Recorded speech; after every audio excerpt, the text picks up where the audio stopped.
Good morning, good morning, good morning. All right. Hello, hello, everyone. Wow, the Discord just made me aware that our new event vote has been completed. Almost, let's see, 49 of you voted, 39% of you voted for us to do book club. I'm Glad My Mother Died by Jeanette McCurdy. Okay, girls, starting February 23rd, audio book club. I'm Glad My Mother Died, Jeanette McCurdy. We're doing it. It's happening. If you guys want to support the content and you want to join our book club, it's over on the Discord. 18 plus, please, as we want to not talk to teenagers. Thank you. I don't think any of us are interested in that. If you're in high school, stay in high school.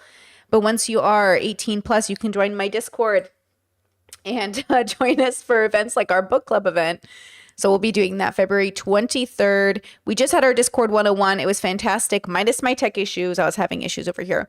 We have February 16th on the Discord, professionally taught yoga 30-minute class, crash course religions on the 16th, after yoga, episodes 17 through 20. And then we're going over and discussing David Choi. He has a show. He's an artist. We've talked about David before in the past here on stream, but we're going to deep dive a little bit more into his life with a show that's a little older, just to have a discussion about art and all of those good things. So if you guys want to come join us, lots to do. Saturday, February 22nd on YouTube, so available for everybody. Reminder, we're doing the panel with the girls as per usual, but we have two guests this time. And we're going over a show called Kevin Can Go F Himself. It's over on Netflix. It's got 2 seasons, and I do recommend you watch it before that panel so you know what's going on. It's a good show. It's interesting. It's got its moments. So go ahead and do your research so you can come join us. It will all make sense. Okay, with that said, today we're doing Frenemies episode 26. It's a 2.5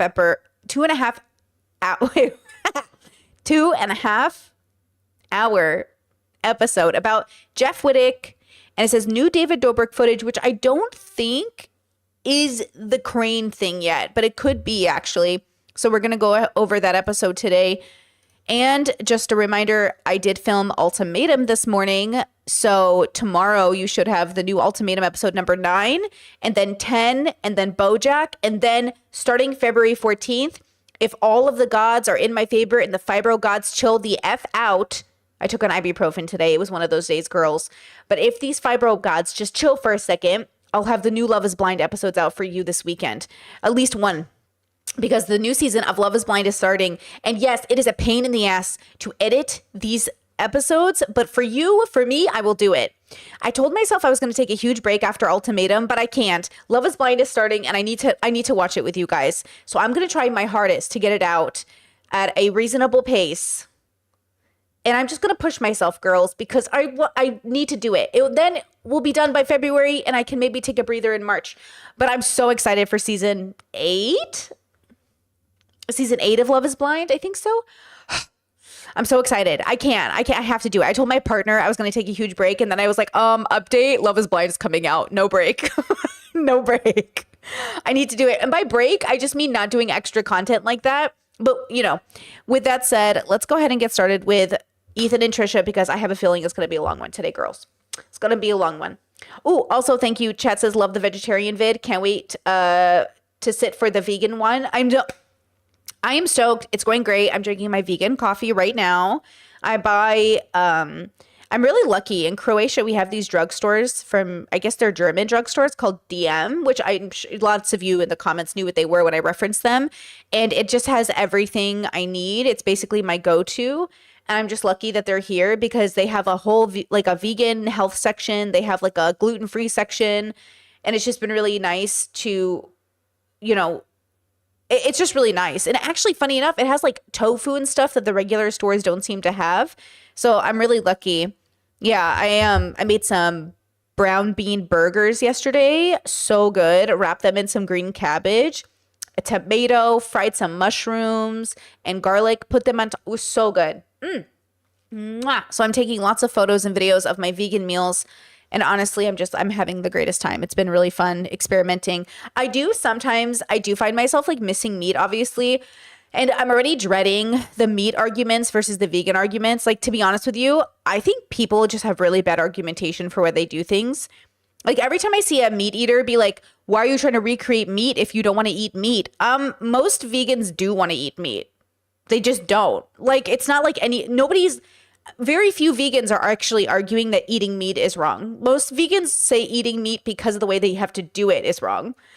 Like, I'm not going to be out here talking about how meat is gross. Like, meat's delicious. But I do recommend not trying to make tofu taste like meat, because tofu is good on its own. It doesn't have to be meat to be good. So I'm definitely not trying to make things. But it's just like, I already am frustrated with the argumentation from people where they just like, they have no nuance to the conversation. It's very annoying. So anyways, okay. Chet says, my main conclusion to the veg video is that trying these restrictions teaches you adaptability in case your health and economic situation forced you to, even without the philosophy added to it. Oh. I felt like the main conclusion of my veg video was to teach you that you have so many more options than you think you do, and you're liberated in knowing you have those options, and that instead of thinking of it as a limitation, it's actually the greatest thing that ever happened to you. Interesting. I guess you could see it your way too, that it's like, if you ever have to cut back, you can. But like I said, my budget didn't change to go veggie. I'm still on the same budget I had when I was meat eating. So I think for me, it's like giving yourself like way more options. Then it's not restrictions at all. It's interesting. Yeah. I guess going vegan can feel like a restriction, but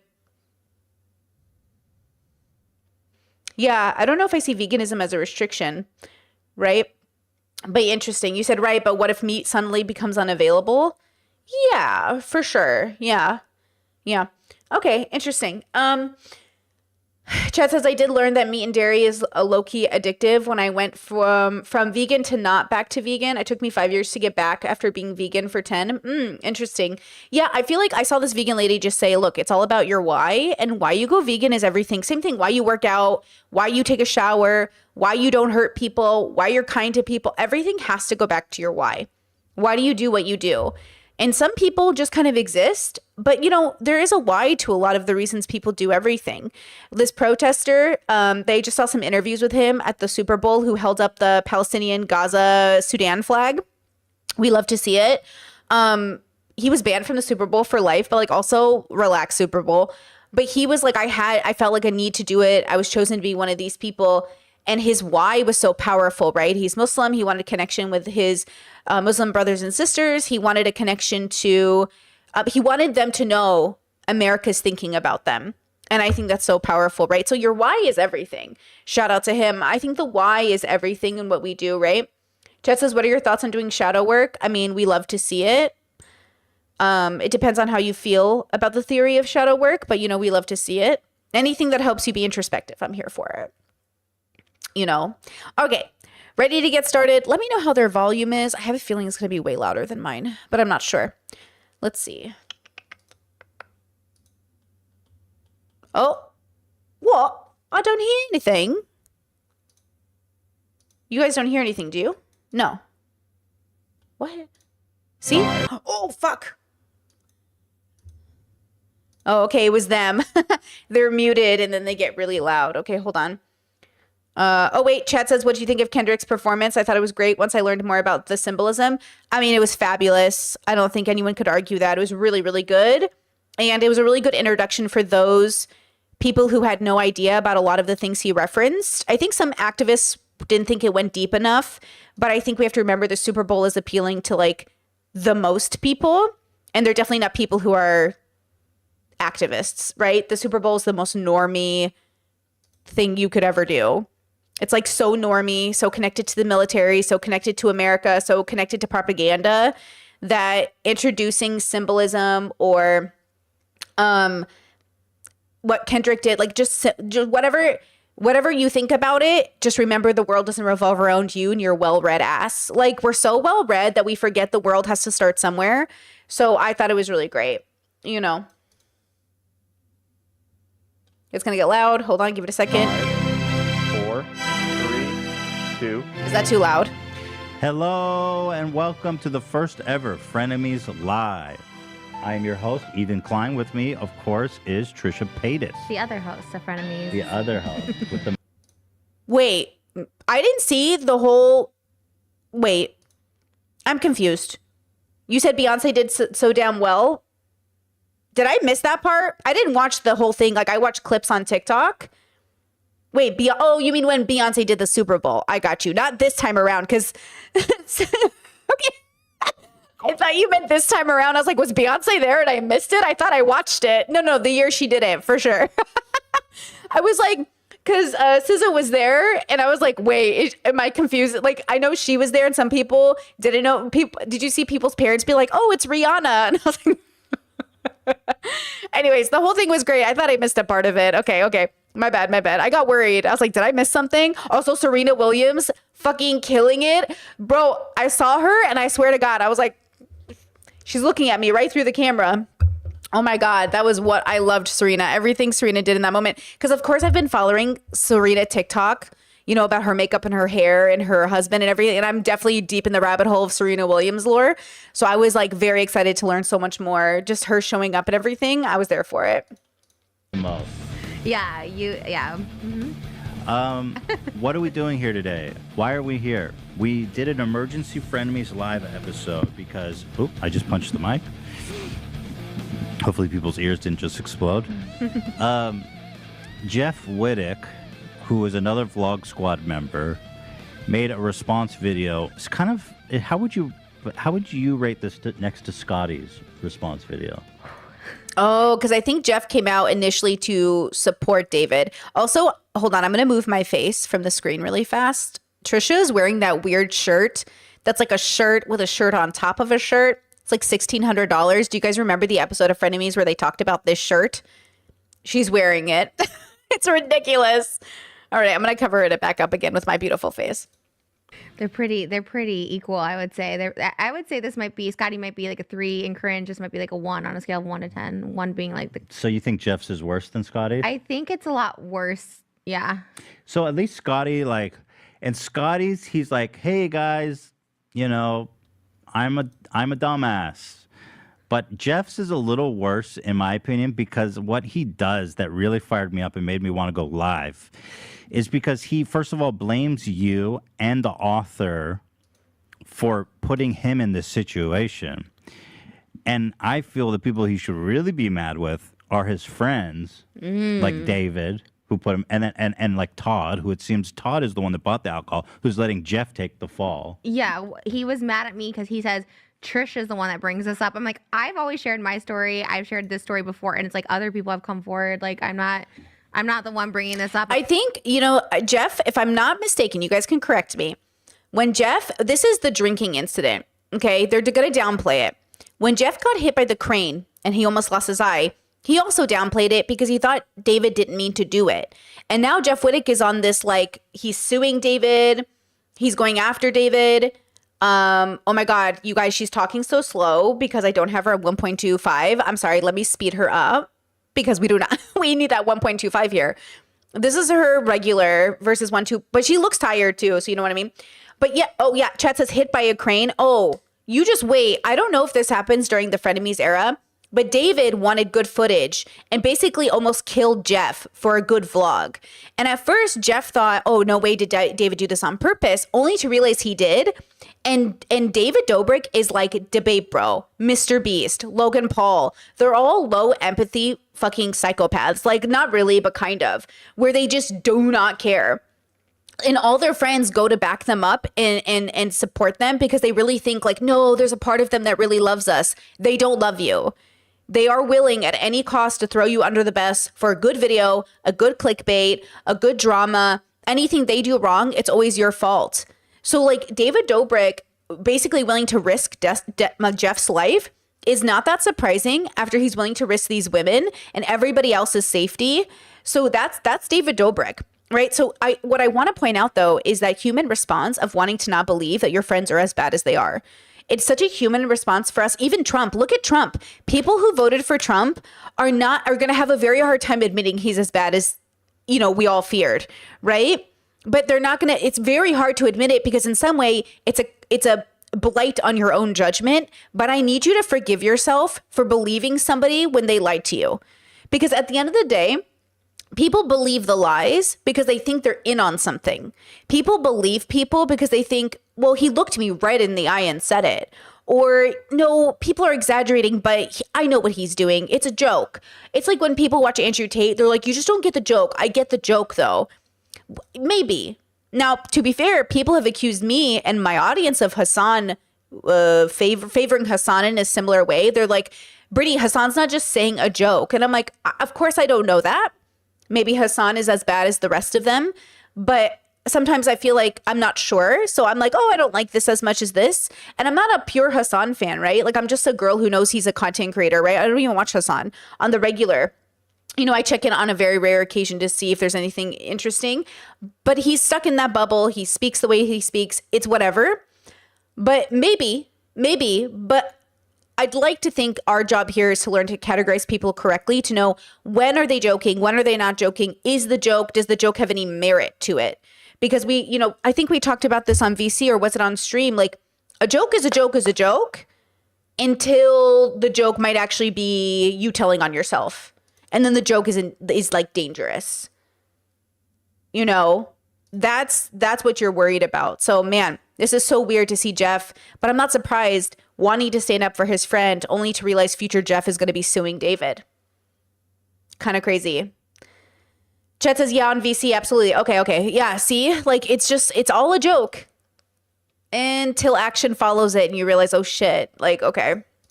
I'm not the one trying to like come for him, which he thinks. And I don't know. I just was like, yeah, I was really upset that it like, because it's easy to put it on me, but it's not about me, which is like really annoying. And he texted me, like we had a phone call last week. He texted me this morning and like, I just felt like he didn't get it.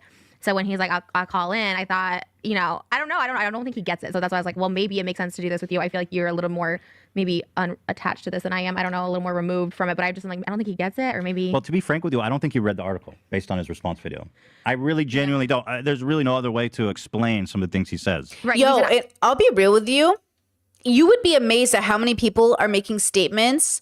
And it's one thing to do it during a live stream. I really don't care if you're doing it during a live stream. You know, you're not sure. But if you make a pre-recorded video and you're making a big statement, I should hope you do some sort of research. But so many people don't do that beforehand. And I almost wonder if it's their way of saying, I didn't know. Because I see that with a lot of people when they come out and make statements. I'm like, why did you say that? And then they'll be like, oh, I haven't even seen everything yet. Then why are you coming out here to clear your name or to like make distance, but you say things in your own video that like isn't quite correct or victim blames?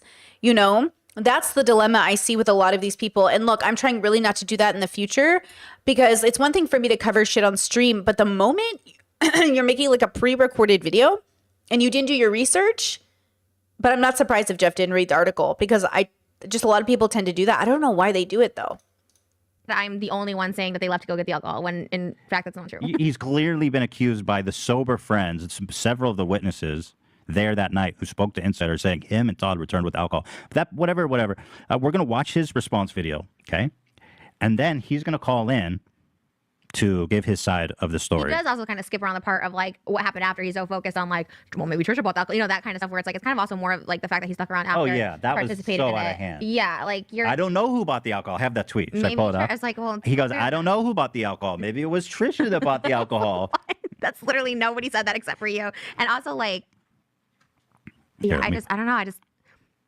Here's the tweet we're referring to. So I'm sure this is going to come up. Can they see this, Dan? Okay. Oh yeah. He says, maybe Dom bought it. Maybe you bought it. Maybe one of the underage girls bought it. I'm just saying it definitely wasn't me or Todd. Nobody told me shit. I thought it was a consensual bit. Sorry, I didn't say hi at Starbucks that one time. Of course, insinuating that you're trying to ruin his life because he didn't say hi to you at Starbucks. Which isn't even the case with the Starbucks incident. Not that it matters. Girl, don't you? He literally saw me and ran out. I'll tell you what. If I see you in Starbucks, I'm definitely saying hi. I don't want you to fuck my life up over something like that. Jeff is like. If you see Trisha in Starbucks, you best say fucking hi. He ran out without his coffee. They called Jeff, and I saw him run out in the mirror, and he just like ran out in the back. He didn't even get his coffee. So he's just a coward, because like basically they were all scared to say his name. That's crazy. I mean, That's crazy. It's funny that he saw you and just It's bounced. funny. That's why I said it in my What story. did he leave behind? How much food did he leave? It was a coffee and a sandwich. I would have grabbed it. I would have grabbed it and be like, this is my friend Jeff. Left it? He just left it. because they called his name later and he wasn't there to get it? So I'm behind him. He sees me. He's already ordered. He's in the back. I can see in the reflection of the window him like moving back out. And then they call Jeff. So I look back because he's not getting it. And I was just like, oh, he's not even here. So I saw him leave. And then I was like, oh, he literally just left his coffee. We got to talk about that because that seems. I want to get to the actual truth of what happened with the Starbucks incident. Because then he tried to go on his podcast saying like, I don't respect her. I'm like, no, you were scared. Like if you didn't respect, like, it was not like I said hi to him. I wasn't gonna say hi to him either. I was like, oh, Yeah, you can just.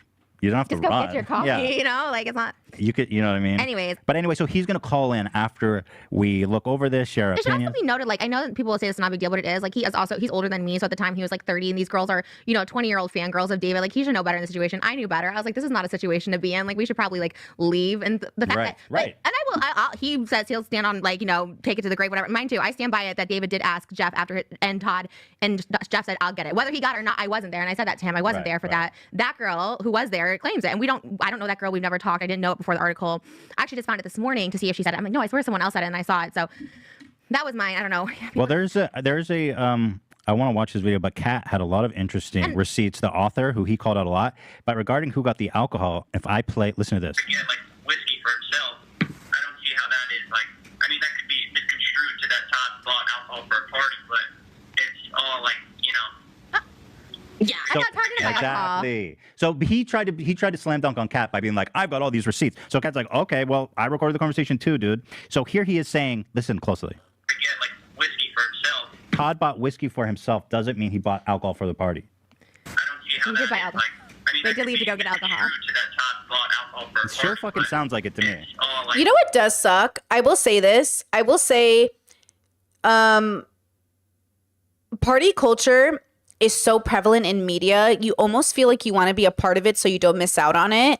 But also so much like of the effed up stuff that we're afraid of happening happens at these parties. It's so difficult. I mean, gosh, like that was my situation, right? Like I found my party days to be a space where I thought I was like seeking out freedom and exploration and good times, but it just put me in front of some of the most effed up people I've ever met in my life. It's where my assault happened. It's where there was a mixture of like young people and old people, inconsiderate people, and like it was like generally okay, and there were a lot of good memories, but it was also really toxic. Like I don't want to take away people's excited, like their youth, and say like you shouldn't have fun. I just feel like I hope we become more responsible as we have fun. But yeah, like for all of the good memories, I think there were probably more bad ones. But the good ones were good, and sometimes like that feels like enough for people. But I do think in my own lived experience, like it was messy and it just wasn't worth it really, but like no regrets, because what are you going to do? You can't go back and change things. You can only learn and hope people don't make the same mistakes. But yeah, it sounds like I know why people think it's probably okay, but truth be told, like all of it's bad. Like it just ends up so messy if there's not a good, there aren't good boundaries, Yeah, especially since the parties I was going to, a lot of them were like a majority strangers. It's not like I knew all the people there. Some of them I knew a lot of the people there, but I still was mixed in with a lot of strangers, a lot of people I didn't know, passing around drinks, passing around stuff, thinking we were all so cool. And also I was in a very bad place in my life where I was escaping through all of those things. So I can understand it's a big push and pull. You're like always pushing and pulling, and the consent violations were crazy. But also people always downplayed everything. Is like, is this what we want or not? I think people want to have fun in ways that border assault. And I think we should move away from fun being associated with assault. But I think we're not there yet. Like we're getting very good though. Trump said something horrible the other day. He said, God forbid you tell a woman you think she's pretty. And it's that narrative that's the problem, where men think their safety or their reputation is being threatened because of the way they want to objectify women versus not thinking about the women who are at the receiving end of this objectification. And I do think most of the people that I meet who desire that form of objectification from people are still seeking and are out of sync with their joy. Like they're seeking validation, understanding because they feel empty. Like with peace and love. You know what I mean? So with peace and love, there is like this, I gotta stop doing this once Frenemies is done. You know? But there is I think when you're in your joy, it just looks it looks specific. It looks like a specific thing. It's diverse in how it looks, but it looks different than David Dobrik and his crew getting drunk with girls so they can do what they want them to do. You know, oh my God. Yes, Discord. Ah, they have a gift with peace and love. With peace and love. Shout out to Ringo. I love that. You know, Right. And he also keeps saying if people don't speak, then they're guilty, and that's why he's speaking. It's like Todd hasn't spoken. Jason, like, you know, You what I should be mean? Like, mad at your Todd and fucking David for letting you take the brunt of shit. Like the fact that you're anyway, we should watch it because because he's maybe a lot losing of people don't. sponsors and Todd doesn't do anything, so he's not losing shit. But at the same time, can I say I've never had a vendetta? Like, I don't, not even a vendetta against anyone, but I've never had even a beef with Jeff. Like the fact that he thinks I've never had an issue. Of all the people in the group, I've called him out. Todd, Brandon Calvillo, David, and Jason. Those are the 4 people. I didn't know Dom like this at all, obviously, at the time, but like, obviously, I will group him on that too. But the 4 people I've continuously called out are those people, and never once was it Jeff. Because I don't think Jeff is as creepy as those other guys. I think it was a poor choice for him to partake in this bit, and he should, Right. you know, get the repercussions of it because it's gross, and that's why we left. I was like, this is not going to be good. Like, you're 30, you should know this. But I also think at the same time, like, he's not as creepy as Todd, Brandon, David, and Jason. So I'll just say that for the record. Like, I don't think And I Jeff's agree. the worst. And my initial reaction to his involvement was like, I get that he's in this unfortunate situation. And if he just lays his fucking head low and just minds his own bit, like he's not the main perpetrator here. You know what I told him? Because we had about an hour phone call on last Tuesday, and I said to him, I said, you know, and he apologized to me, but you didn't need to apologize to me. I kept telling him, like, why are you apologizing to me? I said, it's more just like own up, rather than like deflecting on me, saying Trisha's crazy, all this stuff, or deflecting on Todd, whatever. Just own up to like, that was a shitty situation. Like, I'm so fucking embarrassed to be a part of it. And, but like, nobody can like just own up to, even David himself. Right. They can't just say like, fuck, that was yeah, so you like. know what would have been the best if he just said, I regret being involved. I should. I kind of like Ethan with the blonde. I won't play. I kind of do. I kind of like the bleached look for Ethan. You know? known better. I should have never been there. That I was totally unacceptable. I'm just, you know what? I'm ashamed. I shouldn't have been there. Yeah. And that's it. But like, so anyway, the reason that I felt compelled to do this on short notice, to do this live, is because I saw him. He literally puts the reporter's Twitter in his video and says she should be fired, and is indirectly encouraging his audience to go like harass her. Because he said she printed lies, which that witness gave her that thing. Which that I don't think Todd- he even read the article. So No. now I'm saying we actually need to correct the record here because this is not right what he's done in his video.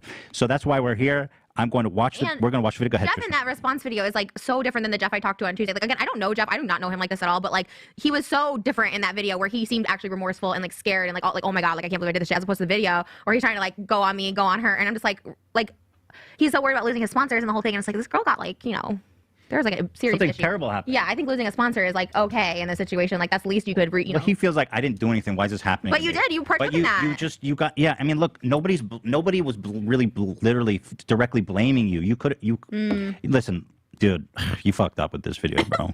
It's like you were there. It's like just take accountability of it. Like, Because I think what he's doing, he's trying to still protect his friends.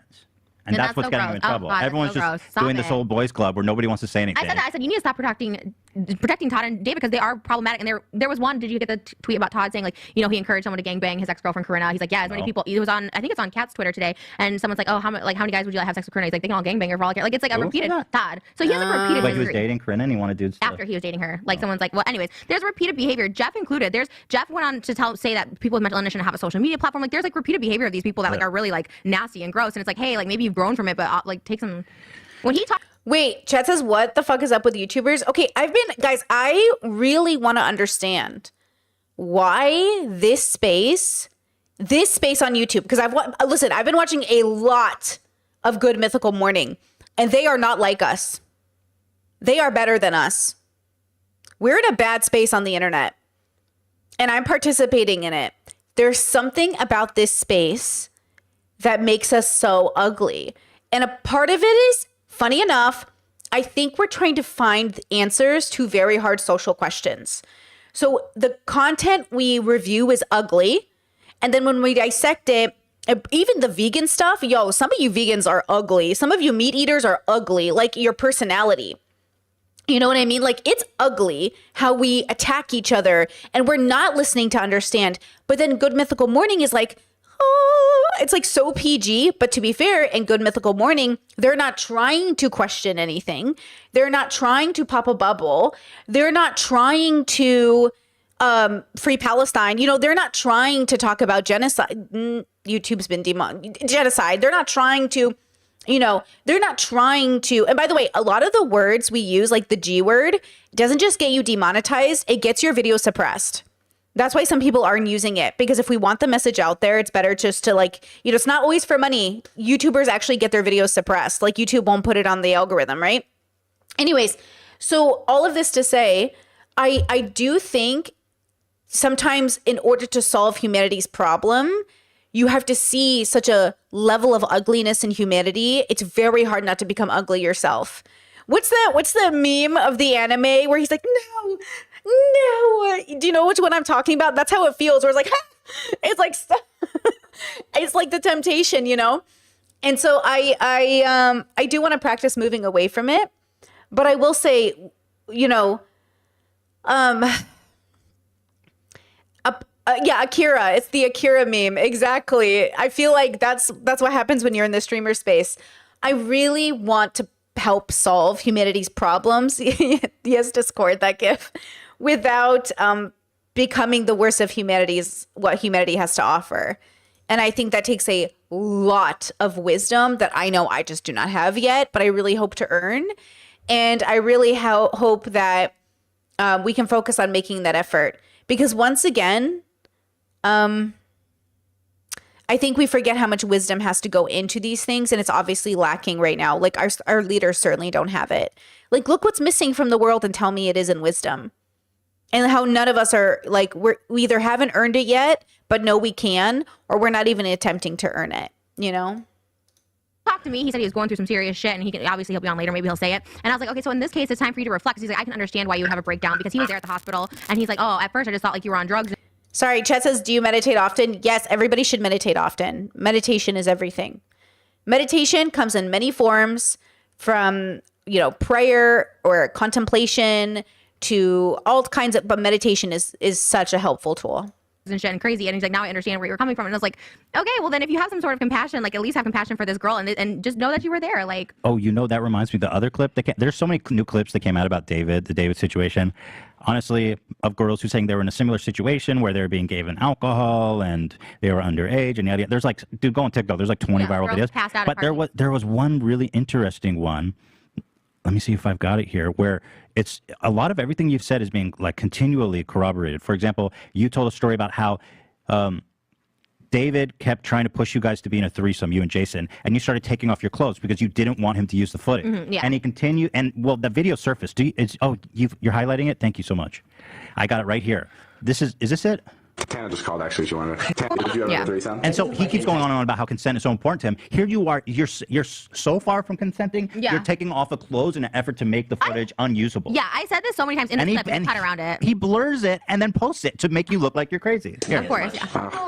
Tana just called, actually. She wanted to. Yeah, I take my clothes off. I take my clothes off in this bit. Like, I lose my shit. Put your fucking clothes on. It's not funny. You want to have a Tana joke? I'm going to have. David said that. I didn't say anything. Why did you take your clothes off? Because I didn't want him to use it in the vlog. I'm like, if I get completely naked, he can't use it. You'll see he like leaves it in and like blurs it out. You know, I just want to answer this question. It says, is there anyone that might recommend a Hassan in his actual content crimes? After watching Petty Page, I'm not sure who that is, says she hates him. I feel like I'm not seeing what others are. I just want to point something out that I think maybe if you guys watch my video on why I'm not watching Hassan or like necessarily promoting him, I think there's a point where you get to where you either don't like Hassan because you're conservative, you don't like Hassan because you're liberal centrist, you don't like Hassan because you misunderstand him, you don't like Hassan because he's not your flavor, or you don't like Hassan because he's not progressive enough. And I feel like for me, he's not progressive enough. Like in the direction I want to move society into, like he's closer than everyone else, but still too far away from what I'm aiming for. And there are other content creators that I think are moving a little bit closer. Who maybe aren't as popular, right? Maybe they're not as nameable, but they're mostly women or AFAB people or women of color. Like, I'm more geared towards like the high femininity bubbles, even high femininity deconstructionists, right? But I would say that he falls for the same trap everyone else does. is he needs to be in the streamer bubble to be successful as a streamer. But his messaging overall, I think, is better. But don't get it twisted that he was a part of a 2 bubble and it has a specific prescription. It's not like Hassan's a 3 or a 4 or a 5 here, right? Hassan is in the bubble with a specific prescription of what he wants for the world, right? Which is fine. That's most people. But he might fall short for some people that are aiming for a different form of liberation. You know, like Hassan might be good enough for a lot of people, but for other people, he's just not like us. You know? Her dress is literally off. She's laughing. Because I don't. Her dress is literally off. Like he has no boundary. No, and he stopped using it for about 3 months after that. He never just said the Tina thing, and it got brought up that final week before I like did my video on him or whatever. But yeah, he stopped after that because I kept saying, "Don't use it. It's not funny." But There's so much here though. It's like, oh, it's just girl there's- after girl after girl at this point. But literally everything you've ever said has been totally corroborated. Everything. And they have worked overtime to just characterize you as some crazy girl Yeah. who's just out for revenge. But every single footage and everything that's come out has 100% supported everything you say, that these guys are dangerous, that they're flirting with disaster, they're Yeah. putting people in dangerous situations.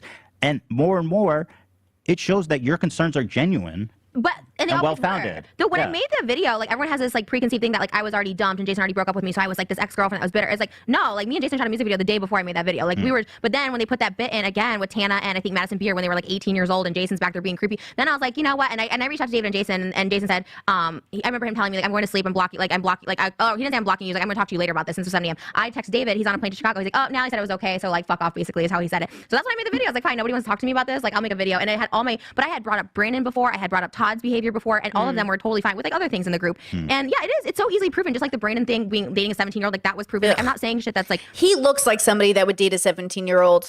They got a look. There's a look in a person where I'm like, you would date a 17-year-old, bro. untrue. Why would I leave? I loved being in that relationship with Jason. Like I knew making that video I would be out of it, but like I did it because there was just like it was too much. It was getting to be too much and too out of control. And Right. like yeah, if there's one thing about me becoming like dramatic, I'm not gonna like lie on someone that's very easily proven. They could obviously sue me. I'm not scared to be sued because everything I've said is true. Like And it's clearly, this incident, clearly, if you're paying attention to what's going on, Yeah, wait. No one's ever taken Trisha to court. Interesting. Has anyone ever taken Trish? I don't think so. They know what's up. Trisha knows. They're like, Trisha knows. on TikTok and Twitter and all the viral videos going around, is that this wasn't a one-time incident. This is a pattern of behavior over many years. yeah, and I think that Wait. Chat says it's less of a look to me, but more of a vibe. You can always peep a weird vibe from someone. Wait, a vibe is a look. Guys, vibes are looks. What's my vibe today? What's my vibe today, huh? Okay. What's the look? Vibes are looks. Vibes are looks. I stand on this. Vibes are looks. You look autistic is vibes. You know what I'm saying? Like, everyone keeps missing this issue because of these distractions like Scott and Jeff. Like, okay, hold on. Discord said your vibe is get zero pussy.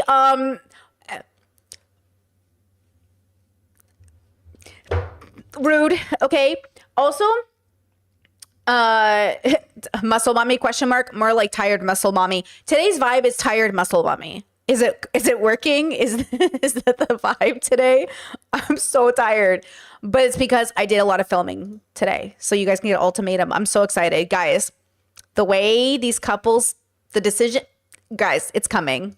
David is like perpetuating these for the vlog. Like he's making this happen. He says in the vlog, it's not a joke to say these girls weren't into it, and then after a while they're into it now. Yeah. Like that's not funny. Right. That's not a joke. That's like, and to even like if you're joking and pretending to look in, like why would you even want to be a part of that? Like look, I don't know. Exactly. It's David, and David's done this multiple times. Like he's given people alcohol. He says it. There's another Twitter. I think Def Noodles just tweeted it today about David saying this is all my alcohol. This is how I get all my good footage when my friends are drunk. Like he admits to it time and time. Like Trisha's vibe is it's laundry day, and I'm here for it. It's actually one of her best looks so far. It's laundry day is one of the best looks on someone. Do you know what I call laundry day look? When it looks like today is laundry day, to me, that means you've run out of clothes, which means we might as well just be naked. It's kind of like flirting, like today's laundry day. I've run out of clean underwear. You know, it's like, so you're not wearing any anymore. It's a flirt. oh my God, And he gets people drunk. dude, I'll tell you right now, red flag. A dude who doesn't drink, who's getting everyone around him drunk. Why is Do you know? Sorry, I'm sorry. Last minute thought on Hassan.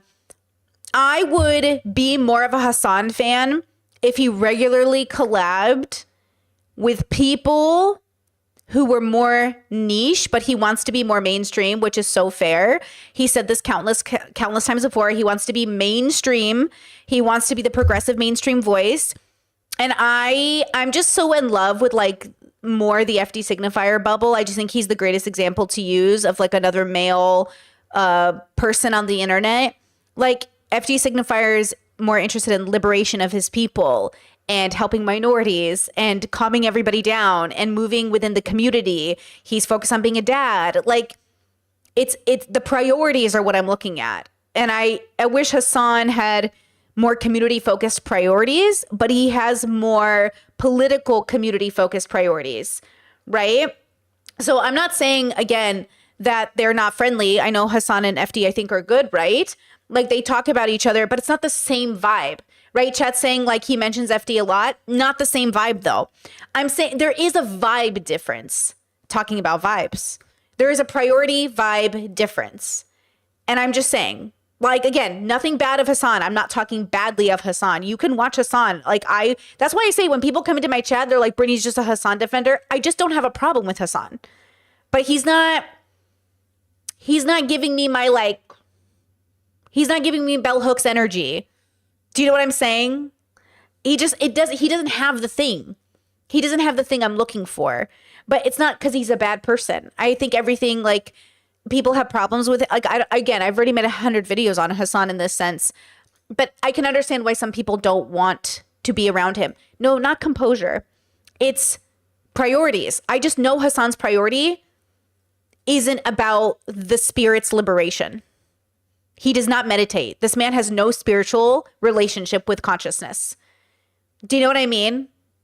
Like Hassan gives me, I've meditated 0 times in my life energy. Like, I just don't think he's out here breaking generational curses. Do you know what I'm saying? And I need the, yeah, I need more depth. Exactly, chat. No depth. I need the depth. Okay. I faced my demons energy. But, you know, shout out to him and the work he does, because he's obviously doing exactly what he was designed to do. Like, he's obviously fulfilling his role, which is important. Everybody needs to play the role. You know? Yeah, he's a typical straight male in many ways. Exactly. He's just a straight dude. And no offense, how many more do we need? is he getting everyone? Why is he wanting to hang out with everyone who's drunk and he's sober? Right. That is someone who is taking advantage of everyone. David's 100%. I hated that his lawyers were like, David's not at fault. I'm like, David posted that. If this was all a joke and they didn't know what was like, why would he even post the footage if it was even questionable? Because it's Dom. It's like why they continued to shoot with Dom, including Jeff in 2019 after this incident. Like, so if it's even questionable, if it's even brought up, like he bragged about it a few days later, how they all looked in on him having sex. Like it was in. Well, also one of the big holes in all their stories, which I'll pull up, is that David knew about this because can you highlight maybe the text message that Dom got? David got this text message through Dom. The victim sent Dom a text message about 1.5 years ago when David deleted this film, this vlog. Why did David delete this vlog? Because he knew that the girl.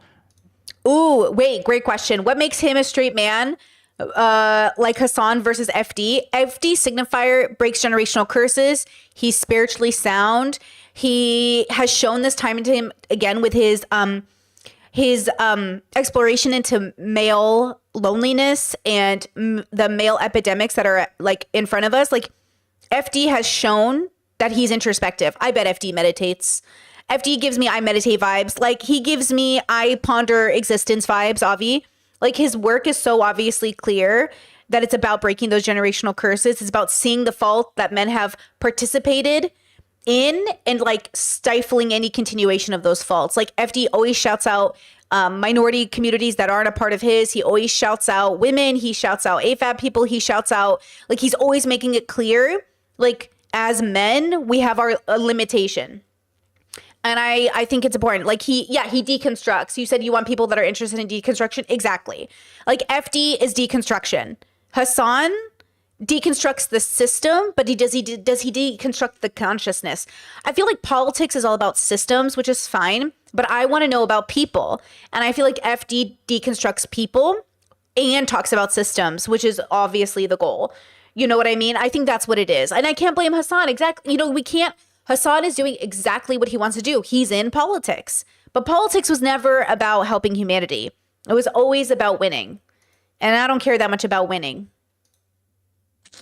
But, you know, I get the game Hassan is playing and he's not bad for it. I think we need people in politics that want to move people toward, someone's got to do the system work. I just think systems are a reflection of people. And I really do think like you gotta start with deconstructing the spirit, you know? One of the girls that Dom had slept with had sent him a text messaging accusing him Of the artwork. of a horrible thing. Yeah. Right?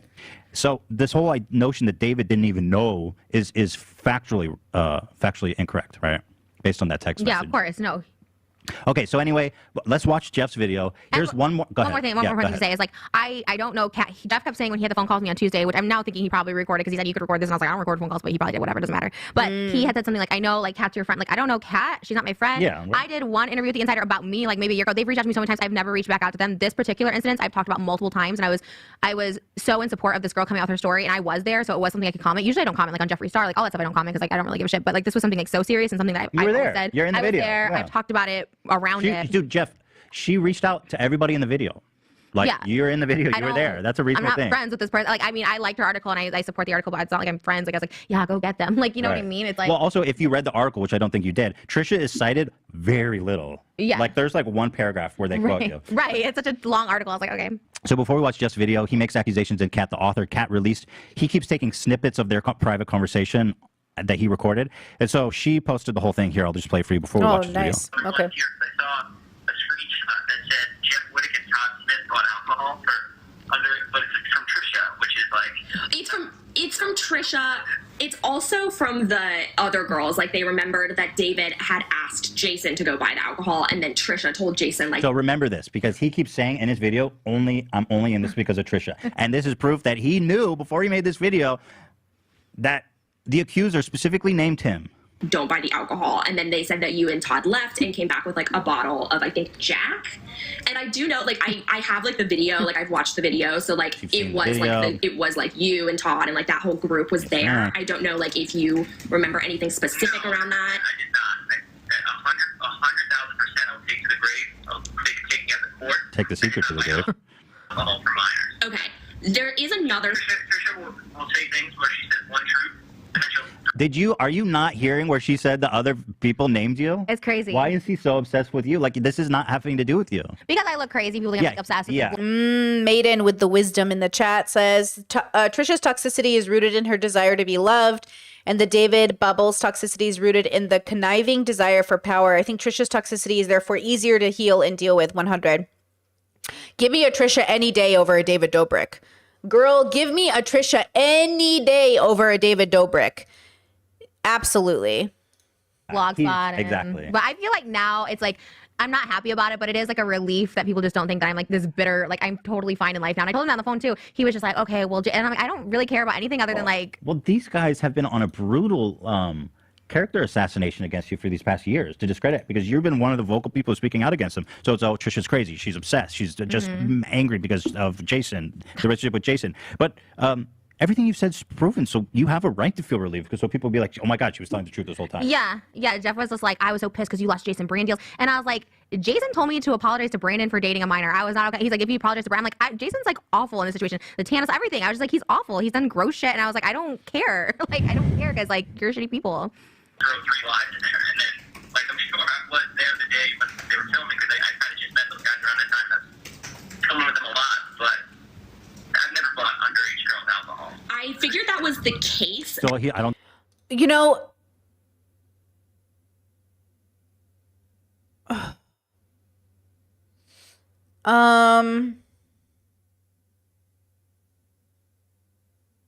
yeah, underage girls alcohol is such an American issue. Kind of funny. Like, it is very American. Oh, I bought girls underage alcohol. Yeah, that's such a bubble specific take. I'm not saying it's good for adults to buy children alcohol, but they weren't children. They were just under 21. But like, Yeah, like I'm gonna be so real with you. If people can join the military at 18, they should be drinking at 18. The audacity that you can kill somebody, but you can't have like alcohol is so outrageous to me. But America's so effed up with everything that we do that we're so wild as a country. Yeah, that's so funny. You can buy a gun. Well, I think cigarettes and some things have been raised to be 21 as well. Like cigarettes were raised to 21. And all of this is so fascinating to my brain. Like the crime of buying girls alcohol, I don't think is a crime. I think it's what it was used for. Right? That's the problem. Right? Yeah, exactly. Chad says in this case, it's not the buying the alcohol. It's buying with the intent of getting them drunk enough to say yes. Exactly. That's the fucking problem, right? That's the huge ick. That's the crime, realistically, even more so than buying a 20-year-old alcohol or 19-year-old or whatever. Like the crime is with the intention of. And again, this goes back to millennial culture because all of our media told us like the way you have intimacy with people is to get them drunk and to basically trick them into it. And then we glorified these characters, right? So this is really an opportunity for us. This is culture changing before our eyes, and I'm happy to see it. You know, I am really happy to see it. Yeah, people can literally sign up for school loans of $100,000 at 18, but God forbid you have a beer. It's like ridiculous priorities. I don't think he's lying. I think what he's saying is Todd bought it. But he's still other friends with Todd. He thing told me he that went on a hike with Todd last Tuesday, so he's just covering. He thinks Todd bought the alcohol for himself. It doesn't mean that he got it for this girl Well, too. did he buy the alcohol for himself or did he not have alcohol? Just Which say, is it? but like, yeah, you just got to own it at this point. because Yeah. it's just, Okay. So you're there was making the- alcohol yeah. there. You guys brought it back. Maybe Yeah. it wasn't directly for the girls, but. But I'm sorry. it's just I lies. like to think that if I was 30 years old in that situation and there was minors there drinking, That were I wouldn't be comfortable with that. That's I'd be like, exact- how old are you guys? Okay, why? And then you're filming them and all that. It's like, guys, this is we gotta put the pedal here. We gotta pump the brake on this. Exactly. I was like, and we gotta stop. Somebody has got to be the fucking adult. yeah, I mean, the only thing you can do because they were also, I mean, I was just like, I remember because some people were like, Trisha, why didn't you say anything? It's like they were like adults and they were like fangirls, but as soon as there was like drinking involved under people, I was like, okay, you gotta leave. Don't go buy the I mean, alcohol. that's proof that like you sensed there was something wrong. Of course. And I mentioned this before, you left. even before this article came out. I mentioned this for years, this specific incident. And There was a clip from I don't know what video it was. It might have been on like the barbershop series. There was a clip of you and Todd talking about how like you had gone to get it, but you didn't want to. Oh. So then Todd ended up getting it. Like it was like you guys had gone together. Like David had asked you to get it. You were there. You were like, I feel really uncomfortable doing this. And then Todd was ultimately the one who ended up buying the alcohol. I don't even think Todd was there. I love how David takes away any chances of being responsible for any of the things he tells people. He's Charles Manson, bro. David Dobrik is Charles Manson. Well, I didn't do it. It was never me. That's kind of not the point. He was there. He's in the video. He's literally in the video, peeking into the room, saying, "I'm feeling horny right now." Ugh. then he also says, Bro, yeah. why are you saying that he wasn't there? What are you talking about? I don't even drink alcohol myself. I don't support it. You know, I mean, like, I'm not against people drinking, but, like, I don't have alcohol in my house. I don't. Dude, that's not a Do you defense. think it's Thanks, Jeff. possible- Great. Yeah, I totally get that. 100% lie. Yeah, I totally get that. I know Todd was there because like he's in the video and everything. Thank you. Do you think it's possible that like Todd was the one who bought the alcohol? I don't think so. But Okay. I know Todd drinks himself, and Todd drinks whiskey. So if you Oh, he said it was 20 minutes apart, and his, dude, you're a fucking bonehead, bro.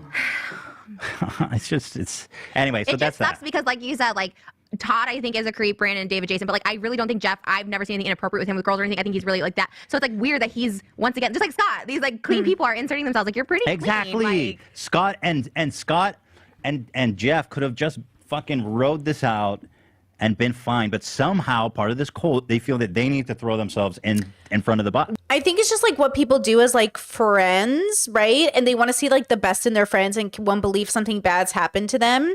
But yeah, there is something about it where at some point we have to learn just to wait. And even if it is our friend, we have to be open to the fact that they might have done something. And I do think that's like really real. But then, you know, everyone's always afraid of the consequences of life because it always seems like it's going to be the biggest deal in the world. But that's why we have to work our hardest when we raise our babies. It's just so hard, guys. It's so complicated. We should raise our babies better, but we should stop having babies until we're ready to raise them.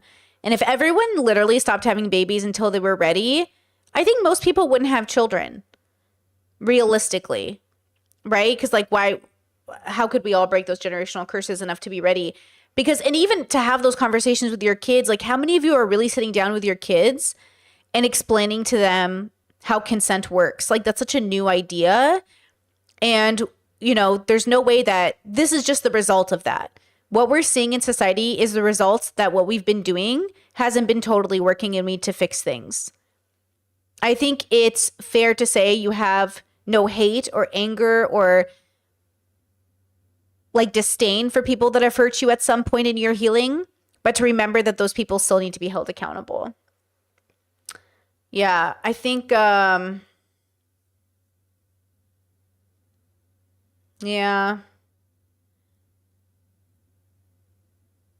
I mean, we're obviously not there yet, right? Like Trump is president. We're really not there yet.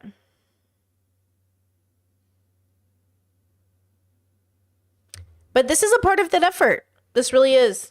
Well, what Jeff told me, and I didn't record him, but he said I could record him, so I guess it's not off the record, but he did tell me, like, he's trying to distance himself from, like, filming with the group. So I don't know what this is. Like, I guess maybe he's still friends with Todd. I don't know what it is, because he said he's not, like, because I'm like, why are you defending them so hard? Like, he said if Jason asked me to do it reluctantly, like, he's very, like, trying to distance himself, which is good, but also why did he do this whole video? Like, I don't know. It was so weird. And that's getting paid. Is there a technical issue? I saw someone say they can't hear me, but that doesn't seem to be right. Okay. People are trolling.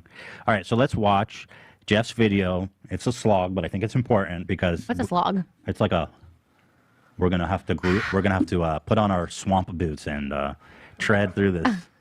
But we're gonna watch it because I think it's important to make sure that this conversation doesn't get derailed, which is what's happening here. Because if you go like all the David stands are saying, I knew it. This it's making me doubt the whole story. So they start to say shit like that. It's making me doubt the whole story. So because Kat and the story, she never lied, and the story has never changed. Okay, let's watch this.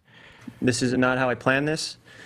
This is a big announcement. Well, part of it. I was waiting for this. Hila noticed this. It's kind of funny. Why does he have two cameras? It's so dramatic. Oh. Why would the camera change, bro? I love it. Oh, you think he's hiding cuts? You're so right. Oh, whoa. Yeah. Right, You're right. He's hiding the cuts. People know how to do apology videos. You need to just be like on the floor, looking ugly. On the bathroom floor, bro. Take a note from the girl who's trying to ruin your life. Allegedly. Yeah. Part of it. I was waiting for this to be That done. wasn't a cut, though. And I had a I hope couple not eye yet. surgeries. Came from the side? Okay, I came wanted from to the side? keep that part of my life private. Cut to the side shot and and that's forward? why I wasn't on camera. I was trying to hide my eye. Wait. Oh, fuck. I pressed a button. Am I still here? Stop recording. Oops, I pressed the record button. Am I still here? Wait, so the eye thing happened. Wait. So David's thing happened, and David tried to kill Jeff for views, allegedly. And wow. So Jeff is in the denial phase. You know what this reminds me of? This reminds me of people who are doubling down on Debate Bro and saying things like, this was last year, he's not like this anymore. But it's current year, according to the DMs, and like according to everything, like there's no apology, right? Same with David. David's the same category of person. We're like, so what I'm thinking is like people do this thing where they don't want to admit their friend, and especially their closest friend, is this bad of a person. So they try to like be very empathetic and say like, oh, it's trauma, which I've heard, and I get it. It's always trauma, right? Everyone's got trauma. The dilemma is like your trauma isn't an excuse to truly hurt people. And the irony is these same men that will blame Trisha, will blame Cluster B's, will talk badly about the women and how they aren't good sources of information about their own stories, are money hungry, all of this stuff, are the same people that are using their trauma to get out of the fact that they abused or did unconsensual things with people. So keep that in mind, right? And so I think that's happening with Jeff here, where like he's in denial that his friend is this person and he's going through his own trauma as it is.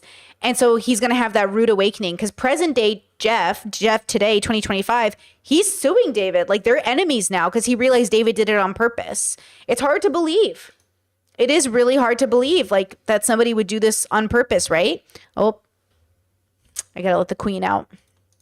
Pretty gnarly after the surgeries, and it's still getting better. So I was planning on coming back when the time was right and the set was right, and I could get back to my old self. Unfortunately, a couple days ago, an article came out. Unfortunately, this is funny. Unfortunately, the article came out. How awful that a girl spoke up Yeah. about something traumatic that Not happened unfortunately, to her. something happened that was written about. And I want to believe like these, these people, they come out when they feel like that is like okay too, because now that Seth being like so many people are coming out, like more, even TikTok, more and more people are my coming out God, with stories. It's a waterfall. Because now it's Yeah. not David's in power, because he was like, look at what happened to me. As soon as I went against David, everyone's just like, Trisha sucks. I got like canceled by everybody that year. But it's like, I think now it's cool that these people. Also, did he put that watch the whole 20 minute, or is that He put that. No, he put the that. watermark? Yeah. Oh, we're not going to take anything out of context today, Jeff. We're going to watch the whole Mother Lovin' video. where some pretty horrible things were said, and I felt the need to address them because my name was in the article and I'm associated with these horrible. Hold on. Chad says, I don't see it as denial. I see it as them thinking their livelihood depended on David not being canceled. I think for some people, but I think we're being really, we're not taking human psychology into account that these people actually are friends. Like, we have to know that, guys, like, think about your own friends and family that do stupid shit. Like, yes, some people are worried about their wallets, but they're also afraid of their friendships. Like, this is a combination. It depends on the person. There's too many people involved. There's like 10 people involved. So like some of them might be just worried about money, but some of them are genuinely like, no, my friend wouldn't do that to me. My friend wouldn't do that to me. And this is why it's so hard to realize like it's going to happen by somebody you know. Someone you know is going to ruin your life a lot faster than somebody you think is a stranger, which is why it's even harder for us to process it at the time, Horrible acts, and I am completely 100% innocent. I spoke to a reporter before that article was published just to clear my name, just because. So he's saying I'm 100% innocent. He's already gone afoul. Right. You were there. Yeah. There was underage drinking. Like, why are you trying? You're Just not. like you have to own some. You have to take some accountability. To say you're 100% innocent Yeah. in this clip where you're like, yeah. Like 100% innocent would be you weren't even there that night. You didn't even know anything happened. Okay, that's 100% innocent. So that's what I'm saying. Like, dude, you have to take some accountability, even a little bit. I feel guilty by association just being around David and like supporting him for so long, because even the stuff with Brandon, I'm like, I kind of went along with it because you just want to be cool in the group for a while, and you're like, I'm guilty to some degree, not in this case, but I feel like in a lot of situations, like, yeah, I'm like guilty by association just being with Right. David and like hyping him up and Right. I'm covering for him really. Right. Like, and that's what these people are doing, and I mean, it's a ludicrous statement. you're not 100% innocent. You're in the No. video. Like, there's proof. Like, you're there. Yeah. Nobody's blaming you for what happened. Yeah, you're not going to jail. You know what I mean? I guess felt you would've I had no bought guilt, alcohol. and everyone advised me not to talk to reporters because they'll twist your words. And even in my past experience with getting arrested, they'll always tell you do not say anything because you'll incriminate yourself and you only make things worse. And you are Proof of that being true. You clearly understand the concept, but yeah. Well, here's me telling you that again, Jeff. Don't say anything. Jeez. innocent until proven guilty. But in the internet world, I feel like you're guilty until proven innocent. So if I sit here and stay quiet and try to solve. Ooh, good question. Is this Jeff making loyalty over values decision? I'm not sure. That's the problem. I don't know. Like, I don't even know if it was even like that in his head yet. I just think he didn't believe it. Like, I don't know if he believed it. Like, that's the thing. First, you have to believe it happened. Then you have to make a decision. But first, you have to believe it, right? Like, not all our friendships are going to be close enough for there to be loyalty. Like, just a reminder, right? Like, I'm not loyal to you because I'm your casual friend. Like, I'm not even thinking about you in that way. Peace and love, peace and love, peace and love. Like, if you're a casual friend, like, I'm not loyal to you at all. I don't even know you like that. We have to establish some sense of loyalty. This idea that we would be loyal to people automatically, like, but at this stage in their friendship, I do think Jeff felt loyalty to David, right? I do think he felt David gave him a place to call home, friends and connections and community. I also think Jeff was always kind of different than the vlog squad. I always felt like he was so separate from the rest of them. Like, even when I would watch the vlog squad with my little brother during lockdown, I'd be like, oh, Jeff stands out. Like, Jeff is different than them. So I wouldn't be surprised if Jeff had like a better reputation and is actually like a pretty good guy just because he seems so different. Plus his parents are pretty lovable. And I feel like there's a part of Jeff that wants to be better. But, in this YouTube world, you just hang out with really shitty people. I always think about Mike, who's friends with Jeff too. And I think about Mike and Logan. And I always think like Mike seems like, weirdly enough, like a okay guy maybe, but he keeps thinking Logan cares for him in a way that I don't think Logan is capable of caring for people. Like, I wonder when Mike's going to realize like he doesn't need Logan and he should do something else. But also he might need Logan to be at the status he's at, because Logan's got that thing. Logan's got that je ne sais quoi that really gets 12-year-old boys, you know, feeling pumped about their life. But Mike, you know, Mike has his own thing on the side. It just feels like, I don't know, I haven't clicked in Impulsive in like so long at this point, so I don't know what's going on. But it always felt like Mike feels like there's a part of Logan he knows no one else knows. But I feel like Logan would sell Mike the same way he did George if it was convenient. I do. You know, but who knows with all these people? I don't know. This over tweets, I'm just going to screw up more and Well, that was also look like dumb. more of an idiot Piece of love. because you guys can't see my face, one, and two, I am Hold on. Chat says they don't need to disbelieve David would be capable of X or Y because they were there to witness it with their own eyes. They, in fact, knew David was indeed capable of these things. Okay, once again, I'm just taking into account, because that's my job, like human psychology and how it works. You can say that, and I think that could be true for some of the people, but I don't think people process information the same way. Okay, you meet a parent who hits their kids and calls it corporal punishment. Do you call CPS, yes or no? If you see a parent spank their kid's bottom because they spilled something or because they touched a electric socket, do you call CPS, yes or no? No, because you're going to sit there and question yourself, right? You're going to be like, well, maybe this was just a norm. What if they slapped the hand? What if they spanked the hand because they did something bad, right? Like we process information very slowly, and it takes us a while to discern like what is happening and when to step in and when not to step in. How many times have you seen people go crazy in public, and what did you do about it? Do you know statistically people don't call 911 because they figure somebody else will do it? And once I learned that way back in community college, I've always made sure to call 911 because I know my psychology is telling me someone else will do it. And I try to do the opposite of what that intuition is sometimes because I know I'm trying to be aware of the complexities of this, but I also think it's important, right? Chad says in this specific case, they peeked into the room where Dom was raping the girl. They saw it. They also saw the girl being carried out. There's a pic of them in this episode of Frenemies. Okay, well then that's the other thing, right? That is very bad. And here's my suggestion because I want to offer solutions. We have to give people permission to do what's right. Because please keep in mind the repercussions of doing what's right gets you as fucked up if you don't do what's right in the moment. And I know this because every time I try to do the right thing, I'm accused and bullied. And like when I made my video a few months ago, everyone said, but you were there. You should have known. Not understanding I was not there the way you think I was there. I was not there the way you think I was there. But even when you try to do the right thing at the right time, it's fucking psychologically crazy. It really weighs on you. So yes, I want to build a society that gets people to do the right thing when it counts. But even Ethan can't do the right thing. It is 2025 and we're in present time. We can't get people to do the right thing right now with Palestine. It's hard to get people to do the right thing. They don't know what that means. And I'm saying there's a fault in our genetics and our humanity as a biological creature. And I want to get people to the point where we do the right thing when it counts. The question is, we have to make a space where doing the right thing is like clearly rewarded versus being called a sellout or being told, well, you're just saying sorry because you were caught or anything else. We do make it hard for people to do the right thing. You know? Chat says that's why they say no good deed goes unpunished. It's problematic. Yeah, I agree. They witnessed what they perceived as a fucked up situation, but I don't know if they processed it as an assault. And even if they did, I don't even know if they could we watched all of these sitcoms growing up and nobody called it an assault. Not one person growing up when we were watching any of these TV shows, 40-Year-Old Virgin, any of these movies ever called it rape. Don't you think that matters? Don't you think we should be paying attention to that?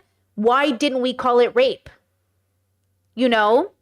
And I'm not disagreeing with you that like this is really bad. Obviously, it was really bad. Okay? They made a joke the next morning like we're all going to jail. Yeah, but they didn't. Okay, guys.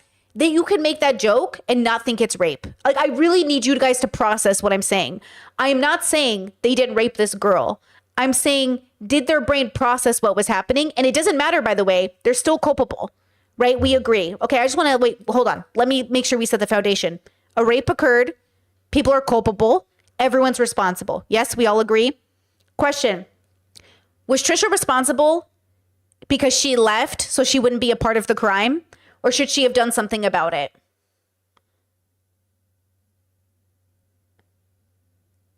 If Trisha thought something bad was happening, should she have called the cops? Should she have told the girls to go away? Should she be like, you shouldn't be hanging out with these guys. They don't have good intentions for you. Or did Trisha also sit there and be like, something bad's going to happen, but I don't want to be here when it happens? So all I'm saying is there's a good and a bad, and something very bad happened that night. And the question is, how do we hold everybody accountable? Because there were so many people who could have done something and no one did anything. But fun fact, that is also a part of human psychology. I'm not fucking with you. If you read psychology books, there are people who will rape people in public and everybody will freeze and no one will do anything. It's not because they're pro the rape. They're literally in shock. They don't know what to do. So the question is, how do we separate ourselves from being in that position? You guys don't just freeze when you're being raped. You freeze when you're witnessing one. I need you to really understand this. And I know you can't trust me because I'm just some girl on the internet who's read a bunch of books, but you can look it up yourself. You do not just freeze because you were being raped. People who witness bad things also freeze. So what I want to do is encourage people to know this ahead of time to kind of mitigate that harm. But as somebody who froze during her assault, I swore, I told myself I would never freeze. I told myself I would fight back. And I told myself, like, there's no way I'm not taking that bitch down with me. And what did I do? I froze. Which is why I held that shame for so many years, because I was having a biological experience I couldn't logic my way out of. And I just want us to pay attention to that. I want us to pay attention to the fact that as much as we'd like everyone to do the right thing at the right time, they can't. The question is why? Why? And how do we give people the tools to do it? And I hate to say it, it's very hard, but I think it's worth trying. And I think we should all try as a community. I think we should try to encourage people to do the right things. Even if that means not talking to your best friend ever again. Even if that means never calling your parents again. Even if that means making sure that as the world melts, you don't melt with it. We have to figure out what it is, though. We can't just like throw everything out with the baby, you know, the baby with the bathwater. Like, Jeff is Ethan's friend now. Was that a good decision or a bad decision? I don't know. Isn't that interesting? Jeff was there. He witnessed it, yet Ethan is allowing a guy who witnessed a rape to be his friend. So the question is, did Jeff really witness a rape? Or did Jeff think he was witnessing something else? Why does Ethan give Jeff a space in his life but not Hassan? Crazy! It's not funny. Do you know what I'm saying?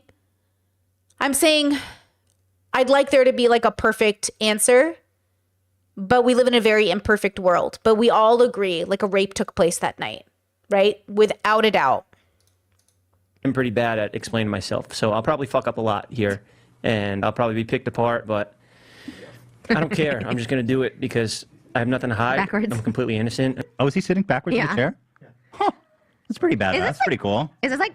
That's a cool new look for an apology video. I mean, he looks cool. Jeff is definitely looks cool. And also, what is Jeff FM? Is that his new podcast? Or is he promoting the new? I don't know if he was saying it wasn't out yet. He I've wasn't never ready seen to the set. announce it. It looks good. But that backwards chair is fucking cool as hell. Maybe I've changed my opinion about him. He does Maybe look is cool. innocent. Maybe he is 100% innocent. Oh, he's not. Hold on. You can't do Before it in I that continue. chair. You can't do it.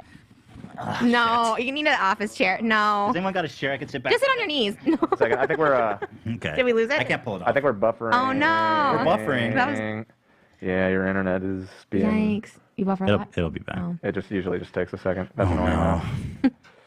So 1 second. Do you have an internet router down here? We do. we're hardlined in. Yeah. No, it just sometimes drops out for a Oh. second. Fucking shitty internet. So this might get picked up, by the way. Yeah, I know that's just weird. I'm just sorry. You can hear me? It's working. Do It's you not have the twerking? stream open, Dan? Just kidding. So is it working? Oh, So it's like coming out. Okay. delay. That's why, guys, that's why I always say, I'm going to call the cops, but I'll visit you in prison. And people get really mad about that because they want to believe that people will keep their loved ones from prison. If you deserve to be in prison, I will send you there. But I think the prison system's fucked up, and most people shouldn't be. First of all, I think 99% of people shouldn't be in prison. They should be in rehabilitation centers. And a lot of those people who commit crimes or end up homeless are just people who are lost in the system.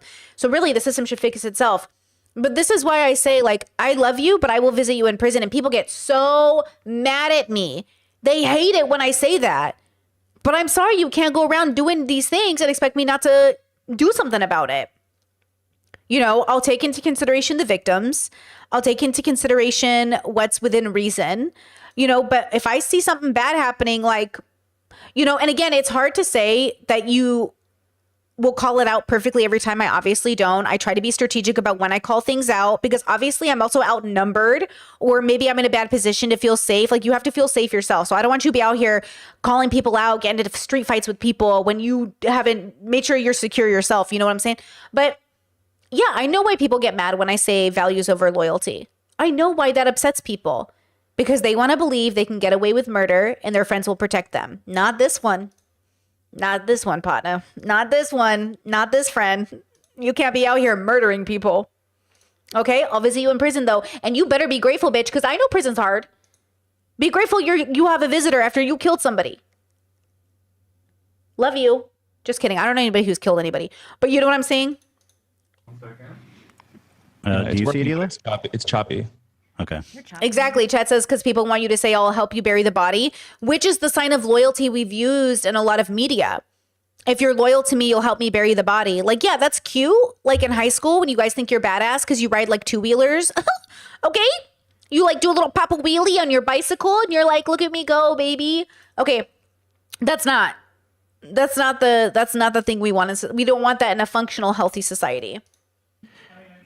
I just restarted it. I think it's going to come back smoothly in just a second. Oh, that's the worst. This is the worst part about going live. Okay, are we back? Guys, sorry, my internet took a dump. F's in the chat. This is the worst thing about going live. I thought L's were the thing you give people who are losers. Well, we definitely take the L and the F on this one. I love that. I never knew that. So are we officially back, Dan? Oh yeah, it's still spiraling. Well, but do you see it? Yeah, but I mean, Ela's seeing it where you're here. What is everyone typing in the chat? It's going so fast I literally can't read. I can read them faster. We are waiting for the stream to reestablish. That's what they're saying. I can hear myself asking you. Yeah, I think it's periodically coming in and out. I think they're saying lag. I guess it's like. It's Oh my lagging. God, is it gonna lag for the next like 10 minutes? Oh my God. I can hear us discussing it on the stream. This is the worst. We're back. We're back. Okay, so what I was doing before the stream rudely cut is I was saying I should do. Oh, I was being quick. We should do the. No, you should do it. You look cooler doing it. We should do this analysis with a backwards chair. I think you need like an office chair. Because like, yeah. First of all, I'm not as close to as cool as Jeff. First of all, straight Definitely off. not. And then second of all, if he's gonna come at me with a backwards chair, how the fuck am I ever gonna reply? You anything are he said? cooler than Jeff. You just don't look as cool as Jeff. But you're look cooler cool? than him. Yeah, you're like nice and respectful, and you. Don't... Jeff has pretty privilege. Jeff, Todd, Scotty, Hassan, they all have pretty privilege. Women, okay, AFAB, gay people, people that are attracted to women or men, they will succumb. You will be nicer to Hassan because he's pretty. You might not want to admit it, but it's true. You will be nicer to Jeff because he's pretty. You'd like to think you're above it, but you're not. You don't. I have a Rolls Royce. gaslight. He doesn't. Loser. Just kidding. Broke ass Jeff. No, Jeff. I mean, well, no, he refuses to take down those sponsorships. He's not losing that coin. Yeah, I can't pull off the backwards chair. Okay, Okay, so be we are careful. officially back. I don't think so. Dan is saying we're not back. They're watching us. And I'm seeing it still flash yellow. YouTube Studio is still saying the stream connection is not good. So let's just take a moment here, say what up. We're lagging a little bit. Can we snip this part out after the fact? Yeah. No. Can you spam Trisha heads in there? Everyone spam Trisha heads. If you hear me. I Let's love get those Trisha heads in the chat. I love them too, yeah. I saw them on your last live. That's cool. Can we add more Trisha flares? Just all Trisha emojis. Well, we have like 100 emojis now. Really? That's dope. Available slots. I mean, we don't have them all filled, so I'm saying we can definitely work on some new Trisha flares. We look like twins in our beanies. Our little round faces with little Friend means me, by the way, first time being aired. Oh yeah, we're supposed to do it tomorrow. I had a whole look. I hate not being glam. I look like a little. Also, you're wearing the Balenciaga meme shirt. You Yeah. showed up. I was like, no, you're wearing the shirt. I've been wanting to wear this for you, but we've always had themes, so I've been like, oh man. So. The chat is loving your look, by the way. Who's? Oh yeah. Trisha's Thanks. like- I feel like it's kind of cool. I miss my makeup on my face, but So we'll just we'll fuck around until it's better. It's so annoying, dude. should we sing? Well, tell me, would you really cruise around that Balenciaga shirt or no? I did. I wore this. Speaking of David, I wore it to his 23rd birthday party in his vlog. Look it up. Find the vlog where I How wear does this. it feel to be wearing it? Do you feel like bougie? Yeah, for Do you sure. feel like a meme? No, you feel like high fashion. Really? Yeah.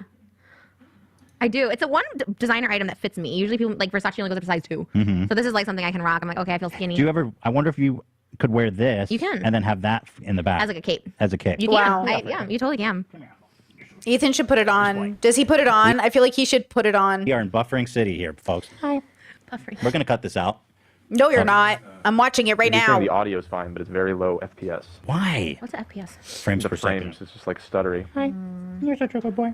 I mean, we've had this happen before. Never this long before, though. Yeah. Like this It is. usually comes I'm gonna keep this playing. I have to pee. You guys watch this. I'll be back. right back. And the computer is operating completely fine, so it seems to be pure. Like the internet's not totally out, but it's like. Can they very hear you? slow Are you right now. talking I there? think yes, they can hear me. Sometimes you don't, and it's just. And then we're just sitting here. I think there's a lot to say about Dead Air. We're gonna do an episode where we were just gonna watch paint dry. Yeah, that's mine. Is this an episode? Well, it's not supposed to be. Okay. But it might end up being. We just stare at Jeff. Does it still seem stuttery? It's like, yeah, it's like kind of choppy on the Choppy, yeah.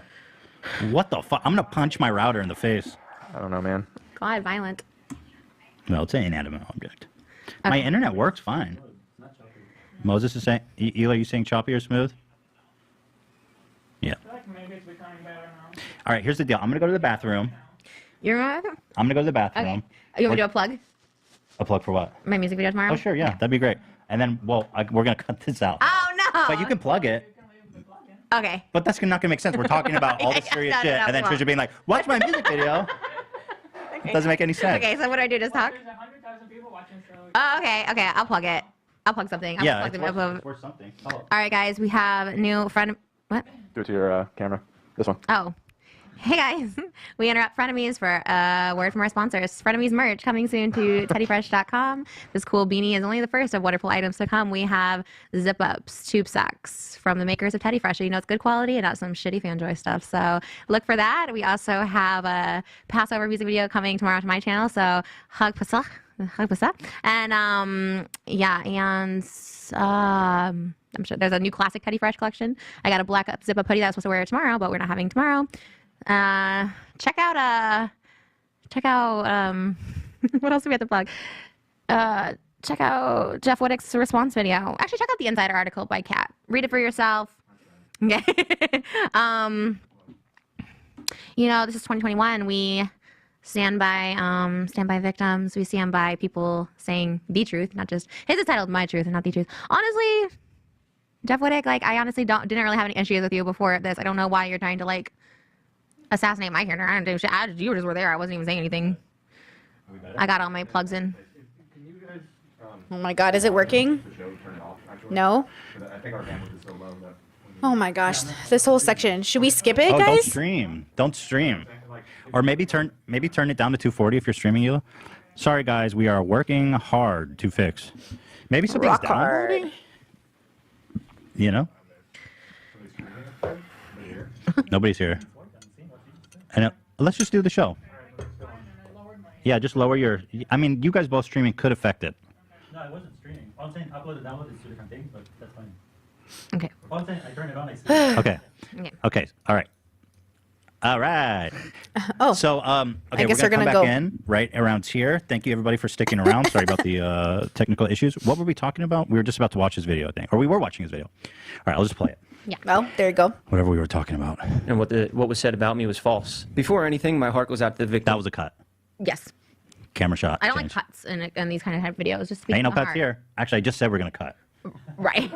That's technical difficulty. But you can see it all. Yeah, that's. You can see it all. Yeah. And at least this is more than 2 minutes long. Like, you know, he did. Oh, Yeah. That is something I want to say.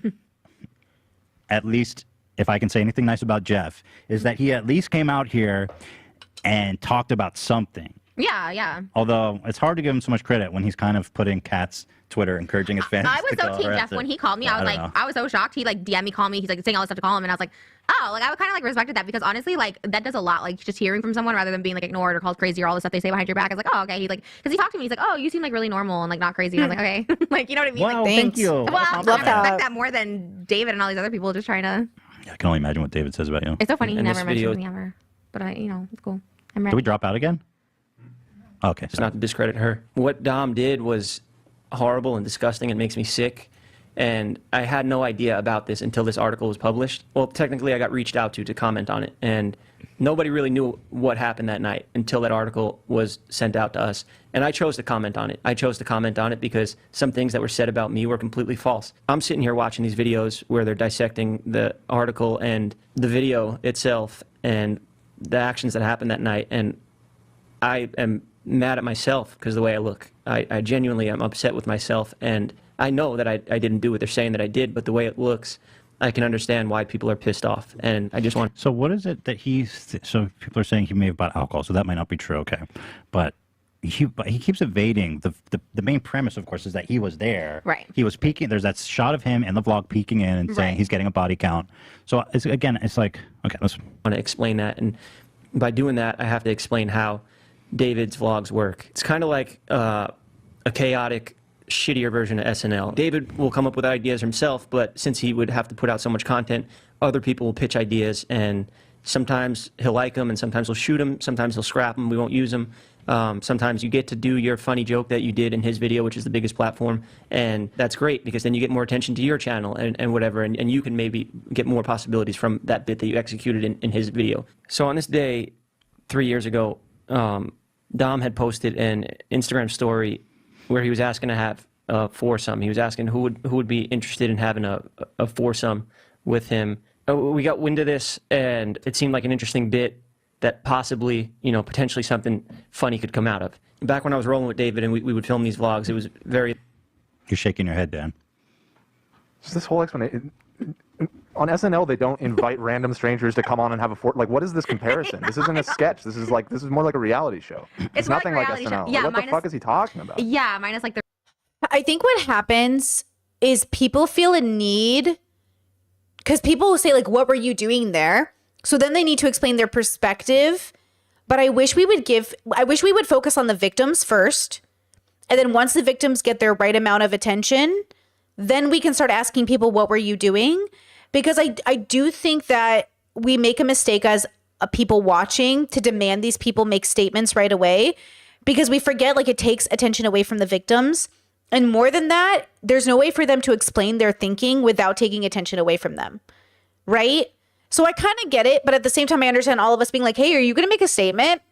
Hey, you need to make a statement. Like, hey, we need to know if we're going to even like, I'm not going to lie. Like when Debate Bro happened, I reached out to a few content creators just saying like, hey, I need a statement from you because I'm not going to promote or support anybody that's like supporting this person. And it was a relief to hear back from some people, not many guys, not many. Oh my God, not many. Just honestly, like 1 or 3 people reached out and said, hey, I'm totally cutting ties with everybody in that sphere. It's like inexcusable. This is disgusting, like predatory behavior. And that was not the common response. Okay. The common response was like, it's not as bad as people think it is, blah, blah, blah. To be fair, some of those people's response came before the stuff with the girls. But either way, the today girls, not the past girls. But I think as an audience, we want answers, but I do think we put content creators and other people in weird positions to be like, explain your story. But when they explain it, we get mad at them. I kind of want to know. I want to know what insight Jeff has on David Dobrik. Because when I first heard all of this stuff, again, my work, I want to make it clear. I 100% support the victims. And of course, my autistic brain also wants to go to solutions. And I understand that my type of brain makes people feel like I'm not giving the victims their say. But this is 4 years ago, so I think we've all been there. But I want to make sure you know that I'm not looking for solutions now because I'm trying to make excuses. I'm just like, okay, how do we prevent this? I'm a preventative person. I want to prevent this from happening in the future. How do we do that? Obviously, there are rules we can implement, right? There are attitudes we can like shake our heads at. There are things we can say absolutely not to.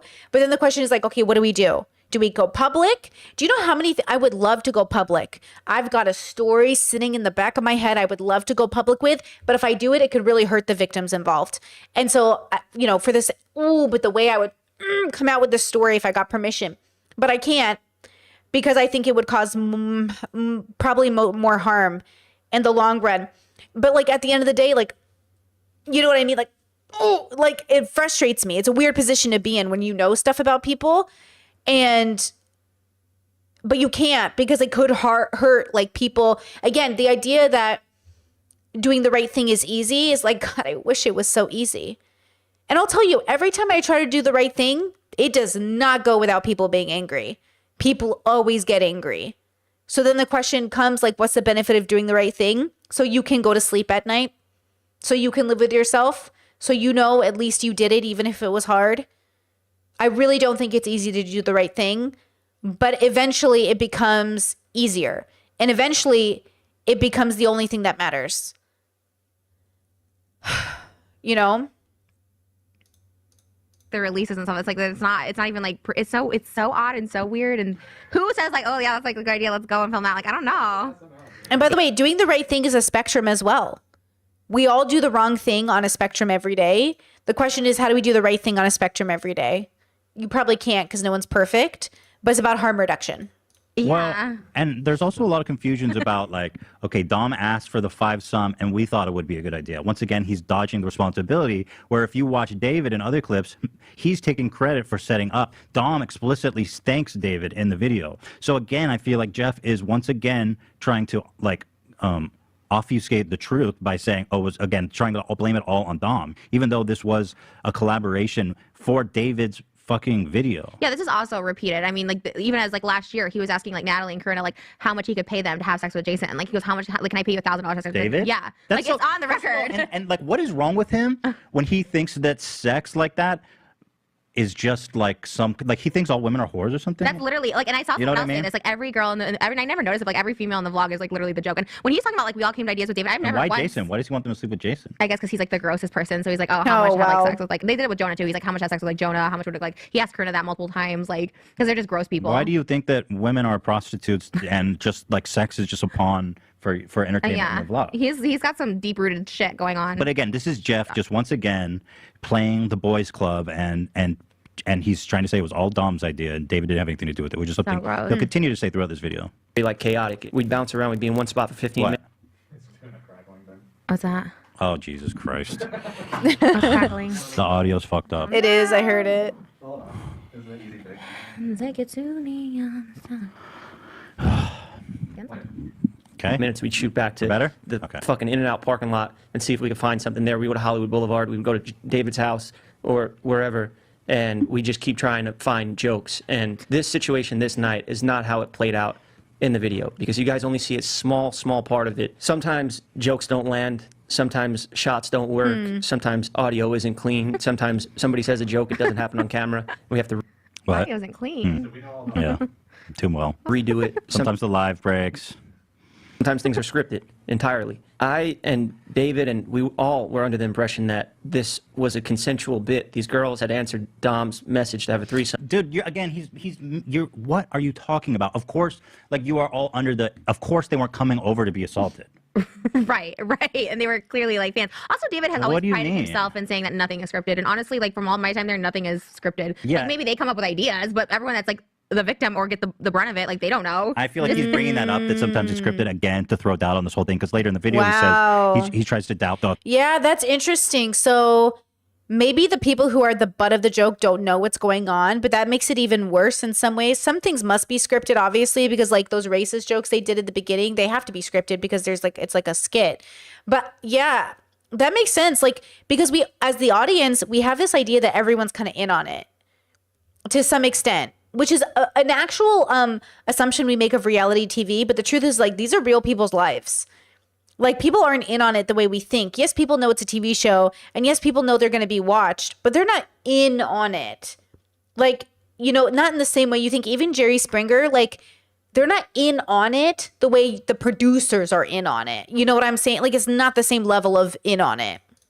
Authenticity of the video. And they came over to do that, or maybe pretend to do that, or joke around, or just maybe nothing was going to happen. Who knows? According to the article and in the video, maybe 5 or 6 girls showed up. I think it's like interesting that Dom was able to even get it up or want to have sex when knowing like everyone's outside the room listening. But I mean, how many sex parties have you been to where like that's not a problem for a lot of people?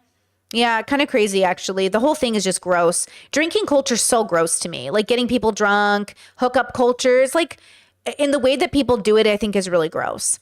I think there's such a better, healthier way to do some level of like consensual, casual sex. But I think society is so bad at making it safe. They weren't interested in having the threesome. I think they just wanted to hang out and film.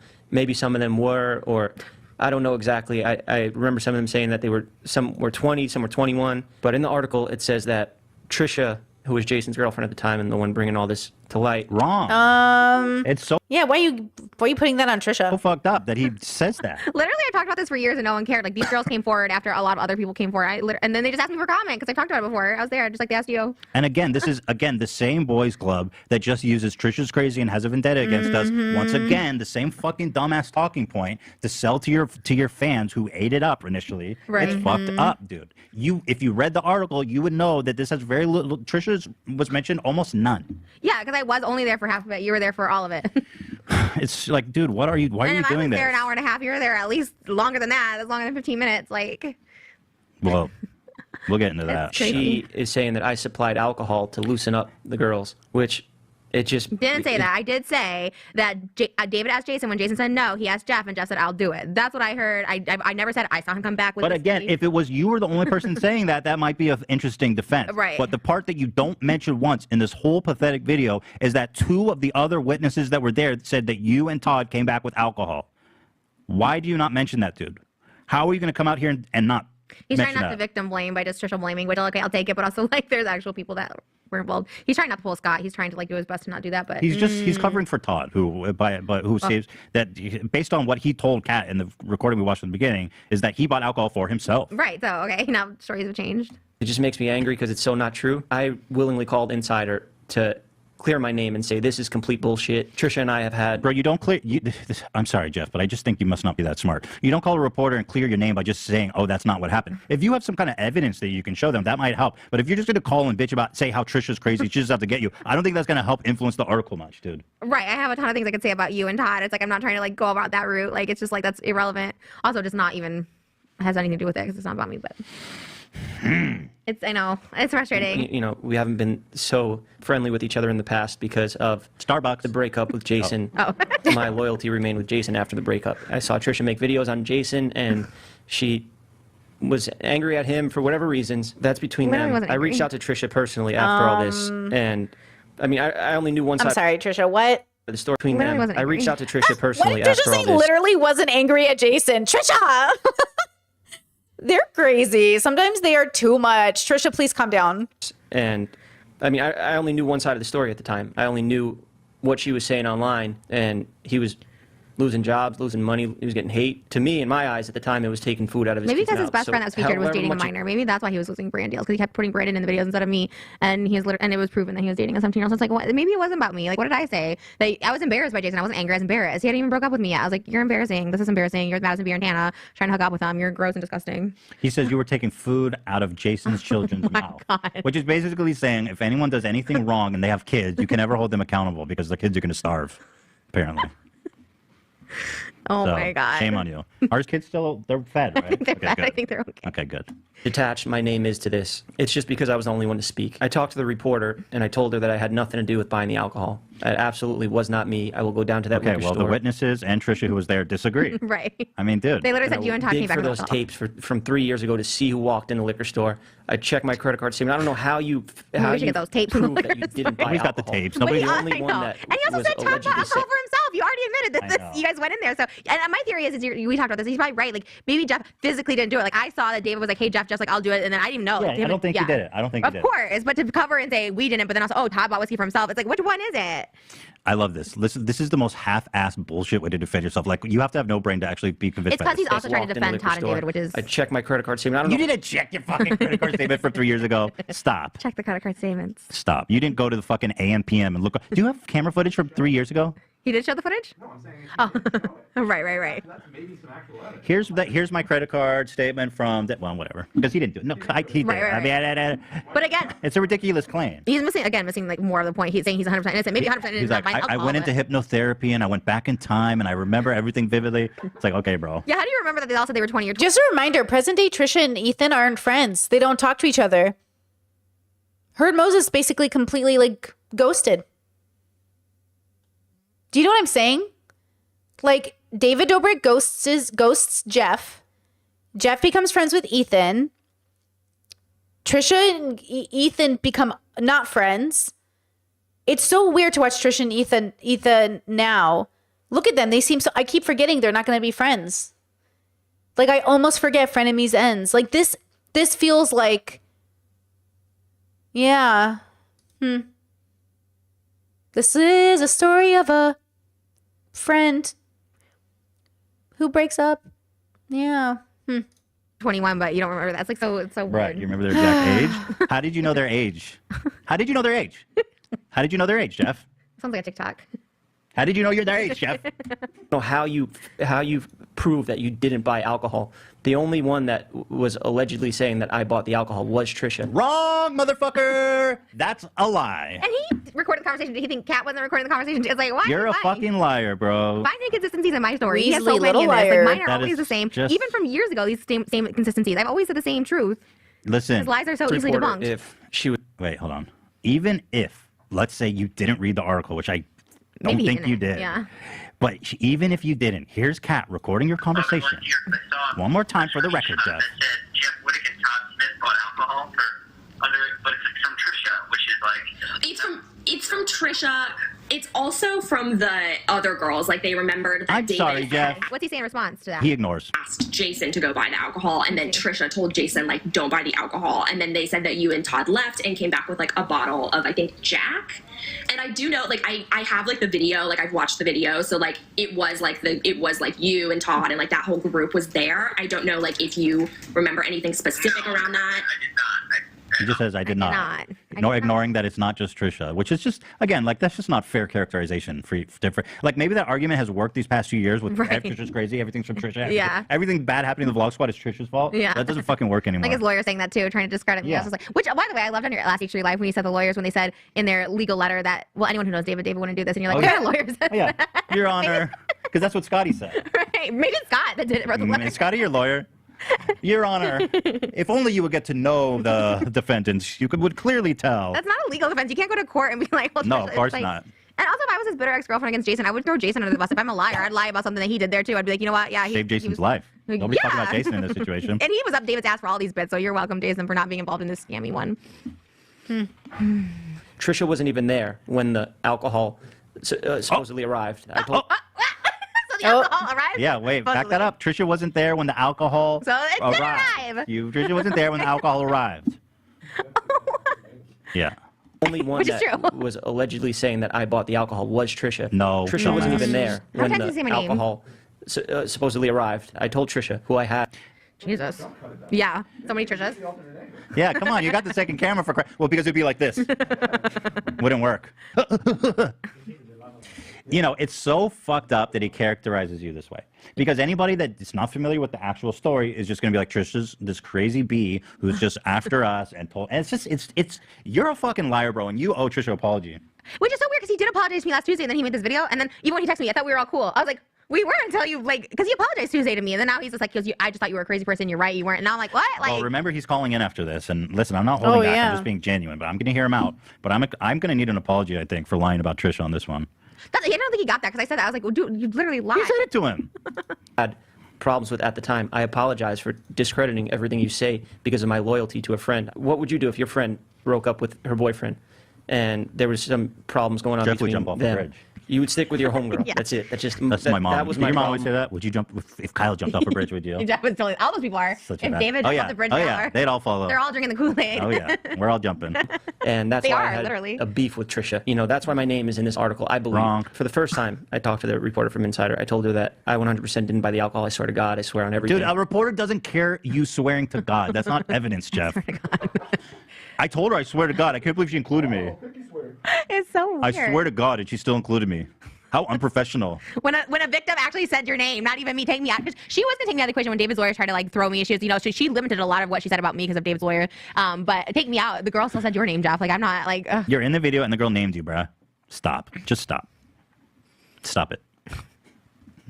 I definitely did not. I'm sober. I would not. I haven't. I know I haven't bought alcohol because I quit drinking. So Okay, I just. fine. Who bought the There's alcohol? no way I could have bought the alcohol. Then she asked me. Well, okay, that's not an argument, Jeff. Like, you could have bought the alcohol for someone else. Like, Even if you're sober, that doesn't mean you don't buy alcohol for other people. About a joke that I made with Todd in a video where I made fun of his drinking problem and like how he loves whiskey or something like that. I do make those jokes about Todd. So I said, yeah, you know, that could have been in a video later, years later, in a completely different situation. But I wasn't saying Todd bought the alcohol. That was like 20 minutes apart in our phone call. Once again, he's lying. We have recorded the conversation, and I'll pull it up again because, like, I don't want to leave any room for doubt. He literally mentions it at the end of this. Listen, I'm just going to skip to the end. I don't have alcohol in my house. I don't, you know. Do you think it's possible? Yeah, I totally get that. 100% lie. Yeah, I totally get that. I know Todd was there because like he's in the video and everything. Do you think it's possible that like Todd was the one who bought the alcohol? I don't think so. But Okay. I know Todd drinks himself, and Todd drinks whiskey. So if you Wow, in the same clip. So he once again is lying about the reporter, taking it out of context.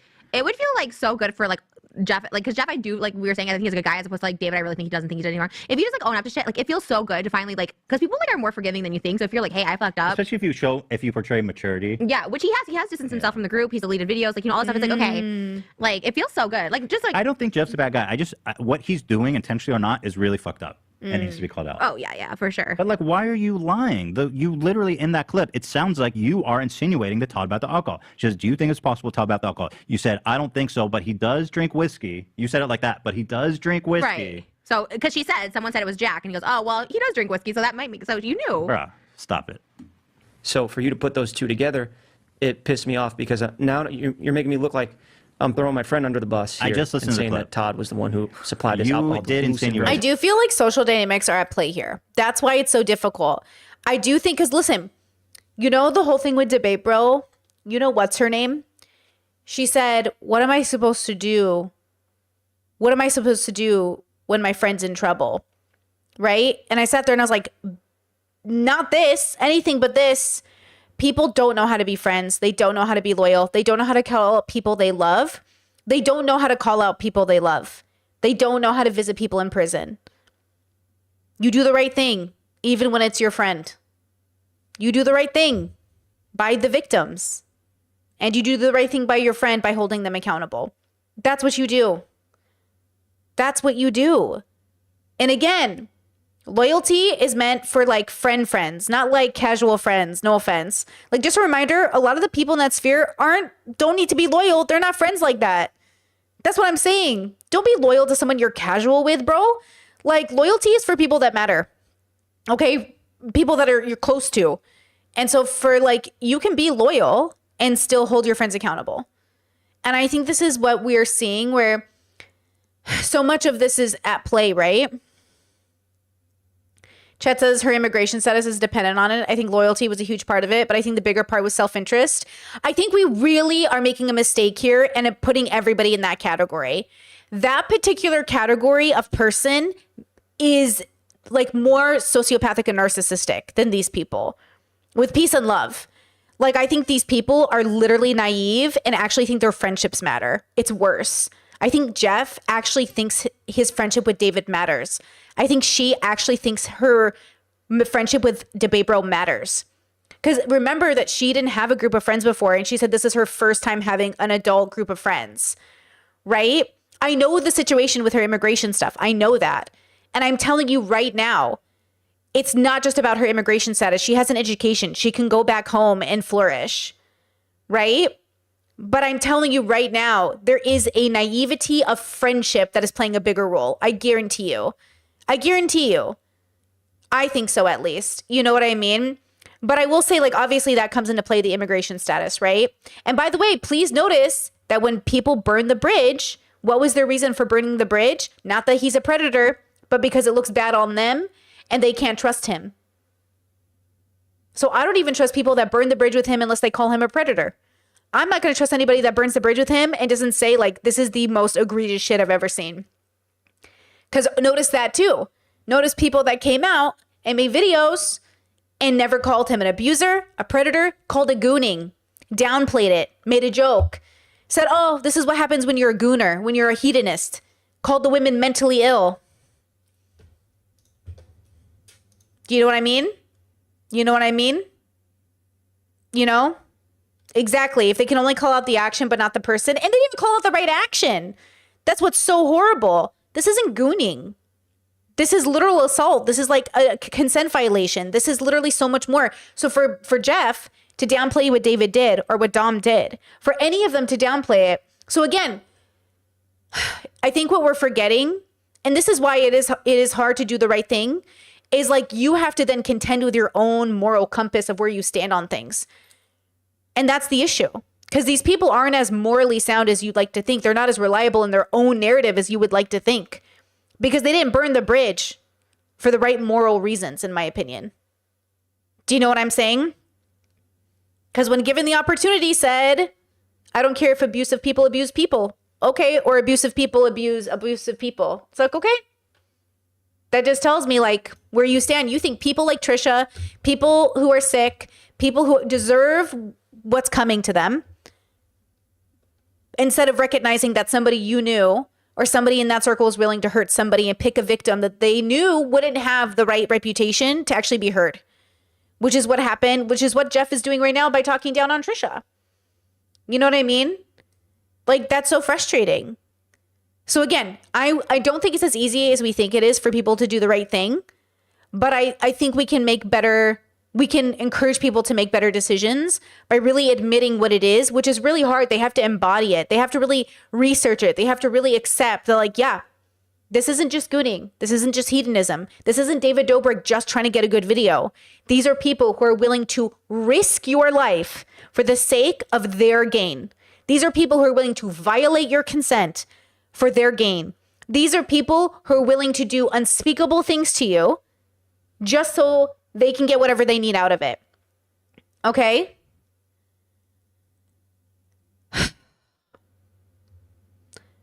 Chet says, did you go to these people about taking a side and they chose him after the leaks came out? Before the leaks, when I went to people before my video came out. I cut off the girl because she already chose him by working with him. So I didn't even give her a chance. I said, hey, it's been fun. I wish you well. I'm cutting you out. Okay. Some people reached out to me. Okay. And they all downplayed it. Basically, some people didn't, but most people downplayed it, especially the men. You know what I mean? That's why I think I was even mentioned in that burn bridging video. I mean, I could be wrong, but in the bridge burning video, he said, I thought I was cool with people, but apparently I'm not even cool with them. And I think he's talking about me because no, I'm not cool with you for downplaying the abuse. I gave him a chance. I explained the situation and he said it didn't matter. He didn't think it was that big of a deal. And he doesn't like any of the women in the space anyways. So he doesn't care because he thinks they all deserve each other. That's a moral failing. And so we ended the friendship. And then the burn bridging, the video came out and he said, it's the gooning for me. It's the, I can't trust this person. Instead of calling it what it was. It was a consent violation. It was predatory. It was abusive. It was toxic. It was beyond. With peace and love, I want to wish the best of people. And I think people are good. I just think it's really hard for people to do the right thing. And I know it's always, it's not always easy for me to do the right thing every day. That's why I try to harm reduce. But man, it is what it is. Hey, what are you going to do?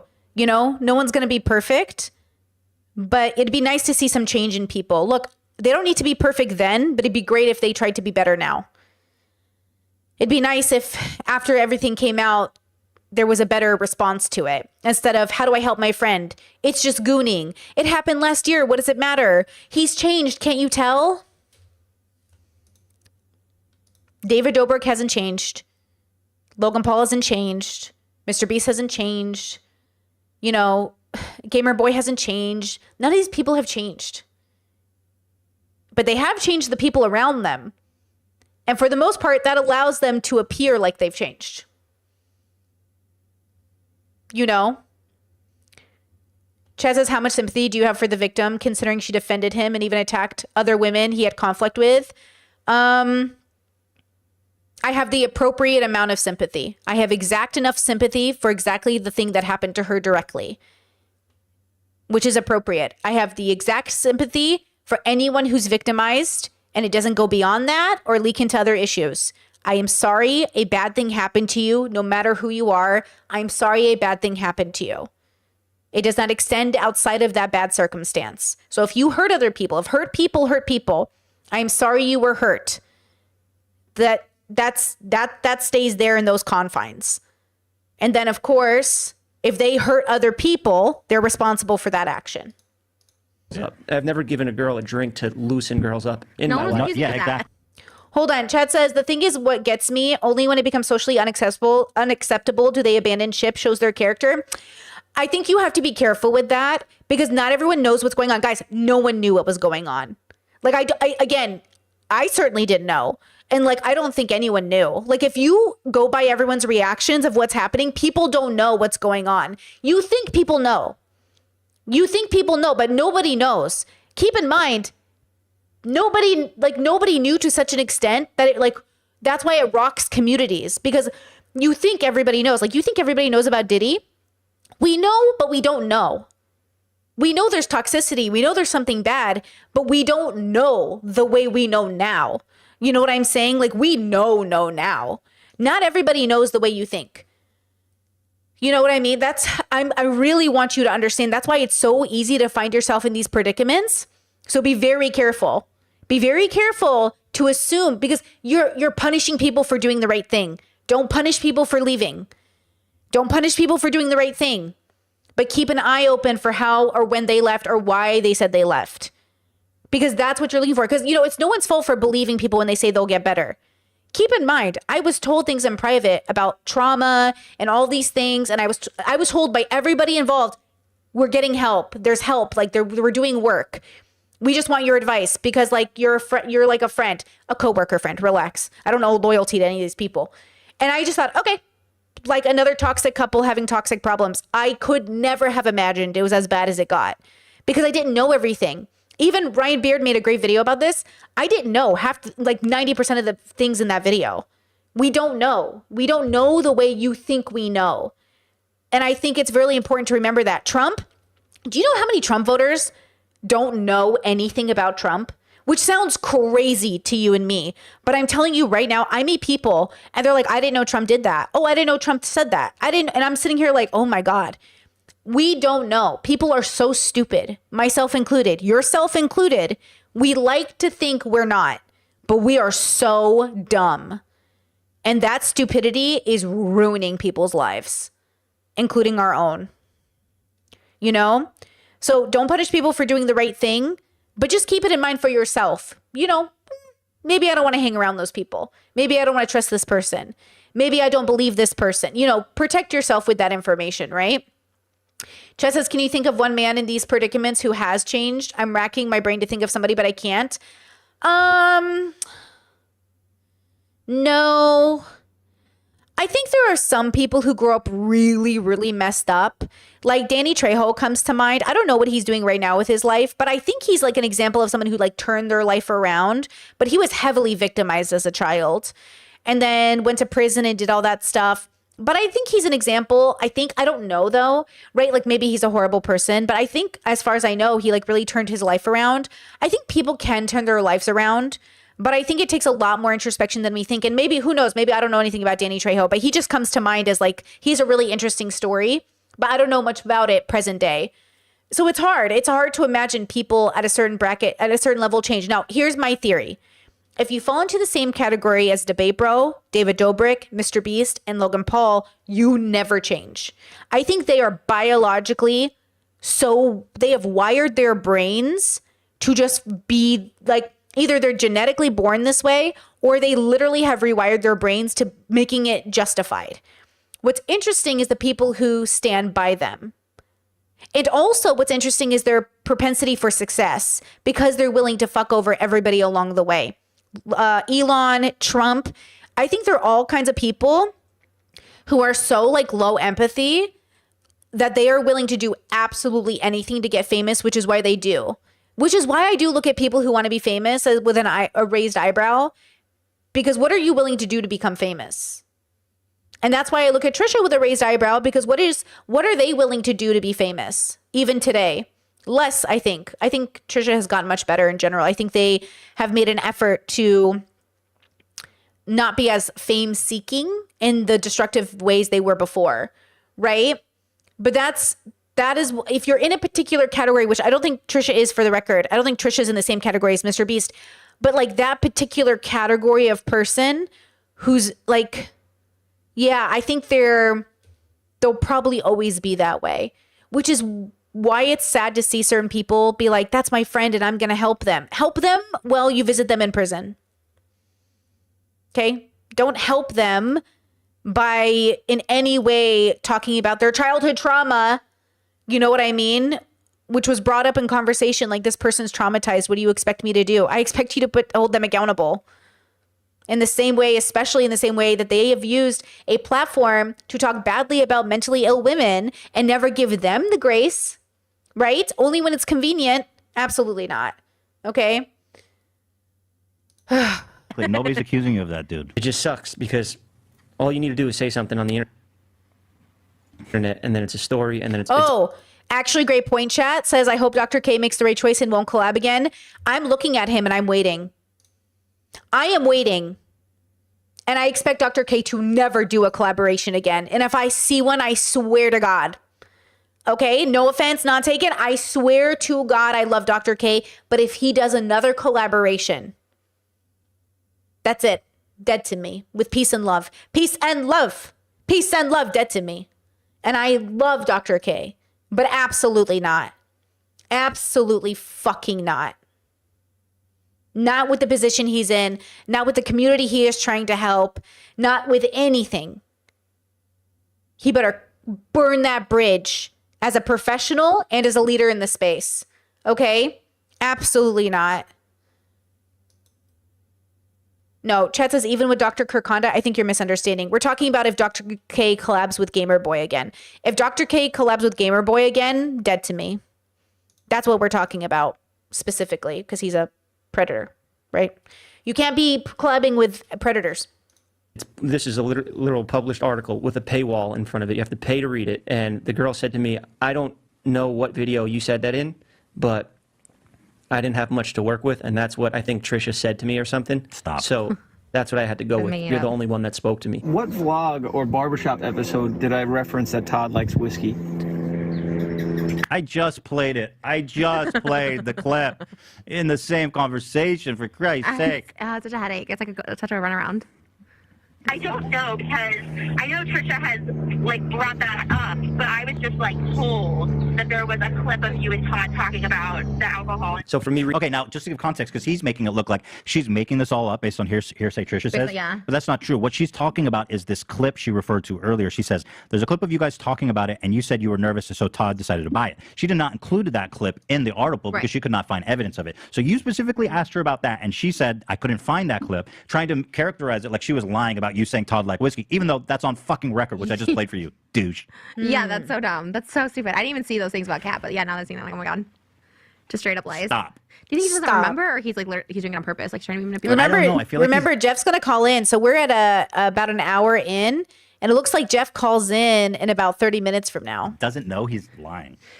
Oof. So what does that mean about him? Does it mean He's just so caught up in trying to defend.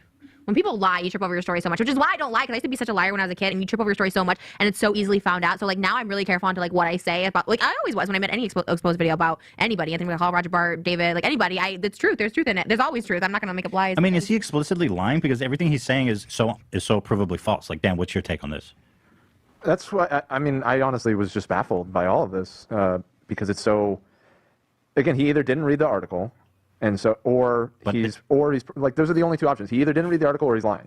Like, but well, funnily enough, even if he didn't read the article, we have him on tape. The reporter saying it wasn't just Trisha; it was two other people. That right. Well, and it seems like he can't get a story. Didn't he? I was just asking AB about this in our chat because I wanted to make sure I understood it. But when this first broke, and you were arguing with him on Twitter the other day, Trisha, Yeah. he tweeted that he was only there for 15 minutes. Yes. But everything he's stating in this video also contradicts that. So it's just like his story has changed like 10 times in the last 3 days. The 15 minutes thing is something I really got to ask him about because that does not make sense. It's just not being able to keep up with the lies, which again is why yeah, you should lie, I can't even keep track with what his narrative is here. I mean, if he's just outright lying, then I think the issue too is because it was a while ago, right? From this time stamp.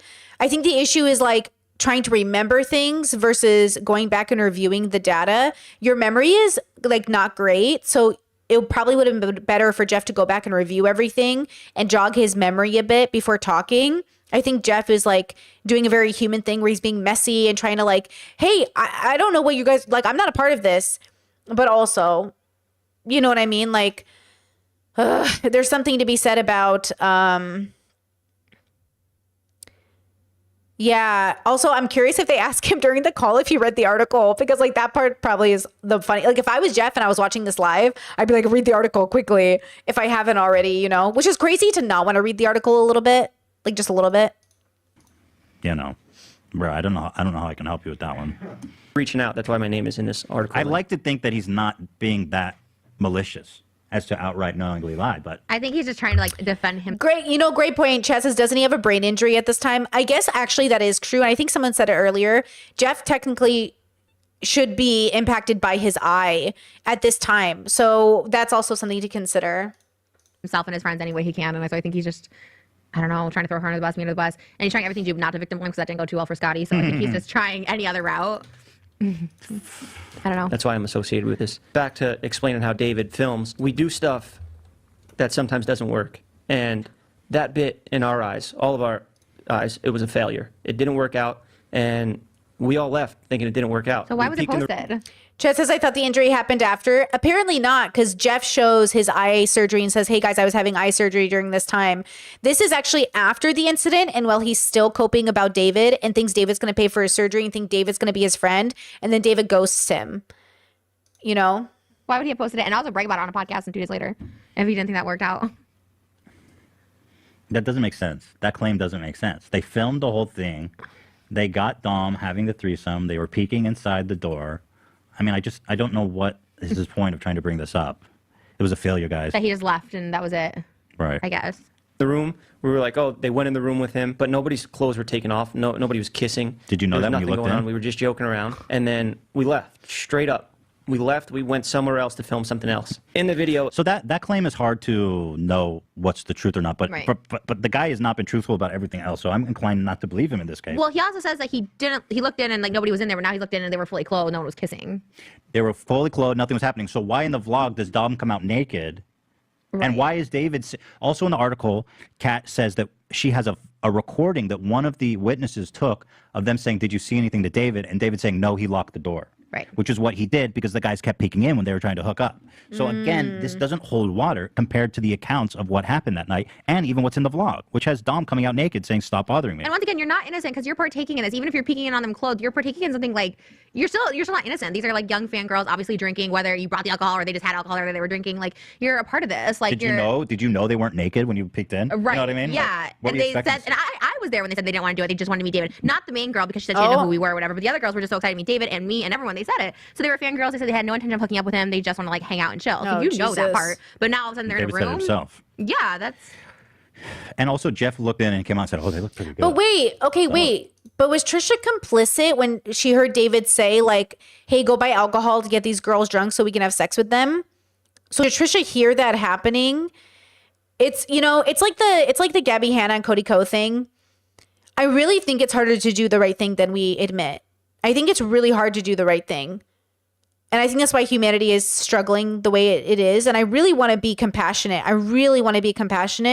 But I want to say, like, this is why the world is a reflection of us as a whole. We are all complicit in the destruction of the earth and the dehumanization of everyone. Like, we are all complicit. As much as we like to say, like, well, I'm innocent. Like, nobody is innocent when it comes to impacting life. We all impact life. So we have to remember, it's not easy to do the right thing. I really wish we could all internalize that. So when we are given an opportunity to do the right thing, we try to do the uneasy thing. Because even myself, I have to remind myself, it's not easy to do the right thing. So it's going to feel like almost counterintuitive to do the right thing in this moment. You're going to think like protect yourself, which you should do, but also you should do the right thing. Yeah, I really want to be honest about this because I think we are not honest with it. I think we deceive ourselves into thinking, well, I do the right thing. If the Nazis came walking, I do the right thing. Then what are you doing about Palestine? It's happening right in front of us. Like right in front of us. And look, when Palestine first happened, I did not have the spoons to cover it. And I had friends who were coming to me for help. I had, all these like very confusing opinions. And then I got a little educated a little too late, And people who were telling me it was a genocide, I was like, I'm not there yet. I don't see it. I don't get it. And then you get there and you're like, fuck. No wonder it was so easy for Hitler to fucking kill everybody. Because look how easy it is right now happening to Palestine. Look at Trump saying, I plan to buy that place. It's going to be mine. I'm going to take it. And we're all just sitting here like, okay, Canada is taking his threat of making them the 51st state pretty fucking seriously. They just enacted their own tariffs. Like, again, I know it's easy to say it's easy to do the right thing, but you know you're not doing it. So actually, here's a great meditative practice. Starting tomorrow, or whatever time it is for you guys, ask yourself in a week's time, how many things did you do that was right? And how many things did you do that were semi-right? And how many things did you do that were wrong? And how do you improve the week after that? You know? Like, how do you improve the week after that? Something as small as you shouldn't eat that thing, or you should work out, or you should get enough sleep, to something like you should have called that person out when it was necessary but didn't, to, you know, acting within reason. Because I want you to act within reason. I don't want you to hurt yourself to save somebody else. I want you to act within reason, right? You know, if you can't get involved in the fight directly, call the cops. If you can't call the cops, say something. If you can't say something, do this. And you know, I heard the protester who was at the NFL say this. The protester who was at the NFL, hold on, actually, can I play it for you? He said something really powerful, and apparently it's like from Islam. Hold on, do I have it saved? Yeah, hold on, listen to this. So this is the protester who's banned from the NFL. He had something really powerful to say about it. Felt I didn't have a choice because I was selected. I felt I didn't have a choice because I was selected to be a part of the halftime show, and when I saw what my position was, you know, it was a great stage, a large stage, and we know as a practicing Muslim, our Prophet Muhammad teaches us if you see a wrongdoing, or you're aware of a wrongdoing, you must stop it with your hands. And if you can't stop it with your hands, stop it with your tongue. Speak out against it. And if you can't stop it with your tongue, try to stop it with your heart, meaning pray about it. So I had an opportunity on a... Isn't that powerful? If you can stop it with your hands. If you can't stop it with your hands, stop it with your words. If you can't stop it with your words, stop it with your heart. Fire, bro, fire. I almost converted just then. Now that's wisdom. You can't always do it perfect, but you can do it in some way. Oof. You know, Chet says, stop it with your hands. So violence? No, stop it with your hands does not necessarily mean violence. Pulling people apart isn't violence. Like, no, you don't have to stop it with your hands, meaning violence. Like you can stop by putting yourself in front of it. By putting yourself in between it. You know, you can describe it in any way you want. Maybe for some people, they think it's about taking up hands. I heard it more like put yourself between the harm. Pull people apart. You know, that's what I'm thinking.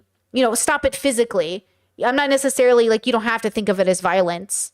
You know what I mean? Like you can, you know, action. Yeah, hands equal action. Exactly. Like make an action of it.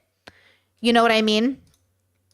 On a grand scale, to bring awareness or speak out against a wrong in of our Muslim brothers and sisters. So we're spiritually connected in Islam, and we're human. We're connected with empathy for humanity because we're all human beings, God's creation, and they're oppressed, and it's on a wide scale, and nobody is really giving it the light that it should get, at least working toward a change. And I wanted to show the solidarity to those afflicted by this and their families and loved ones, that they're being remembered here in America. And they're being remembered here in America, not just by me, but by others. That is so powerful. You are being remembered in America, not just by me, but by others. I love him. I love him. I love him. So much wisdom in that quote. Honestly, I want to start reading the Quran and learning from it because I've already read the Bible 1,000 times. You know, I really gotta do more research on the Quran. But stuff like that, I think, is wisdom. You can't do everything perfect, but you can always do something. It's not about perfection, you know? And this vegan journey has really led me to understanding that more than anything, that there are vegans who fit into a bubble in which they expect perfection out of people's veganism. And that's great. You do that. You know, nobody likes a lukewarm vegan in the same way no one likes a lukewarm Catholic. But at the end of the day, the label's not the point if your focus is harm reduction. I really think that's true, you know? Chad says, Break, could you ever see yourself going back to religion? No, I'm not interested in that journey. And my partner and I have a rule that if one of us shows interest in religion, we make sure we're not crazy, you know, just checking. But yeah, like I'm not interested in religion, which is probably why I'm not interested in veganism, to be honest with you. Because the rules of veganism are too religious for me. Anything that's too black and white and religious, I'm just not interested in because I just don't think it's helpful. I think it usually causes more harm in the long run. You know what I mean? Like I'm very much about harm reduction. And I think people often go for the extreme because it really helps. Like it kind of works. It sounds cool to be a part of something. Like there's a part of your brain that's like, yeah, I'm a part of this thing. Like sometimes you just want to be a part of something that has strict rules and is black and white, but then you realize it just doesn't work in real life. It just doesn't make sense. You know, for me, for what I think society needs to heal, I don't think society needs to be vegan to heal. I don't think it needs to be religious to heal. I think it needs to harm reduce. But that could come in all shapes and forms. So if religion is your way, great. If veganism is your way, great. You know? Ugh. He did say that. You're fucking 30. It looks like we were peeking in, and in the article it says that. I am so sorry. I had the volume all the way fucking up. I'm so sorry to earphone users. That must have been so loud. The friends had to lift her limp body out of the room because she drank so much alcohol. That was supplied allegedly by me or Todd. And that sounds absolutely horrible, and I won't stay silent on this. I don't give a fuck how this gets picked apart. Go ahead. But I would never look into a room and see. Again, you are, bro. I'm sorry to say this with peace and love. I think you're just dumb. Oh, I think all your problems in life probably just stem from you being kind of an idiot. Bro, the naivety, stupidity is almost more criminal than intentional harm. This is why I say I hope she gets out of that dynamic because her stupidity is almost more treacherous than his intentionality to be a predator. I'm talking about, you know, I'm serious. I'm dead serious. The naivety is going to hurt a lot more people because people are going to trust her and they're going to rely on her to be a good source. And she's going to be complicit in allowing a predator to get away with what he's doing because she sees his childhood trauma. It's always how it goes. And I get it as a very a person who likes to see everyone in all of their facets. I get it. But I think that's why it doesn't, you know what I mean? At the end of the day, all of us are traumatized. Okay? We are responsible for getting help. That's why I had a friend once who would always cheerlead me. And I was like, hey, you are enabling. And they're like, what do you mean? I was like, I'm not even doing that much. But the way you just always tell me I'm right, you got to stop that shit. It's not helpful. I see you do it with your girlfriend. I don't like it. And they're like, what do you mean? I just want you to know, you're great and you're beautiful and you're smart. And I was like, you're not my mom. I can go to my mom to be that cheerleady. I need you to call me out. Am I doing some shit? And they're like, you're right though. People just don't see it. And then the irony is when they did call me out, it would be for our political differences. I'm like, you can't call me out for my political differences. That's not up for debate. My political opinion's too base. You can't call me out on those, you know? So when we have people in our life, we should be careful about the way that they try to uplift us. Because they might actually be harming us, which is why I only have 2 trusted people I go to hold me accountable because they ain't going to bullshit me. You know what I'm saying? And they're going to respect my political differences.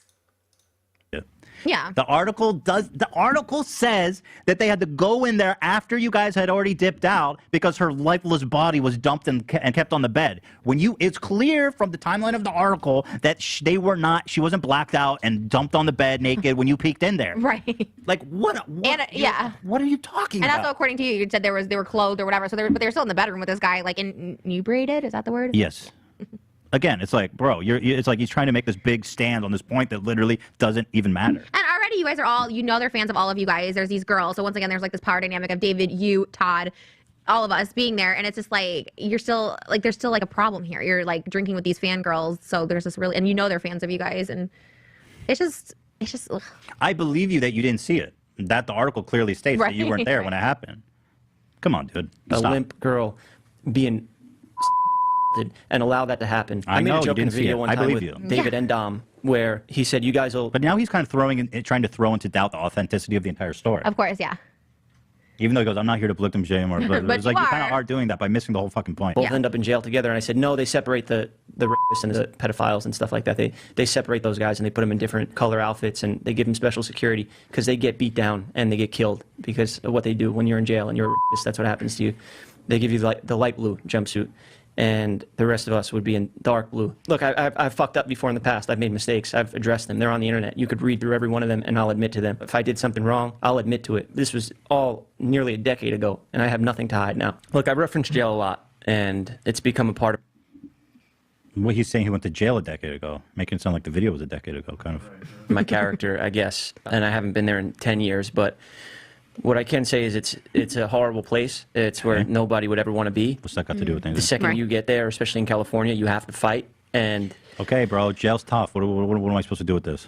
even the most hardened criminals, even the worst people on the planet that have to be locked in a cage because they can't be out in society, still do not condone rape and sexual assault and pedophilia. So his argument here is that because he's gone to prison, he's against SA? Which clearly he's not, because he knew about the text with Dom and these girls in 2019. He still filmed with Dom after this. The ones from VidCon, he knew all this But stuff. he may not have known about the text. We don't have evidence of that. I'll tell you, I know for sure the whole group knows about Dom and his. That's for sure. The VidCon thing. But the fact, and he still did videos with him, had a whole barbershop episode. Like you still promoted him. Like don't act like you were so much above this. After the whole VidCon controversy, why did you continue to associate with Dom? I mean, I have that same question for everybody.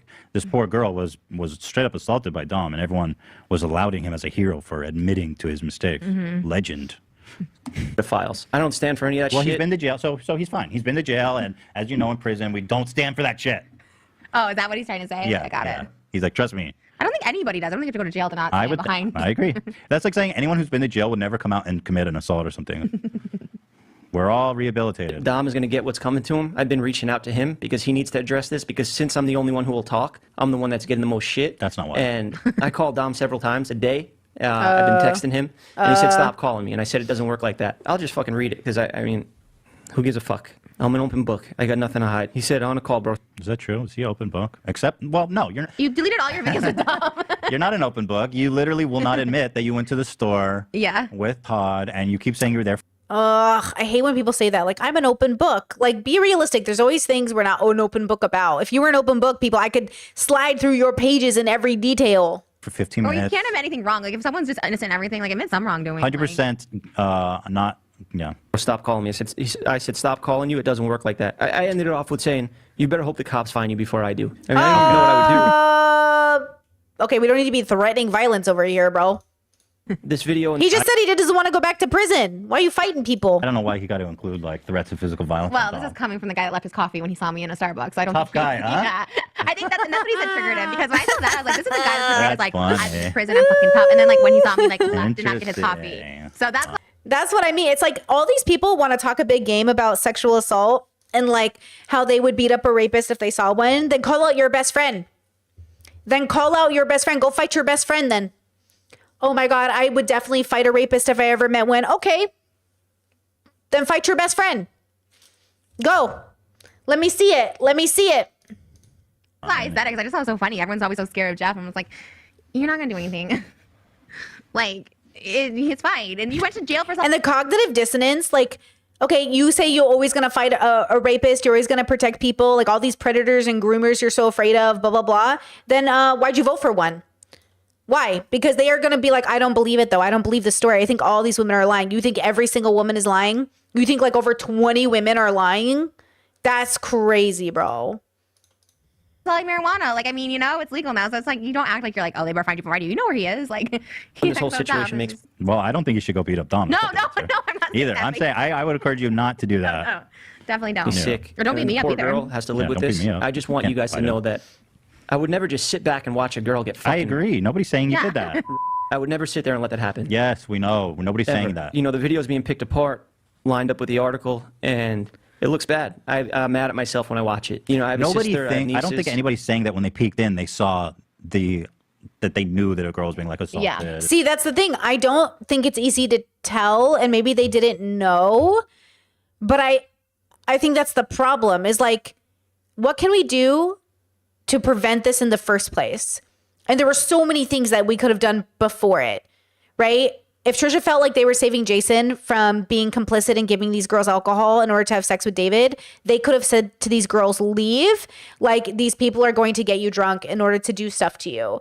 Or if, you know, they did invite them in the first place because they only did collaborations with people that were like signing papers, waivers, consensual, above board, right?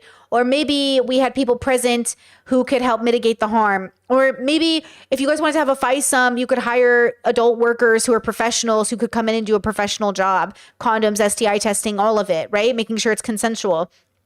There are so many things we could have done, but David just wanted a video where he could say Dom slept with 5 girls or whatever the bullshit title was, right? And so that's why I'm saying at the fame and wealth and billionaire status, at the expense of who? At the expense of who? This is why it is never worth it, because at the expense of who? And all these people that, you know, are worried about what to do and they don't know what to do, I understand that pressure. You should talk to a therapist. And then talk to your own subconscious about your own values. Because listen to me, I was terrified to make my video because the community is so dangerous. Okay. And even huge content creators with a lot of famous status are worried about this community. And then I said to myself, you know what? Like, I've got to do it because it's weighing on me. And I feel so much better now. And let me tell you, I was very lucky. I think the universe really rewarded me.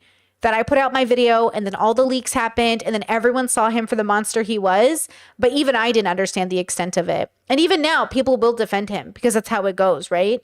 And the worst part is like we downplay it and call it drama, but it is so much more than that. But again, I'm not a trusted source. I wasn't when I made that video, and I certainly am not now. The reason I don't make a focused video on it now is because the harassment is still real, yes. But more than that, it doesn't matter. I'm not there. Like, I'm ultimately like not there. I wasn't that involved. I was a very casual passerby that happened to be involved in this recent ending of a cycle, but it will continue. If this person doesn't go to prison, they will get a new group of friends, a new group of victims, and it will happen again as it always does for the next whatever years. In the same way, coming this May, Diddy might actually win his case or get off. Be very prepared for Diddy to not go to prison. They're already talking about the possibilities of it. It doesn't mean he didn't beat up Cassie. It doesn't mean he didn't rape anybody. It just means that the system might not find him guilty. I mean, this person admitted of it. Like, that's the irony. We know Diddy did it. Okay. We know Gamer Boy did it. He literally admitted to it. So trial or no trial, it doesn't matter. Trump, he admitted to it. Why are we even playing these games? They literally bragged about it. They bragged about it. It doesn't matter if the system finds them guilty. I can listen to their own words. I can read the DMs. I can see them react on stream. They don't give a fuck. And that's the point. That's not, I don't think that's the timeline, right? Am I wrong? Or do people think that? I think just the overall I think gist of they watching just- girls I have think- sex. yeah, I Like, think- they're not consenting to it. They're drunk. They're not consenting to you watching them. They're not consenting to you guys peeking in. It's the same thing as like the shower situation with me and Jason. Like, I mean, it's not like there was anything inappropriate other than like I didn't like know someone Consent to was David hearing me being having there. sex, you know, it's Yeah. that kind of thing. Yeah. I have respect for all women, but back to Respect all how women. David vlogs. I don't respect It's all women. Like, I don't respect all people. Hila's pissed that I said that. Maybe like, yeah. I respect all, you know, I respect all women. No, I don't- No exception. I don't respect Jodi Arias, the girl who stabbed her husband 41 times. Whoa. I don't respect Casey Anthony. Exactly. You know what I mean? So, Not all women. oh, Dan coming out with Margaret Thatcher, ladies and we gentlemen. have the next episode. We need to cancel Charles Dickens. He was anti-Semitic. Charles, we're going way back, huh? I just saw that recently. Yeah, right after I cancel you. I have it in my notes for real. Yeah, you might as well put yourself on that list. True. Trisha says, Trisha talks so much about age gaps in these friendships, but no adult over 25 stepped in. I mean, realistically, look, these circles aren't the best. Like, I think about my party days. I mean, I went to parties where there was like 16-year-olds and 40-year-olds. Now, at those parties, they were not the best group of people, let me tell you. And people did try to stay away from each other. Like, there was like a an unsaid rule of like don't engage with the teenagers. But at the same time, this is so embarrassing. The teenagers, guys, were the ones hosting the parties. But because everybody worked together, that's how they all knew each other. People worked together and they all had networking friends and people had jobs together. This is something I've been thinking about lately because like, how do we prevent that? Like, how do we prevent young people from making friends with adults in a sense? Like, obviously their parents don't care. Like, these kids were very well off and their parents did not care who they were hanging out with. But I always thought it was so weird. Like, why are we even here? And we were here for the pool. We were here for the nice house. We were here for the alcohol. Like, to be honest, losers, bro. Myself included, losers. That was probably the most loser time of my life. It was like a couple years, a year. I don't know, like a year. I don't know what it was. Loser time of my life. Like, and also when I was assaulted. Very unsafe parties. Like, that's the irony, is like my most unsafe part of my existence was at one of these loser parties. Those people don't care about you. They don't care about safety. They don't care about anything. And honestly, maybe a part of me was there because I didn't even care about myself, right? Like, that's a complex I have to live with, where when I was younger, I just was so self-hating. Yeah. Like, you almost wish you would die through the process, honestly. But like, I think it's hard because we all have like a loser era in our life, but you really got to get old. That's why I say, guys, we're going to be 40. I'm going to be 40. Like, I can't be using streamer language into my 40s. You know what I mean? Like, Ethan Klein is 40. I can't be Ethan Klein at 40. I can't be Ethan at 40.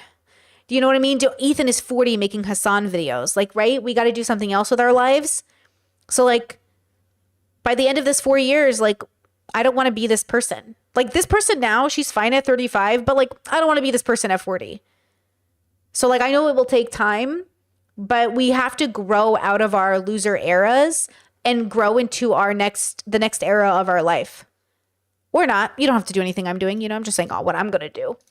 No, I'm not. Oh my God. You might be. Anyways, also, can we go back to this? Also, a big issue is David also, once again, being like, go buy alcohol for these girls. But it's a theme that he's admitted to, saying he has his best bits when his friends are drunk, so he has alcohol in hand. Like, he admits to this. This is something that's another It's always big issue. bringing the alcohol. Yeah, so of course, maybe you didn't do it. And like, again, no one's really coming for you. This is David's vlog. David produced it. David orchestrated. David asked people to go get alcohol. Like, I was there for that. Like, it's not... He's not really under fire. You know what I mean? He put himself in the fucking crosshairs, and now he's going to get mowed down.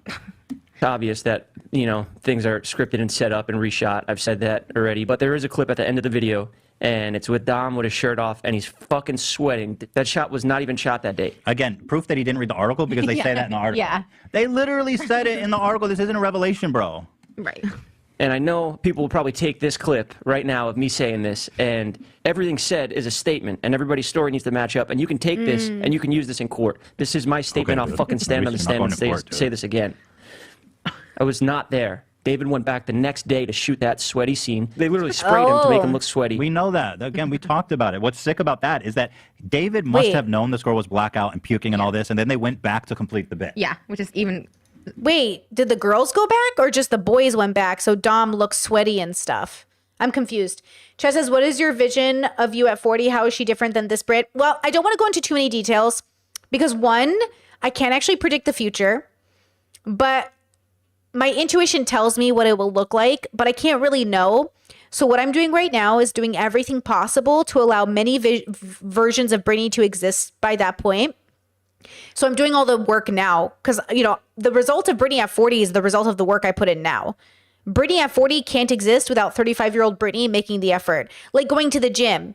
You can't be muscular at 40 if you didn't go to the gym for all those years leading up to 40. Like, I'm not going to be muscular at 40 if I never work out. So what I'm doing now is I'm on the journey.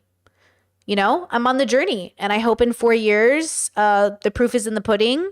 And whoever I end up being, may she be a better version of this Brittany here. That's all I want. I just want to make sure she's better than this version here. Right? Whatever that looks like. Crazier. Right. It's even crazier. Scratch the whole thing. Exactly. And make it look like he just finished having sex. To my understanding, that was shot the next day. In the article, dude. And to my understanding, David had no idea that Dom had just the girl that night before when he told him that he successfully That's had his defense of David. the threesome, so they can. Sure, I believe David didn't know that that's what happened, but what David did know is that the girl was puking, blackout drunk, and apparently you knew that too, Jeff, because you were there all night. Yeah. Oh, and had that's to so reshoot it. horrible, bro. Puking? That's so horrible, bro. And furthermore, the David's like last apology, like he knew this from Dom's text that he sent in February of 20 when I made my video. Yes. So like David still knows this and still hasn't taken accountability. So why you're defending this person is David beyond removed me. this video a year and a half So, ago for a reason. Yeah, he knew all of this. I don't know. You know all of this. Like this is in the present, and you're still like you didn't Yes. know. You know now. Finish the bit. They have the ending to their story. What happened, I had no idea about. I can speak for myself. In my opinion, David went into that thinking that this was a consensual bit, and it was funny to him at the time when he was 21. Again, nobody went there expecting to be assaulted. And literally, he said in the vlog, these girls weren't having it. And then a couple hours later, Read between the lines. Jesus. David literally goes, it was clear that the fivesome wasn't happening, but Dom got persuasive. there's a vlog Yeah. that got circling around of me and Jason later that night in bed being like, yeah, we tried to set up a fivesome for Dom. He said, we tried to set up a fivesome for Dom and it didn't happen. Yeah. And I said, that's just something you can't really set up, is it? Yep, like, I've seen it. it's out there. Like, this is not, they set it up and it didn't work and everyone knew that. And going to buy the alcohol for them was like the solution. Ugh, that's so bad, bro. Chess says, by the way, Brittany, I loved your vegetarian vid. Gave me a lot to think about. Thank you for sharing. I am so glad. Guys, the way I was trying to keep it on the DL, I'm going to do a 30-day challenge every month. I'm just not going to tell you guys what it is, except for this vegan month, because a part of me doesn't want the dopamine validation before I've attempted the task. But also, it's nice to just be private about it until I reveal it. The vegan one I revealed because it had to coincide with the vegetarian video. But I already have the next 4 months planned of 30-day challenges. This 30-day challenge thing works really good for my little neurodivergent brain. So just like a hint to you guys, instead of being like all or nothing, just like every 30 days is kind of like, it's nice. It's nice to like really do it for myself. And yes, knowing it's going to be a podcast, but knowing that like, it's just between me and this Brittany for 30 days, you know, it's nice. It's like a thing. And it's something I want to improve upon. It's like real things that I want to improve upon, you know, not just things I would think would make a good podcast, you know? Chess says, do you think that humans can get worse with time? I just feel like unless there is a mental health issue, we are getting better and wiser, right? I think some people just remain stagnant. I think actually, so technically, genetically, IQ goes down, memory goes down, muscle mass goes down, metabolism goes down. Technically, we rot as we age. We get worse. From a health perspective, we get worse. So it's our job to kind of beat time in that sense. We are fighting against time. And I actually think that unless we actively work to get better, we don't get better. We actually just decline. And that's why most people end up becoming like old curmudgeons. That's why old people lose touch with the youth. It's why old people just end up rotting. So we have to remember to stay young, to stay focused, to stay energetic, to stay well fed, to stay active, to stay educated. We have to remain up to speed. We have to challenge ourselves. We have to get better, because if you don't make the active decision to get better, like, no, you will not get better automatically. You will not get wiser. Wisdom is a lifelong journey. I say all the time, I will die unwise, because I think wisdom is a lifelong journey and there's never an end to it. You don't wake up one day and go, I'm wise now. Like, it's really a lifelong journey into what is wisdom. I mean, the audacity of people to be like, I'm wise, and then also have the audacity to do what they're doing in the world. I can't even give you examples because it's just so offensive to my brain. When people try to lecture me about like, I'm a wise person, also I do all of these messy ass shit. Like, bro, please sit down, bro. You know? So yeah, I think it's like working out. You're not going to actually see any benefits to working out if you don't do it, no matter how old you are. Time happens whether you like it or not, right? Like, time is illusion, but it happens no matter what. It's just, you got to do something with that time. If you don't do anything, then nothing happens. You know, I guess his friends out here that... You know why it's called My Truth? Because it's not the truth. I hate that. I But know. it is I his- hate yeah. that shit. It's out not here from Vernon Hills together. Is it the truth? No, it's my It's my truth. truth. It's my truth. People Is use that that the way too truth? easily now. This is my truth. And he's able to have a threesome from putting out an Instagram story. It was cool to him.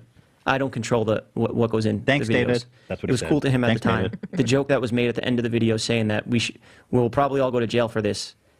was a complete joke and a terrible. What's the joke? That is so bullshit. What's the joke, makes though? jokes like that? Right? We're all going to jail. Okay, obviously it's a joke. What's the joke, Jeff? Explain to me the premise. After all, I don't know. I think people say that all the time because they're being funny. I do. I just think it's like one of those things people say, like, we're all going to jail after this. When people like play on the swing sets too long, like, I don't know. I feel like that part might be more malicious than I'm assuming. But for some reason, when I hear it, it sounds like when you eat too much food at dinner and you're like, we're going to prison after this for eating this much. Isn't it just, I don't know, in my bubble, I feel like people just say it after the most silly ass shit. Like, I just binge watched Avatar for 12 hours. We're going to prison for this. Like, you know what I'm saying? Maybe that's my bubble. It's much more innocent, I think. But maybe in their bubble, it means something really bad. all of that whole night of like the girls, the sex, like you're like, and then, what's the joke? What's the premise of your joke, Jeff? Why are you going to jail in your joke? Yeah, what is he commenting on? I actually do want to know that too. What is the joke from Jeff's perspective? Because that would tell us if he was self-aware of it or not. Yeah. That's Ethan's right. If the joke is about the girls, then there's something there. You know? Ooh. Chat says in edgy boy bubbles, it's used when they do morally gray things they know can be interpreted for something way worse. Ah, good example. Yeah. Chet says, do you have any recommendations for workout channels? Lean Beef Patty and Jesse James West. And they're very wholesome, very lovable. And everybody I follow on Instagram. Go look at my Instagram and just look at all the people I follow. I love them. Built by Becky, all those people. Like, go look at my Instagram. It's David, Brandon, and like literally the people I've followed. The slimy ones. One at that, because it turned out something horrible actually happened that night. But do you think it, in anyone's right mind, if we just posted a video to 10 million people that a serious, disgusting crime happened in, we would make a joke saying we're going to go to jail for this? No, but it's telling. Yeah. Right. Yeah, right. Exactly. Good point, Dan. I definitely wouldn't expect you guys to go back and complete the pic and then put... No, I think what it means is that there was some underlying unease about it that made you guys make that joke. Because clearly that's the joke. Yeah. Otherwise, what's the joke? What is the joke? What are you going, Joke. I didn't know what happened. I just think people, if they're innocent, they should talk. I woke up today to a call from my manager where I was asked to delete all the posts that I've done with a brand that I've been partnered with for a while. And I felt like angry at first and, disappointed. I didn't feel guilty. I felt like this is now costing me everything I've worked for. I refused to delete it. And this I love. That's crazy. That's so crazy that's what you're like upset about. It's like, shit, I'm losing brand deals. Well, no, okay, hold on. Again, we're not understanding. See, if you ask someone from their perspective, we can't punish Jeff for feeling like this is something he thought about because he thinks he's innocent. He's not upset that he's looting. Like, that's what I'm saying. We're so dishonest with that's why you have to go to a therapist about this stuff, because only a therapist is trained to really hear you, or like a priest or something. Like, you asked Jeff his perspective. He stood up because he said, hey, I'm not going to go down for everybody else's fuckery, right? So, like, this is his life falling apart around him because of somebody else's crime, right? Like, that's the point, is that it became real for Jeff, right? I'm just explaining the psychology. I'm not explaining, like, I'm not trying to, like, make an excuse for the bad behavior, Avi. So, like, I'm saying, like, this is the stuff that I don't appreciate about people's brains, like, especially Trisha, out of all people, Trisha. N-word, chicken nugget, blackface Trisha. Do you know what I'm saying? Like, ma'am, please, like, out of all the people in the world who have not a place to talk about, it's like Trisha, Because, again, we want to know why you did this thing. So we're asking Jeff, why did you do it? And when he's explaining it, poke holes in the conversation. But also, like, I think that's reasonable for people to be like, hey, I was losing business. People were coming for me. Like, you asked me why I didn't do it or why I did do it, and I'm telling you why. I'm telling you why I didn't do it. Now, whether or not you believe me is up to you, which is valid. You don't have to believe Jeff. Right? Let me play it. I shouldn't pause it. And he said they could sue you. And I said, you know what? Then fuck it. Let him sue me. I'm innocent, and I know how this looks. Your from a PR innocence has nothing to do with a brand, which is in a contract. Like, Jeff is on a mission to ruin his life. Literally, yeah. Jeff, please, for the love of God. When I saw this, I was like, dude, just take it down, bro, please. And if you ever want to work with a sponsor again, this is not the way to do it. Because I think your association and David. Yeah, he got a little, like, Jeff did this weird, like, defense thing when he should have just taken down the post. and then squared himself away, which he did. Like he moved away from that whole group. It really sucks. It really sucks when you're like associated with a group. You're like, I'm not even a part of this group. Or maybe you are in Jeff's situation. You're like, you know, and it sucks. That's why it's almost better to work solo, to be honest. Vlog alone, regardless of the article, just like what you did in that vlog is reason enough for a brand not to want to partner with you. Like he's At least stuck. now, until it cools off, right? Because again, you're not the main perpetrator here. Yeah. Like, let it cool off, give them what they want, just remove it. Because now you're known as the guy who, if shit goes down, he's going to make you sue him to remove the post. Like, I'm sorry, that's not someone of any brand. Again, maybe right message, wrong messenger. Ethan Klein. This is what I'm saying. Trisha and Ethan are the worst people in the world to be having this conversation. Ever going to want to work with, bro. Yeah, Just say, I'm sorry, I understand the situation, course. I'm going to take it down, even You've though, done that, right? of course, it happens, you know, it happens. You don't fight. You don't say, I'm not taking, fuck you, I'm not taking it down. I've never had that happen. I don't have brand deals, so I don't know what that's like. Apparently, Adam and Eve doesn't care. Adam and Eve just they're like, ride or die. they're like, Even whatever. when the podcast was going to end, when we thought we're going to continue, like, oh, are you continuing the podcast? Should we keep sponsoring? Like they reached out to me. Oh, when they thought you. Yeah, Adam and Eve was one of the only sponsors who ever paid me, and they paid me good. Like I made really good money working with Adam and Eve. They were really kind to me. Yeah, one of the only sponsors I ever worked with back in the day when I used to do BDSM content. They paid me well. Adam and Eve did right by me. Yeah. Oh, that's nice. They're like, should we just like pull out? And I Oh, was that's like, nice. Yeah, loyalty. I like that. Maybe I own Adam and Eve. I don't know how they You like. should. I know. At this point, I think you're the only reason they're floating. They're like, we will never pull ads on Trisha. I love They're it. like, just tell me what to do. You're quitting the podcast, just tell me. I'll fucking cancel all of them on Ethan. They've stood by me through every single thing I've been through. I love that. I love that they're loyal to you. Yeah. I'm not mad about that at all. Mm-hmm. Adam and Eve. Get Adam and Eve as a sponsor, Jeff. No, Don't who's give the a one fuck. that sponsors our Chipotle? Yeah. Apparently. They love supporting. Yeah. Yeah, Chipotle's like, just put me sponsor with James. absolutely anything. James, David, and The spring chicken burrito. It's James's burrito. Oh, He likes brother. them young. I like that. Yeah, he That's likes the young brutal. chicken. people like the big bitch burrito too. My burrito. The big bitch. Yeah. Well, what can I say? They serve spring chicken there, and that's how James Charles likes his meat. Young. And he's just living his life. Oh yeah, he's living his best life for sure. James Charles, ladies and gentlemen. James Charles is a Anyway. What a predator. And you know, I do feel bad because it's like Jeff is getting all this heat, but like James Charles is a billion times worse, and he's out there living his best life with the young spring chicken burrito. Wait, stop calling him. Why? spring chicken. That's what he I likes. just hate it. I hate it so much. Well, you know what spring chickens are, right? Yes, I get They're it. young I get the chicken, joke. right? Yes, Okay. I understand. Okay. standpoint, but I will speak up and I will show that I'm not who these people are saying I am. Removing those Bro, you posts are, from those though. partnerships, it looks like I'm admitting guilt. And I know he's saying that it's a It PR doesn't. thing, like if your It's not. name is in It's really titles and you're respectful. speaking. Yeah, it's just being They hate respect. you. Like, Exactly. they It's don't not. want to be associated with you at the moment. No, I don't know if his problem is that like I don't know if it's like he said post. That makes me think like Twitter or Instagram or something. But if there's like a whole episode, you can Jeff. I'm talking directly to you if you're watching. You can just clip out that part. Right. You can keep the video up. Yeah. I don't know. You had no problem taking down like Dom and all these other videos. Like, just take that one down. Like, it's not. Just clip out the part though, because maybe he's got like a whatever. Jeff You is got shit a new fuck, set now, Jeff Look, deal with your FM. shit, bro. You were there. Just I don't know. Stuff. Bro. Jeff You're FM. linked to this, but I'm fucking innocent. I didn't assault a girl. I didn't. No. I wasn't an accomplice to an assault. I no. tagged along to make a skit, to make a consensual bit. It wasn't a I'm not skit. trying. Right. It wasn't a skit. Again, that's another way of trying to A skit is- deflect. everyone's involved in the skit. SNL, I'm pretty sure they're all aware they're filming. 100%. Yeah. Yeah. Defend anybody here. I'm just trying to tell the truth, and I'm not media trained. I probably fucked up a bunch Me of neither. times. I mean, I talked to Trisha, and Can you tell? I mean, that was a lot to call her after she said some. Who even says that? I'm not pretty media crazy trained. stuff about me. But I always feel like communication should be done offline, and I'm always quick to call and talk things out without quick them to text blowing me up this morning, online, I so everybody tweeted. else has their 2 cents in without knowing the whole story.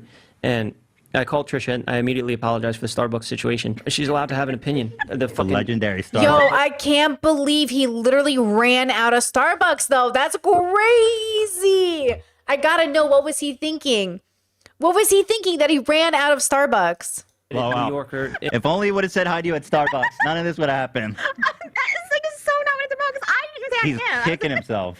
I was ignoring him the same way he was ignoring me. We were both avoiding each other. I was just saying how funny Tough Guy Jeff is He's to run thinking out. about that Starbucks encounter over and over. Is he trying to be like condescending or is he being serious? I don't know. Is he being genuine? Like, I'm sorry. I don't know. Well, I think he's being serious, but it does come off condescending because he is implying like that this whole Starbucks thing is the reason why, you know. No, chat says Jeff had his accident already, right? Like he's protecting David in the time where David is abandoning him. It's before David abandoned him. So this happens, then David abandons Jeff and he realizes like, oh my God, David sucks. Right? David said he'd pay for his medical bills and all that stuff, but then he doesn't do it. Like David pretended to be there as a friend but then isn't there as a friend. So like Jeff is still thinking David's innocent, still thinking David's being kind, still thinking David cares about people, and then realizes like David doesn't care about any of us. I am dying for Liza Koshy, right? That's her name. I would love for her to have any insight on David Dobrik. What does that woman know? What does she know? Everything's crushing down on his life. Maybe nothing. What if Liza doesn't know anything? What if David had the most perfect relationship with Liza Koshy and she absolutely knows nothing and they actually just broke up because it was time? Or maybe she's as psychopathic as he is. What if Liza Koshy is one of them? What if she's David Dobrik but likable? I don't know. I don't know these things. I don't know these people. Life right now. In me, the loyalty to my friend is what got me into a beef. I mean, this allegation in here There's no beef. could potentially ruin my life and career and everything I worked for. This article currently cost me every Wee, tiniest world violin. partnership I've worked my entire life to build. And it's all just because I was trying to help by telling the reporter the truth. No. No. Now, you were named. You're calling. Blah, blah, blah, blah. Come on, dude. You know what? And also, like, you're again guilty by association. Like, I was dropped from my podcast last year with what was the company Podcast One because of Shane scandal. So was Rylan. for real? Rylan was dropped from Spotify, and I was dropped from Podcast One. They said it was because they couldn't afford me, but I've seen shows that get like 100 views and they still sponsor. And it's because of my association with Shane. So even though I had nothing to do with Shane's allegations because I was associated with him, like, you get dropped. That's what it is. It's better to, I wish I would have separated back then, but I was so like I was like so hardcore and stuff like that. It's better when you just separate yourself, especially if you are not guilty and you're seeing all the things that your friend is guilty of. David is clearly guilty of this stuff, and you're still trying to associate with it. And it sounds like Todd too. Yeah, That's true. separate. If you really wanted to save your career and do the right thing, you would say, you know what?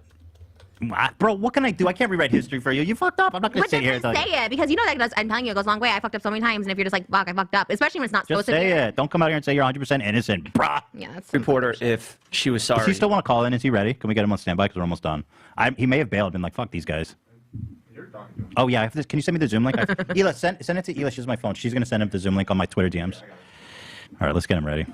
For twisting my words and causing all this now because I'm sure she had an idea about what the aftermath of this would be, but I just wanted to know if she had any sort of sympathy for knowing that I was innocent and You're still not doing innocent. this. My Middle Eastern cousin Zayn is still friends with David Dobrik. I'm on Reddit trying to figure out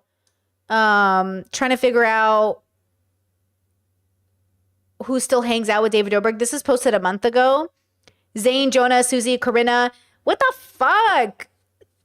Still hang out with him. Maybe. Okay, this is so interesting. Are people like basically still associated in some way? I guess some people are still with Jeff. Are they with Jeff and David?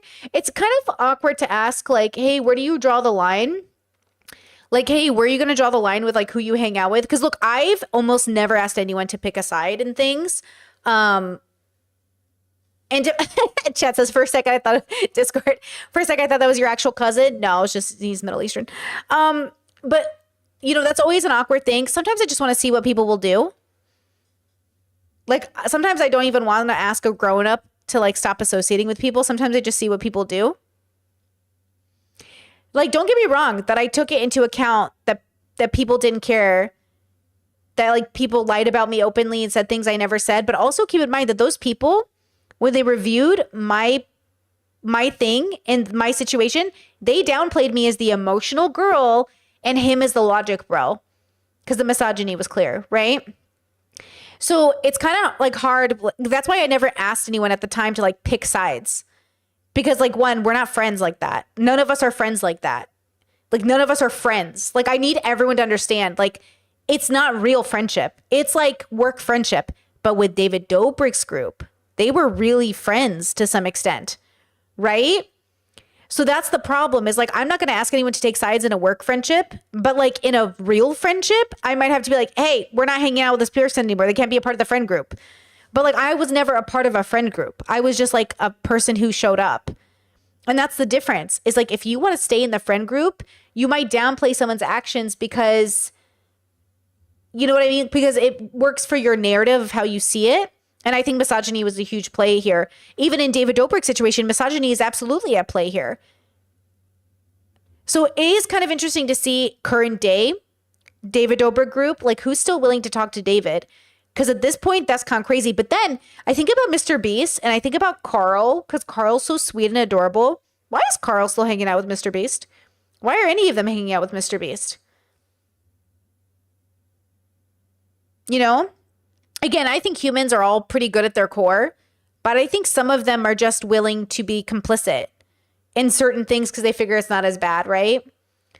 You know? Chet says, you've never been part of a friend group? No. I am a part of friend groups, or I was in the past. I'm not part of a friend group now because I realize I'm not that person, but I'm saying the online friend group, like the panels I was doing and stuff. Like I wasn't a part of the group, you know, like I was just a visitor, which is why it was frustrating for people to paint me like I was part of some group because they use that to like discredit my viewpoint, which is like fine. But I've been a part of friend groups in my early 20s. I'm not a part of them anymore. I realized I'm a visitor.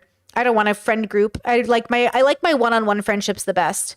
Group dynamics just don't work for me unless they're siblings. I like my sibling group dynamic.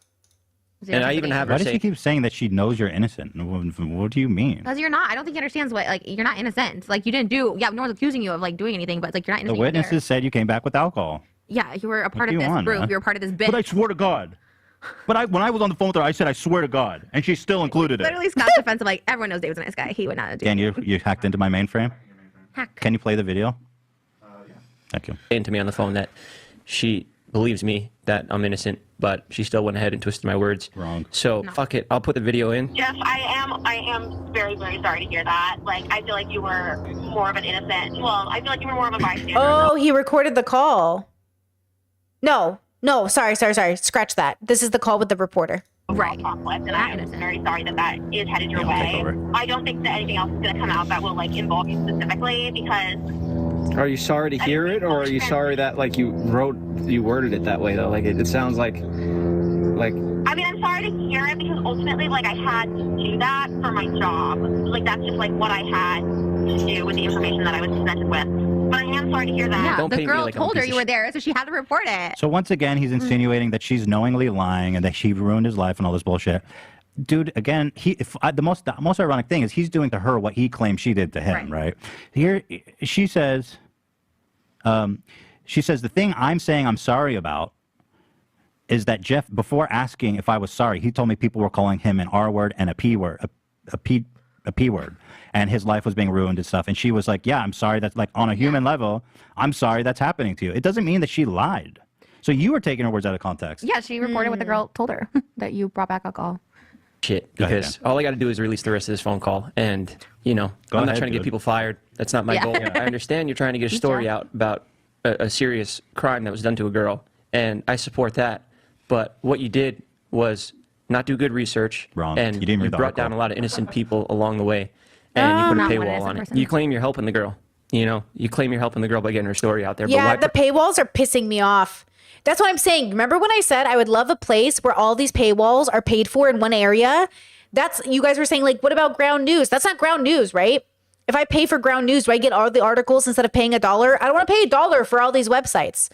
I just want one place where I can pay a subscription fee and get all of these articles. I don't pay $1 to 10 different newspapers. I would read every news. Hello. I would love to read the newspaper. Can I please have these articles? I would love to have it all in one place. I'll pay $10 a month. Somebody do it. Somebody make it happen. That's what these newspapers need to save themselves, are these articles. They're also worried about these fucking paywalls. Just literally get together, get 10 of you all in a group, make it a subscription fee, and people will pay for them. Like, people will pay for it. put a paywall on it? Why make people welcome to pay to fucking, read it? Sign up to Insider. Welcome to actually running a business. Like, that doesn't discredit the article. It just means also she's the author. I'm sure that she had nothing to do with the article. Right. New York Times does it too. There's even the thing, my Vulture was behind a paywall. I paid for that. Everything's behind a paywall. I hate it. Yeah. They're running a business. It's not easy to make money in that world. They had lawyers talking with David's lawyers. Yeah. That doesn't delegitimize the Yeah, article. she really delved into it. The story was supposed to come out like a week prior. They had to like delay it because their lawyers were involved, and So she did plenty of her. Oh, due he's diligence. taking over my shit here. Is It's for your own personal profit. No. You said it. she's a It's my journalist. She job. doesn't own I had Insider. nothing to work with, and you're the only one that spoke to me. That's the only reason I'm in this mess. No. And that's the only reason. Stop lying. I am dealing with what I'm dealing with now. No, you were And named. Losing partnerships that me and my team work to build. Oh my God. You know, I'm not the only one that works on my videos. I have, I think, about 10 employees now Whoa. on payroll that rely. Okay, you know what? my partner and I were just talking about this because I'm sick of seeing like YouTube channels with like millions of subscribers talking about how they're not making enough money. Cause like, what the fuck am I doing? You know what I mean? And I think it's because they get too big and they don't know how to support it with their income. You have 10 employees. Okay, bring it down to 2. What do you have 10 employees for? Like, why are you paying that many people? That's crazy. There's no way Jeff is making enough money to pay 10 people. And if you are, like, there's no way. Because I was watching another YouTuber who has over 1 million subscribers talk about how, like, there's no way to save their channel. And I'm like, save their channel? What are you talking about? Save your channel. You guys have got to be overspending. Because I am making money and I'm living. What are you doing? I'm so confused. Like, I don't even make 6 figures on the regular. I've only made it once in all of my like 5 years of YouTube consistently. I've only 1 year had a 6-figure year. All the other years are like, they're pretty good. Don't get me wrong, but they're not 6 figures. Do you know what I mean? These people can't be, hello? What are you doing? I cannot figure it out. What does Jeff mean? Like, I have 10 employees. Why do you have that many employees? It's just like like, I'm sorry. I mean, I get it. Life is harder here. Like, I'm never going to be able to afford a house. But like, you know, maybe in 5 to 10 years, completely saving every penny, I'll be able to afford a house. But like, you know, I get it. Middle class people, they feel it, right? May I be middle class the rest of my life, but I'm still going to feel it, you know? But damn, that's crazy that he has 10 employees. 10. That's wild. On me to eat. And oh no, not the food argument again. Anna Bay just made this video where she said she cut back and had all these employees and realized she was overspending and overdoing and her business was like not sustainable in that way. Because again, people get over 1 million subscribers and they think, okay, I can supply all these people with money. Pearl did the same thing. Oh my God, Pearly Things. Did you guys forget she existed? Sometimes I forget she's a person. Pearly Things did the same thing, hired all these people when they thought they were too big to fail, and then boom. They're gonna starve. Yes, it sucks. I agree. It's horrible. It sucks. I feel for you, bro. These people are gonna starve to death now, along with Jason's kids. They'll never eat again because of you. Rely on brand partnerships to be able to put videos out for free, and it's all ruined now because of this fucking article. Because that of you, put my Jeff. name Why were you in there? when I have no guilt in it whatsoever. Oh my God. It's fucking reporter.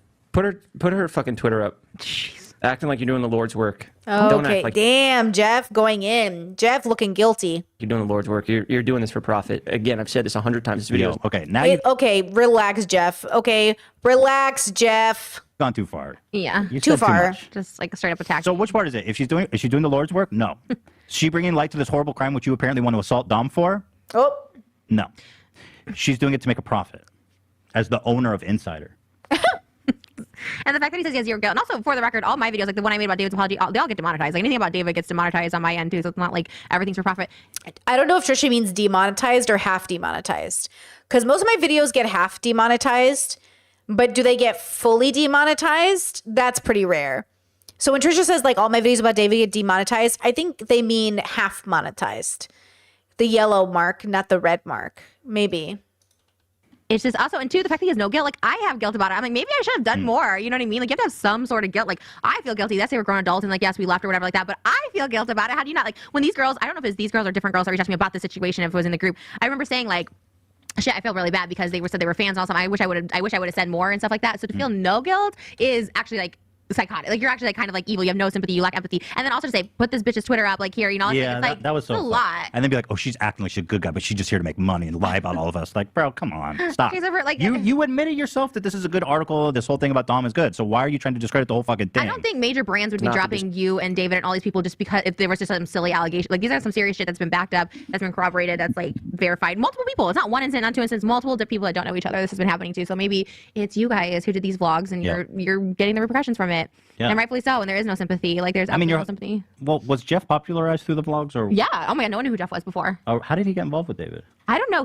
Todd. So Todd. He's friends with Todd? Yeah. So Todd brought him into the group. Because it's like, dude, these are kind of like ill-gotten gains in a way. Like your whole empire is built off the back of these vlogs that were shot with like kind of, you know, built on a shaky foundation, which is like a house of cards. It's all tumbling now. So, I mean, you kind of just got to accept it and keep, like, your life is not over, bro. You can still, bro, I've lost sponsors so many times. You just got to keep slogging forward, bro, okay? Especially when you're not the one having these, like. Yeah, you didn't do it. You, Jeff. Just don't lie, because now your character looks bad anytime you say anything. Now people are gonna be like, oh. credit the victim. But if it's such a serious story, get the facts straight. This is a criminal case now. Get the facts straight. What facts are wrong? Don't just throw around. I will say this. Maybe Jeff comes from a bubble where his friends think, like, if you come up, you're going to give me a job. Like, I'm really lucky in some ways that all my siblings and stuff have different hobbies and don't want to work with me in a sense, because none of them are like reliant on like, oh, if Brittany becomes like a big YouTuber, she can give me a job. Like, none of them think like that. All of them are like, cool, I'm happy for you. Like, if I ever became like a multimillionaire doing YouTube, I don't think any of my siblings would be like, can I have a job? I don't even think they'd think about it because like they don't want to do this job. You know what I mean? But maybe Jeff comes from a bubble where a lot of people come from, which is like if your family gets successful, they'll give you a job. Maybe it's something like that, because I do wonder, why do YouTubers give other people responsibility? I get it, and to some extent they always recommend getting editors and stuff, though I'm telling you, with the drama, have you seen these editor videos of people who are like, I edited for so and so, here's the tea. I ain't gonna edit nobody. I ain't gonna work with nobody. Yeah, you know what I mean? Like, oh, chat says yes. Oh, Cody. Is that the guy who went to prison or something? The guy who's kind of like rough around the edges. He was one of his friends from New York that he brought out to LA. Yeah, see, it's like I think some people live in a circle where it's like when you come up, you bring a lot of people up. You know? It's just one of those things where it's like, yeah, unless we're all on the same page about running like an empire, then we're not doing it. Like, I think Dave Ramsey, as much as we might disagree with him politically and everything, he does a really good job at keeping like family and like friends sort of working for him, I think, pretty well, as far as I know. Oh, Chad says he doesn't employ Cody though. Oh, okay, noted. Yeah. Huh. Cody is selling black market Ozempic now? Wow. King. Sarcasm. Oh, this person might have done this because Trisha said this. No! The witnesses said Five of it. the best organizations that help survivors of assault. Now, Then he's April trying to like is discredit all of Insider. I don't know what he's on about. Yeah. now. Well, I think he's promoting, like, I don't know. Yeah. Anyway, is he ready to come on? Let's do this. Oh my God, it's coming. Are you ready? No, you have my phone. We'll just send. Okay. Here. Okay. You got the link, Dan? Did you send me something? Guys, please like the stream, guys. I'll just keep playing it. Like the stream, it From helps. Insider, 5 of the best organizations that help survivors of assault. Now, April is Assault Awareness Month and Prevention Month. So, Oh, yeah, wait, chat. You said that's how they end up with so much shit because their employees are often not qualified to help run companies. Guys, do you know what jobs we need in the world? People who actually are good at them. As a content creator who I would love to hire in the future if I ever had money, people I could actually trust to do their job, but there are not enough professionals. I need professionals. Okay? We need professionals. And there are not enough professionals. Okay? There are just not enough professionals in the industries. And I think that happens. You hire your friends, you hire people that are not professionals, and so they don't have a business mindset. They don't have like a future in mind. They take advantage. Like, we need professionals. We need people who actually know their craft, people who are reliable. We need people who want good reputations. Like, I really think if you're thinking about like, what job should I have for the future? Have a job where you're dependable, respectable, reliable. I tell my siblings all the time, like, there's so many jobs you could go into, but they want everybody just wants a job that pays a lot of money and has them do the least amount of work. And that's fine. Like, that's one way to definitely build, I just think that mindset isn't very helpful for the long-term health of society. I feel like we want people who are good at their jobs no matter what it is. Artist, creator, engineer. We just want people who are really good at their jobs, not people who are just getting jobs for money. Unless you're good at getting your job for money, but you're still good at your job, then that's fine. But you should still be good at your job. there you go. Go hunt down the bad guys There you next go. month. Goddamn Insider always wants you to sign up or pay for something. They're going to slander. Oh, chat says, I feel that for real in my professional. That's why I don't teach cosmetology anymore. Cosmetology, yeah. That's another thing I was thinking of. Do you know why I don't let anyone touch my hair in Europe? Because I don't know how to know if they really care about hair. I really want to go to somebody in Europe I can have a relationship with who really cares about hair, who didn't just get their fucking license from some shit school and works at fucking whatever. That's one thing. Like, I would love to trust somebody with my hair, okay? But like, I am afraid of anyone touching my hair because they will ruin all of the progress I've made with it. I would love hairstylists and like creator or like people in cosmetology to actually care about their work, like care about hair and how to diet and keep it healthy. Like people who are like obsessed with learning about hair and could actually see my hair and be like, I know exactly what to do for you. Instead of all the people I've ever let touch my hair in the past who have ruined it. I have so many trauma memories of people ruining my hair since I was like a teenager that it takes a lot of effort for me. It takes a lot of trust for me to let anyone touch it. Because bro, I'm serious. Like I just really want to find people that really care about the subject they're interested in, you know? Discord says, how do you vet for stuff like that? I mean, you interview them. I interview people. So like, you get to know them, you talk to them at length, you see their clients' pictures, you talk to them about their education, you talk to them about their industry. Why'd you get into hair? How much do you love it? What do you know about it? Like you converse with them. I just talk to people. I talk to people long enough to feel confident in their ability. That's the lesson I learned personally. Instead of just going in and feeling socially pressured to like get your hair done by somebody because you said you would, I just go, what do you know about hair? I have curly hair. Do you know how to treat it? Because I swear to God, if you give me one bad haircut, I will ruin your life on Yelp. Will I ever do that? No, but I might threaten it. Maybe as a joke, like with a tee-hee at the end, but I'm dead serious. I'm not playing when it comes to my hair. With peace and love. With peace and love. With peace and love. With peace and love. Okay? For me again, man. Here we go. April is Sexual Assault Awareness Month, also referred to as Sexual Assault Awareness and Prevention Month across the nation. If you or someone you know has experienced... I don't know. Maybe he's trying to give awareness to people. I don't know. Okay, nice.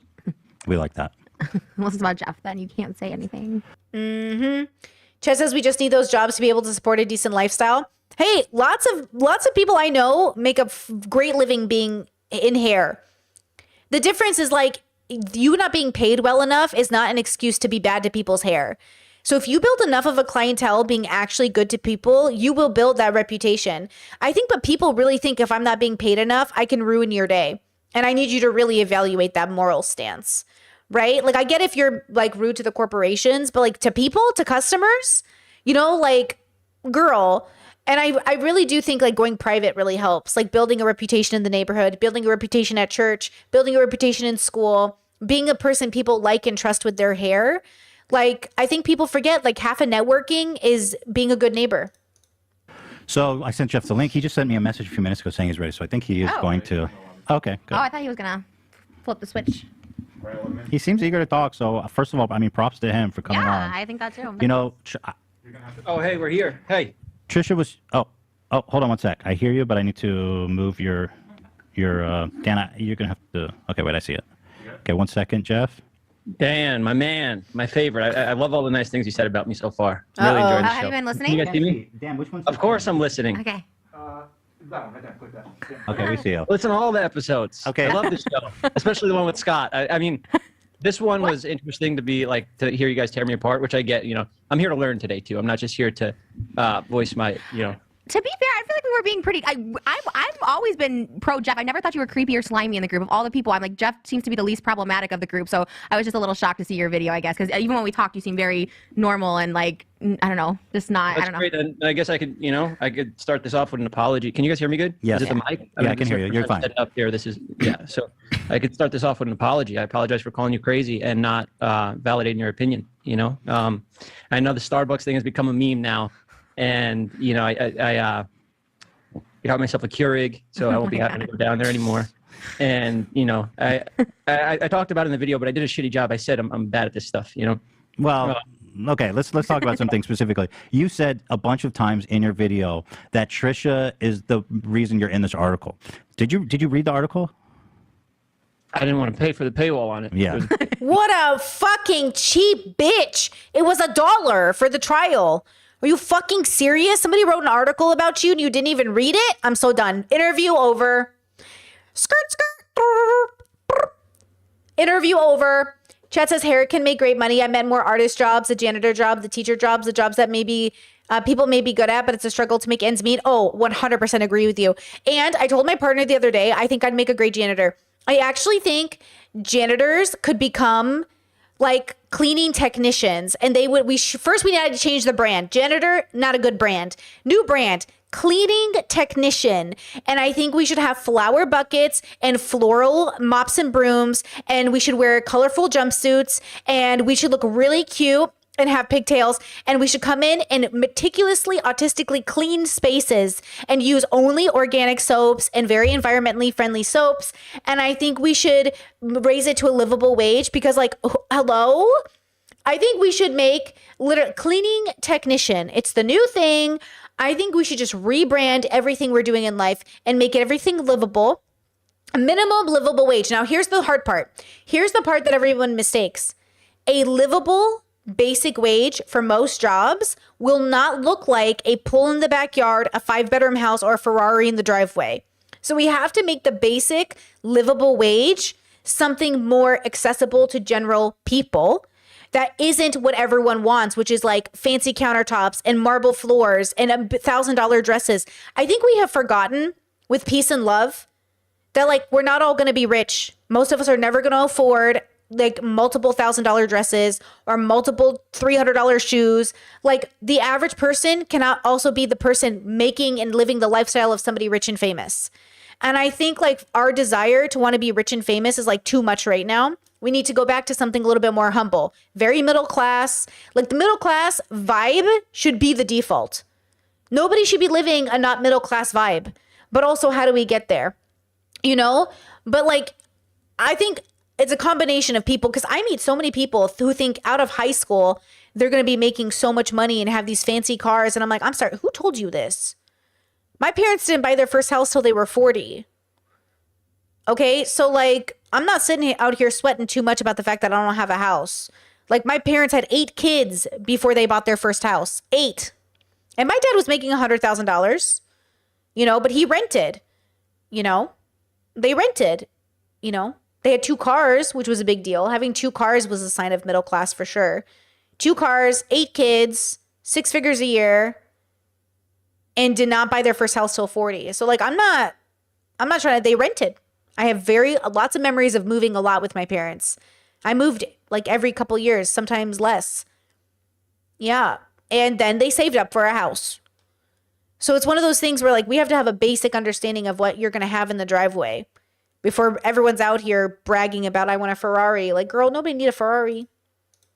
No, I don't want to make any jokes. I just have a sarcastic tone. Like, I want to be clear that I'm here. So, do you acknowledge that it wasn't Trisha just saying that?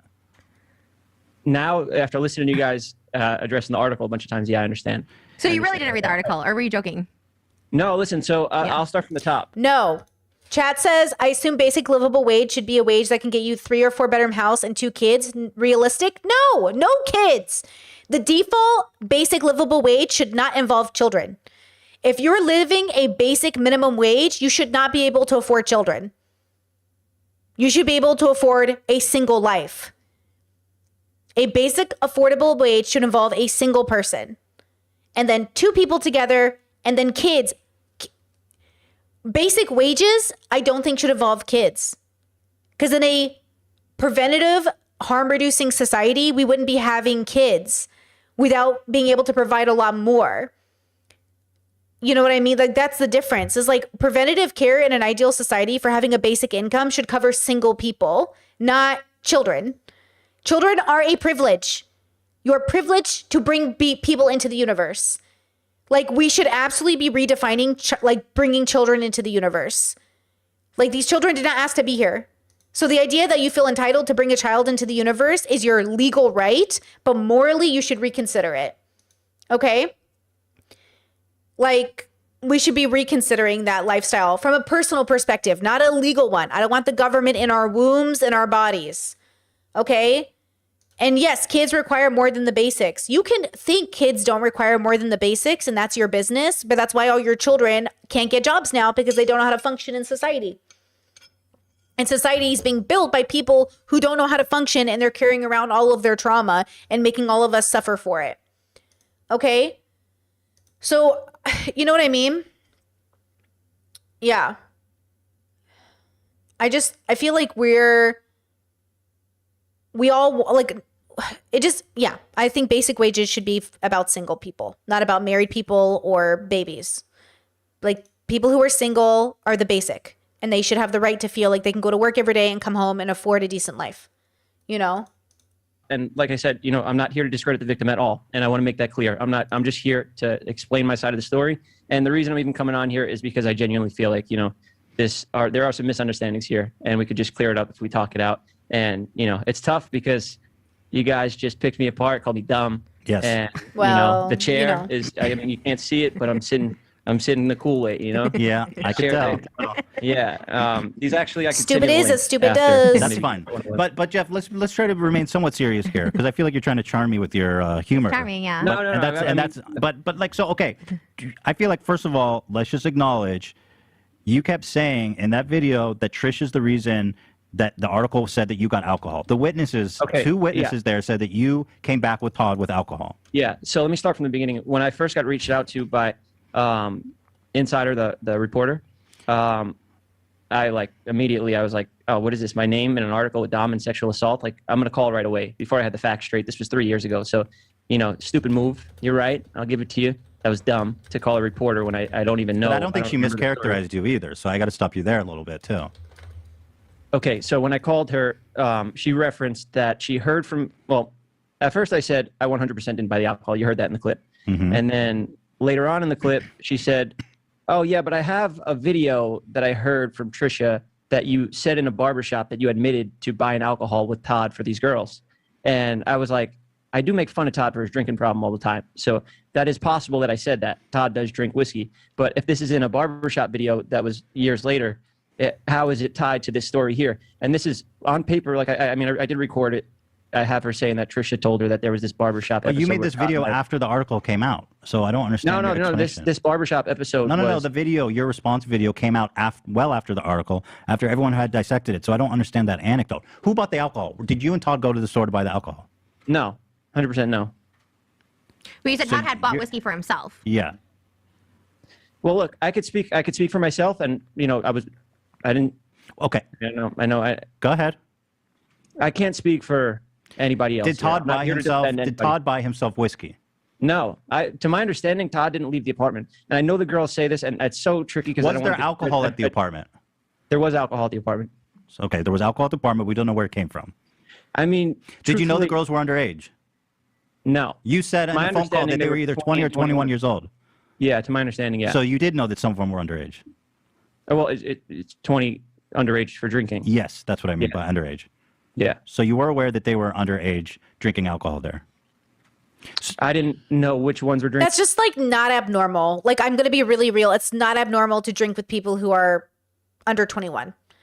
I feel like that idea is a little foreign to me as a millennial. Like, as a millennial, like, again, if you can go to war and kill people, I think you should be allowed to drink. So maybe that's me breaking rules, but like, I'm not going to look at a 19-year-old smoking weed and think anything of it. I'm just not. If a 19-year-old is drinking, I don't give a fuck. Like, okay, like, I'm sorry, I just don't give any fucks.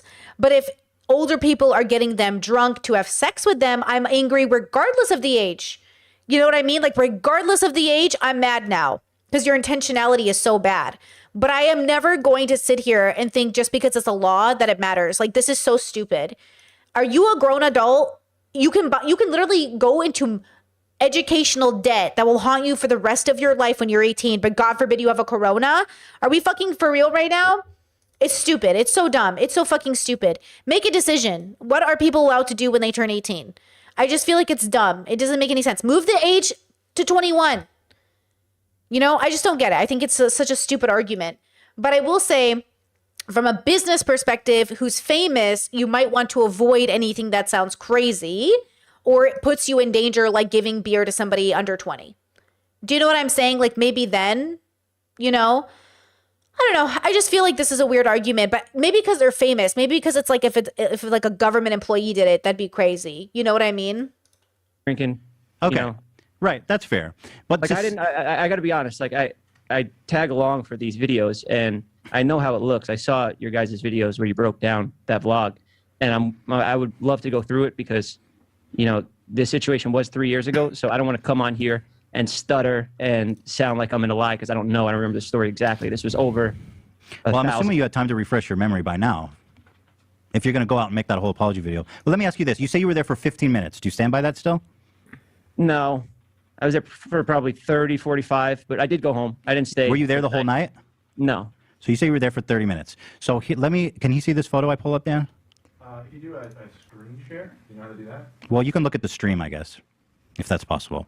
What I have here is a photo at the end of the night taken at 1:18 a.m. from one of the witnesses, one of the girls there. It has in it all of you guys outside, Todd, you, Jonah, David. I don't see the photo anywhere. It'll pop up on the stream. And then what you see here is one of the girlfriends holding up Hannah, who was the victim, because she's blackout drunk. You can see her here being held up right here. And all of you guys there. Now, still don't see it. So it'll be there in a moment. So what this proves, and then I'm assuming you were there when the girls arrived. They arrived around 11, so that means you were there for 2 hours.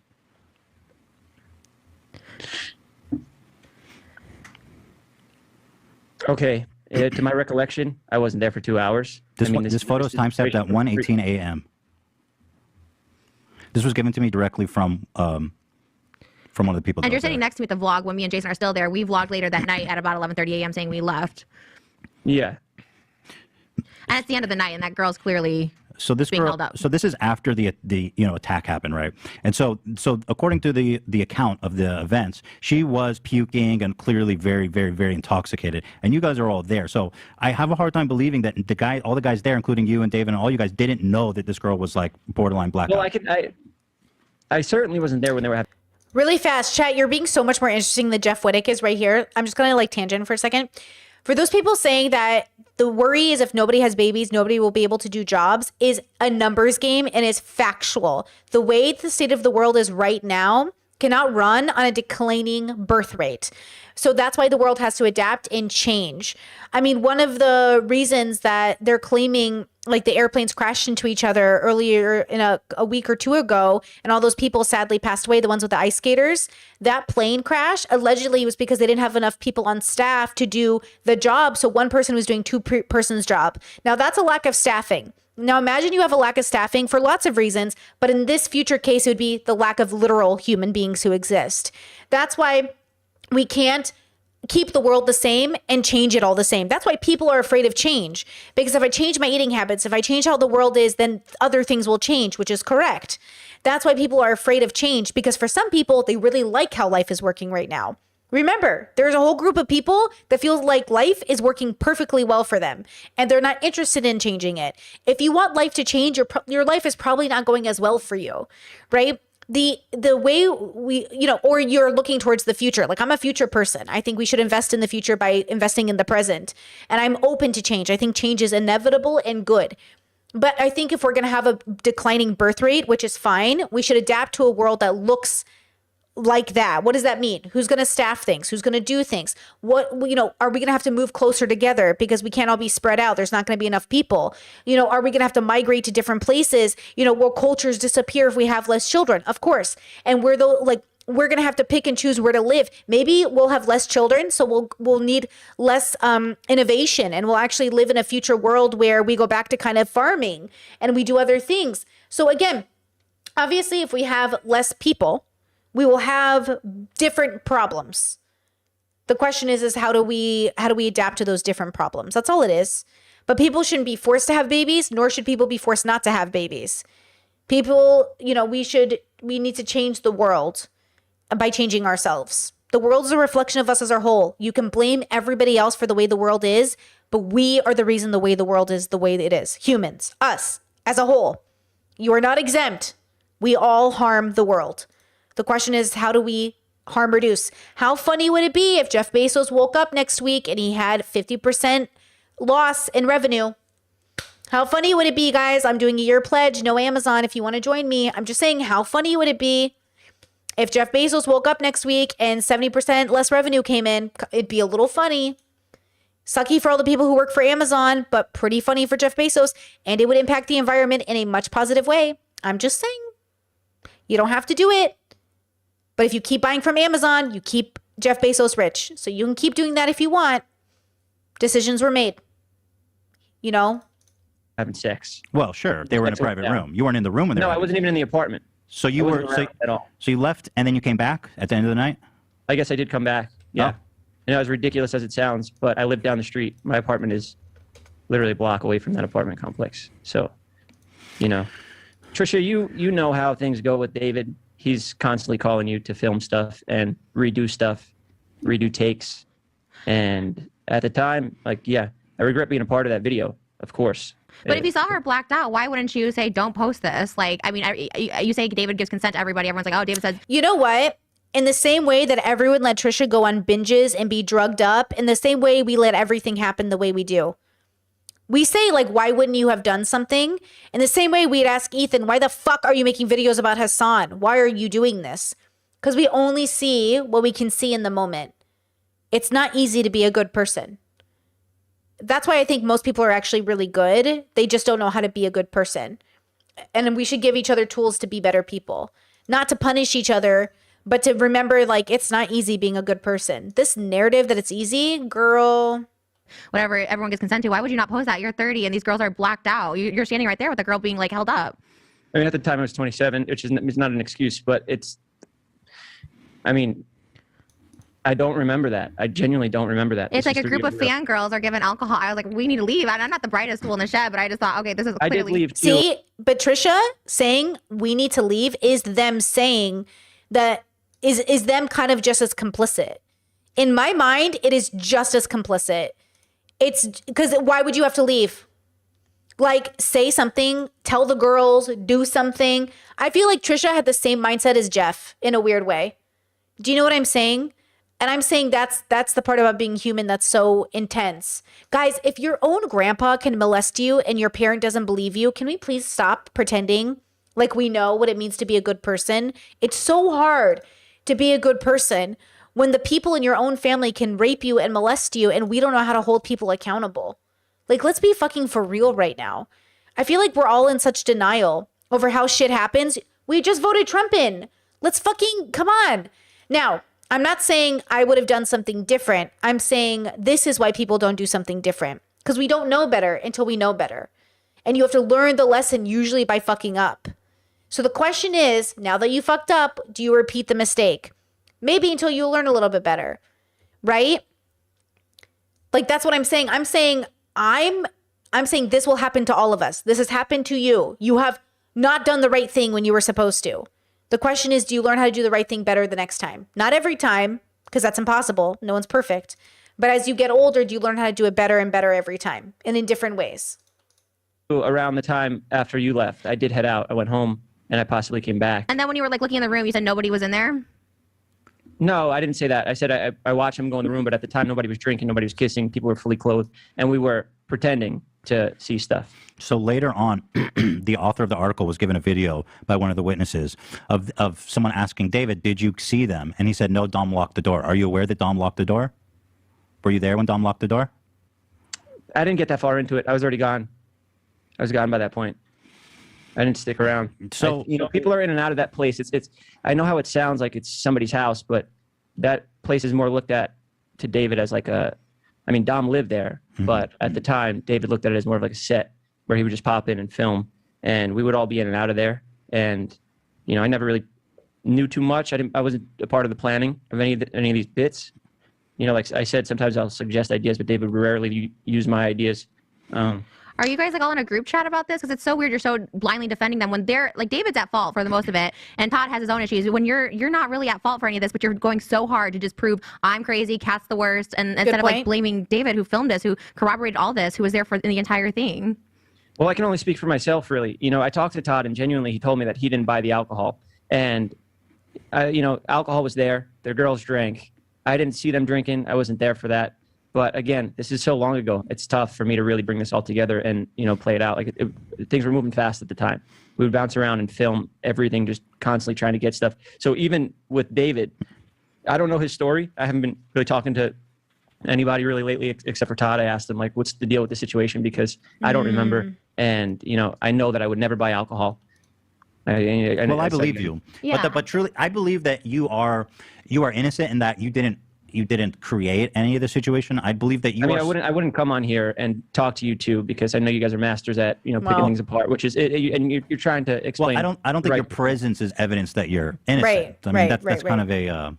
If I had anything to hide, I would not come on. I here. agree because I do think like David doing a 2-minute apology. Like even when you called me, I was like, wow, that's like because he's saying, oh, is he trying to manipulate you? I was like, I don't think so because like you really didn't have anything to apologize for me for. But I do. I agree, chat. 100. I don't like the party culture, drunk hookup culture, because I've seen so many situations where SA happens, but the situation is too muddy to get the law involved. Agree. You know, as a homeschool kid who grew up like virginal till she was 22, I definitely thought involving myself in these communities would like give me a sense of adventure. Maybe I'd feel, you know, enlightened or something. But I just realized like they're trash. Like they're not helpful. Actually, fun fact. So I left the party alcohol scene at 20. How old was I in 2012, guys? 24? 23, 24. I left the scene. Then I moved to Seattle, where I ended up going into the BDSM scene like fully, and they didn't have alcohol or drugs at the parties. So it was sober. My life was sober, except when people brought over alcohol on occasion or we went out to like restaurants. But I'm not much of a drinker. Like I drink once a year on occasion if we go somewhere, but I don't like alcohol. I actually think I'm allergic to wine, fun fact. But anyways, that's not the point. The point is that I left. I was there from 20 or 19. I guess I was in the drinking scene, gay clubbing, gay bar hopping. I also went to gay bars almost exclusively. I have one memory of going to a heterosexual club and it was very uncomfortable. I always went gay clubbing. Huge consent violators, the gays. Okay, let me tell you. Everyone, the straights, the gays, everyone's the worst. It's the clubbing scene. It's alcohol. I'm telling you, it's alcohol. So, there's that, because liquid courage makes you feel more confident, and then you end up, you know, and that's what we were taught to do. We were taught, like, as millennials, like, you don't ask permission, you go for it because that's what people want. But now, after I moved into the BDSM scene, consent, contracts, negotiation, a 3-day waiting period, making sure everybody's sober. I think I've told this story 1,000 times, but let me just tell it really fast. The difference between the party scene, where people wanted you to get drunk as fast as possible, and the BDSM scene. One time I had a BDSM non-romantic date to do a scene with a friend of mine, and they and I went to a bar, but not a bar, like a cafe that sold alcohol, ciders, coffees, teas, drinks. It was like drinks. It wasn't like a bar. Seattle is very bougie, so like it wasn't like a bar. It was like a Seattle bar. You guys know what I'm talking about. We went there and I ordered one single cider. And by the time I finished the cider, got halfway through the cider, I was drunk. And they went, "Hey, we have to stop negotiating because you're drunk and I can't get your consent while you're intoxicated." And I was like, "Okay, I'm so sorry. Thank you so much for letting me know. I mean, obviously I'm glad, but like, thank you. Like, I'm so sorry I got drunk. I forget how light, like I'm a lightweight. I forgot I was a lightweight." And they're like, "It's fine." And like, that's the huge difference is like in the BDSM culture, and the one I was a part of at least, if you were intoxicated, they wouldn't negotiate with you. Nothing's going to happen now because you're drunk. Versus in the non-BDSM scene, they're trying to get you drunk. They're trying to buy you drinks. They're trying to bring down your inhibitions. They're trying to get you naked. You know what I mean? And that was why I felt so safe in BDSM, because 99% of the people there, I think, were very concerned about consent. And then on occasion, of course, you'd have a predator in the scene. It happens. And that really sucks, right? But it wasn't as people were sloppy because humans are sloppy, but consent really was the forefront of every conversation. It really was. So kind of ironic that in these normal party scenes that are shown by society to be the normal, I was assaulted. But in BDSM, nope, not in BDSM. In BDSM, like, people really cared. So anyways, all of this to say, there's obviously a safe way to enjoy alcohol and to be high and to do drugs, but normal, in quotation, society encourages us to be so unsafe.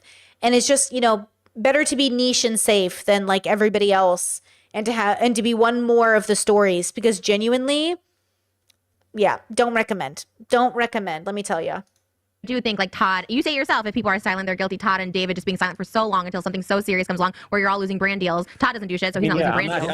I'm not here to stick up for anyone. They can speak up for themselves. Well, what I was going to say is I don't think you're directly guilty of anything, but what I do suspect is going on is that you're withholding information that would incriminate some of your friends.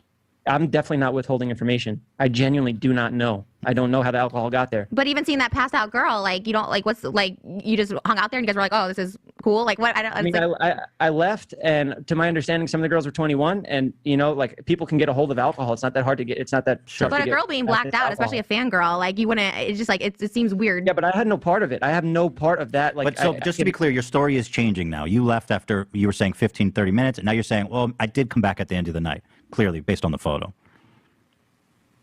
Yeah, I guess. The yeah. story's changed a little bit. So at what point in the party did you peek into the bedroom? Like I said, we live in apartment buildings. I live in an apartment in Hollywood, and Dom's apartment or ex-apartment where he used to live. I is across the understand. street. Yeah, you guys are neighbors. So what Yeah. point during the party did you peek into the bedroom and pretend to see Early them on, having sex? I mean, so things that happen fast.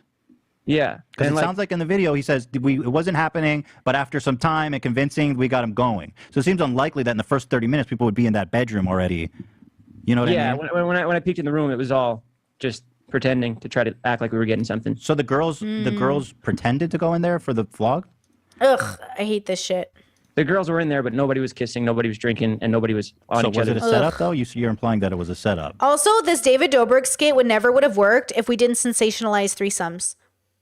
This is why I never liked sensationalizing my life in a sense, because then it made it taboo and then it made people want to be dangerous. Like, you know how many threesomes I've had in my life? So many.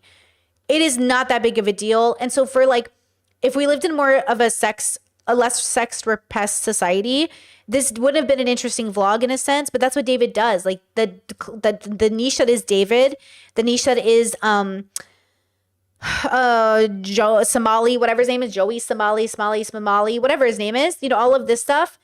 It's like all of these people, they try to sensationalize the parts of society that would be offended. And that's why we have to stop allowing people to be so offended in a sense, like oh, a threesome. It's like, bro, relax. It's consensual adults. It doesn't matter. The issue here is that there wasn't consensual adults, but David was willing to do whatever it takes, which is he's so dangerous. Like, what a dangerous person to be around is somebody who's willing to do whatever it takes at the end of the day, as long as it's like funny or like brings in the views. So sad, bro. So much, like so many people could have been, it makes me so angry. But we're working on preventative care. A great way to prevent being around people who are not invested in your safety: STI testing, condoms, birth control, and see how many people stick around to have sex with you.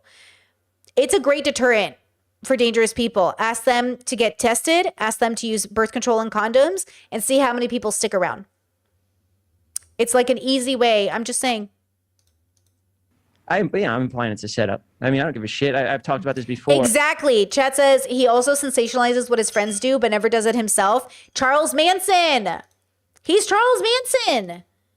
He's literally the Charles Manson character. Makes everyone do everything else, but not him. Or I've said how David sets up a lot of his bits. I think he says it himself. It's like So the girls a went lot in of there things and that I pretended to do. hook up with Dom, you're saying? Because that's a different 100%. account than what I've heard from everybody else. Yeah, to my understanding, yeah, that's how it happened. And these girls, they responded to Dom's Instagram story that he was asking who was going to come have a fivesome or something with him, something crazy. And then they came over there, and then I don't know if they wanted to film. I know their plan was to be in the vlog or film that. And again, I don't want to take away from the victim, because as I'm like explaining this story and trying to like voice my innocence, I feel like I'm genuinely taken away from the scumbag shit that Dom did. And I mean, that's why I'm here. Like, I'm here to voice I feel like, so if I'm believing your story that you left and came back, I feel like you're trying to excuse David a lot in your video as well. But the fact that there's almost no way to excuse David if you believe the girls, right? You believe the girls. You're explicitly saying that. Exactly, Ethan. Ooh, good question. So how is it that you can say that David didn't do anything wrong either? Because he was there the whole time. If I'm to believe that you left and came back, he knew that the girl puked. He knew that the girl was blacked No, out. I mean, I can't speak for anyone else, but I to my understanding, I think David left too. I think everybody left. What? And then they all came back and saw the girl blacked That doesn't out. make any sense, They Jeff. decided to post the vlog the next day. Everybody I'm pretty left. sure. And look, I'm telling you. Everybody left and came back for Not a everyone. photo at the I end of the think- night.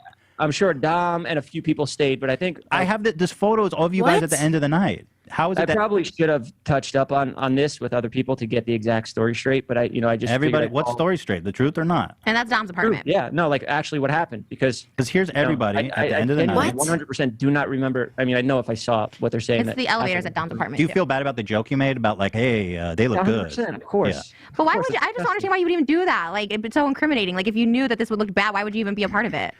Or I mean, look, we're all humans, we all make mistakes. I'm not sitting here like bringing up your guys' stuff that you've done. Yeah, in but the I past. own up to it. Like, Well, shit, I No, said. Trisha, be quiet. Trisha and Ethan have no leg to stand on. Like, you That's can't. not You the say you're conversation. 100% innocent. I'm There's- owning up to it. Yeah, I'm You're wrong not. for You doing started your video by saying I'm 100% innocent. that. I'm innocent to the allegations of I supplied them alcohol that got them loosened up to be raped. I'm sorry if, Whatever. censor that, Dan. I know you. It's live. That's fine. We're not here to mince words.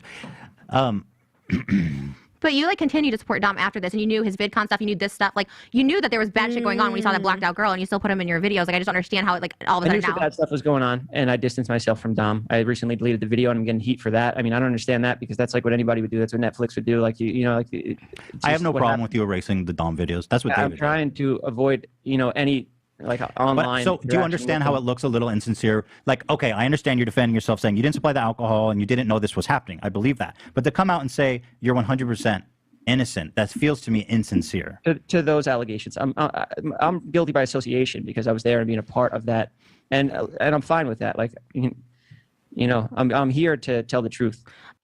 Yeah, I think Jeff is doing himself a disservice here by not reading the article, not reviewing the videos, and trying to remember things off the cuff. Memory doesn't work that way. He's not going to He's not going to be able to remember what happened 3 years ago. He's just not. He should have gone back and reviewed stuff, made sure he had the details, because it's so surprising to me that people don't do the research. But I think they do it. They don't do it because they're worried like they won't have time or something, or maybe it's too emotionally charged. I'm not sure. Lindsay, welcome to memberships. Thank you. Yeah, I think what Chaz is saying specifically, you should have touched base with everyone to get your story straight is a bad look. Well, I think he was saying to make sure that he remembered correctly, because I think that's what's happening here. Because look, I'll tell you, okay, I always try to relate it to my brain because I assume people are having universal, same experiences. Sometimes I'll get feedback about something I did on the internet, and I'll be like, oh my God, did I do that? And then I'll go back and review it, and I'm like, what the fuck? How did I even start to believe I did it myself when the evidence is right here? Go back and review the videos, because your memory, you can convince yourself of something that didn't happen. And I literally do this all the time. Even when we reviewed the bridge burning, I was like, oh my God, did I look that bad? Was I really that emotional? I don't remember being emotional. And then I go back and check. I'm not being emotional whatsoever. I am being so matter of fact. But people kept saying, well, Brittany's being so emotional. Brittany's being so emotional. Brittany's obviously emotional. Even women were saying it. And I was like, oh, I must have been very emotional. But then I go back and check the video. You went back and checked the video with me, and we were like, wait, I'm being based as fuck. That's how shitty our own memory is, that we get it. We start to believe it about ourselves. Thank goodness we have evidence. Thank goodness we have the videos. Because if I didn't have those videos, I would have believed it. I would have believed that I was being too emotional without understanding that, wait a second, I was being faxed. I was using facts and logic, bro. Move over, Ben Shapiro.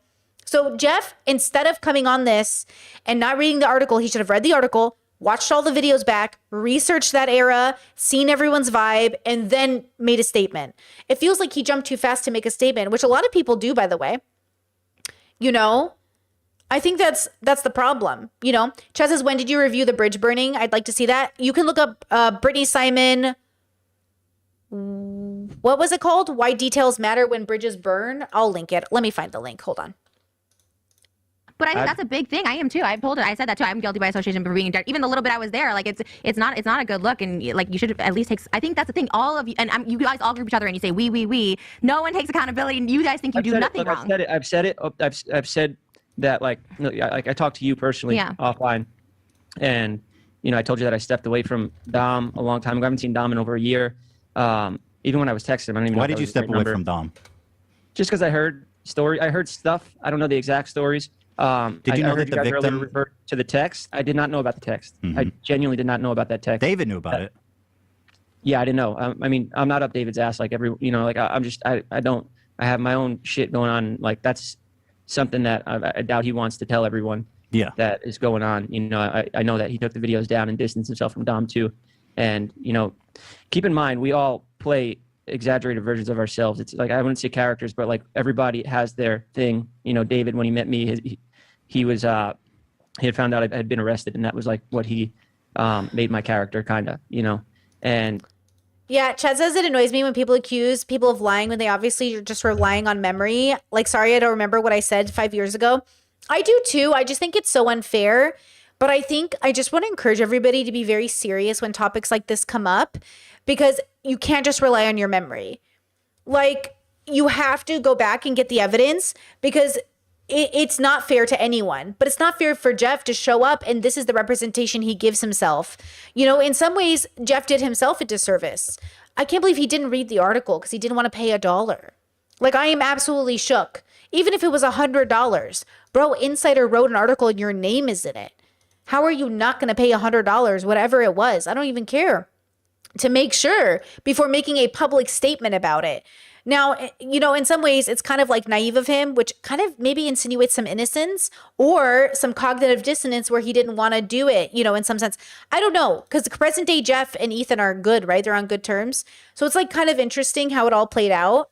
But yeah, I think I could just encourage all of us to, even though you'll be scared and even though your body will tell you to run, calm yourself down to the best of your ability, cry it out, and then do the research.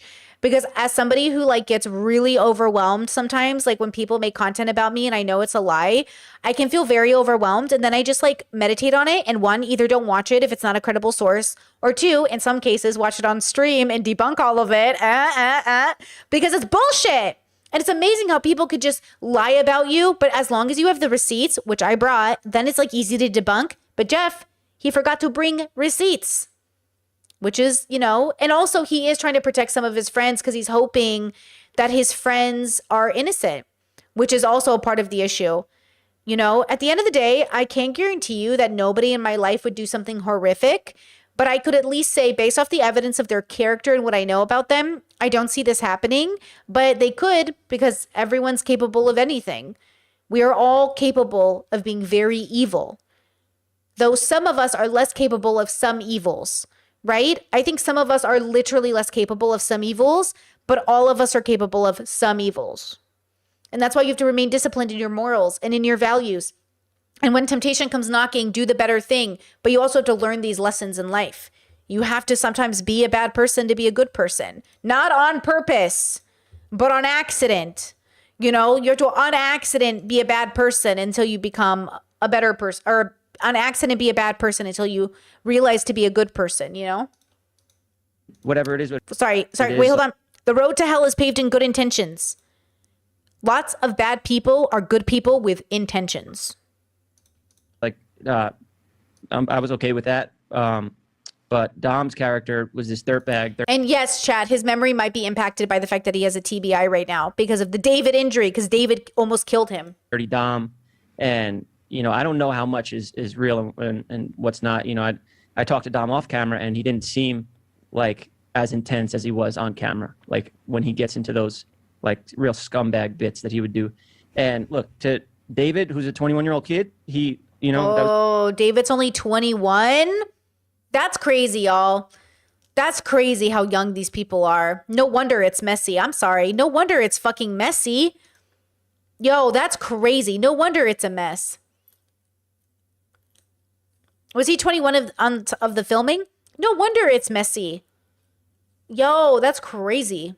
It was his friend that he went to high school with, I believe. And I guess he thought that was cool at the time.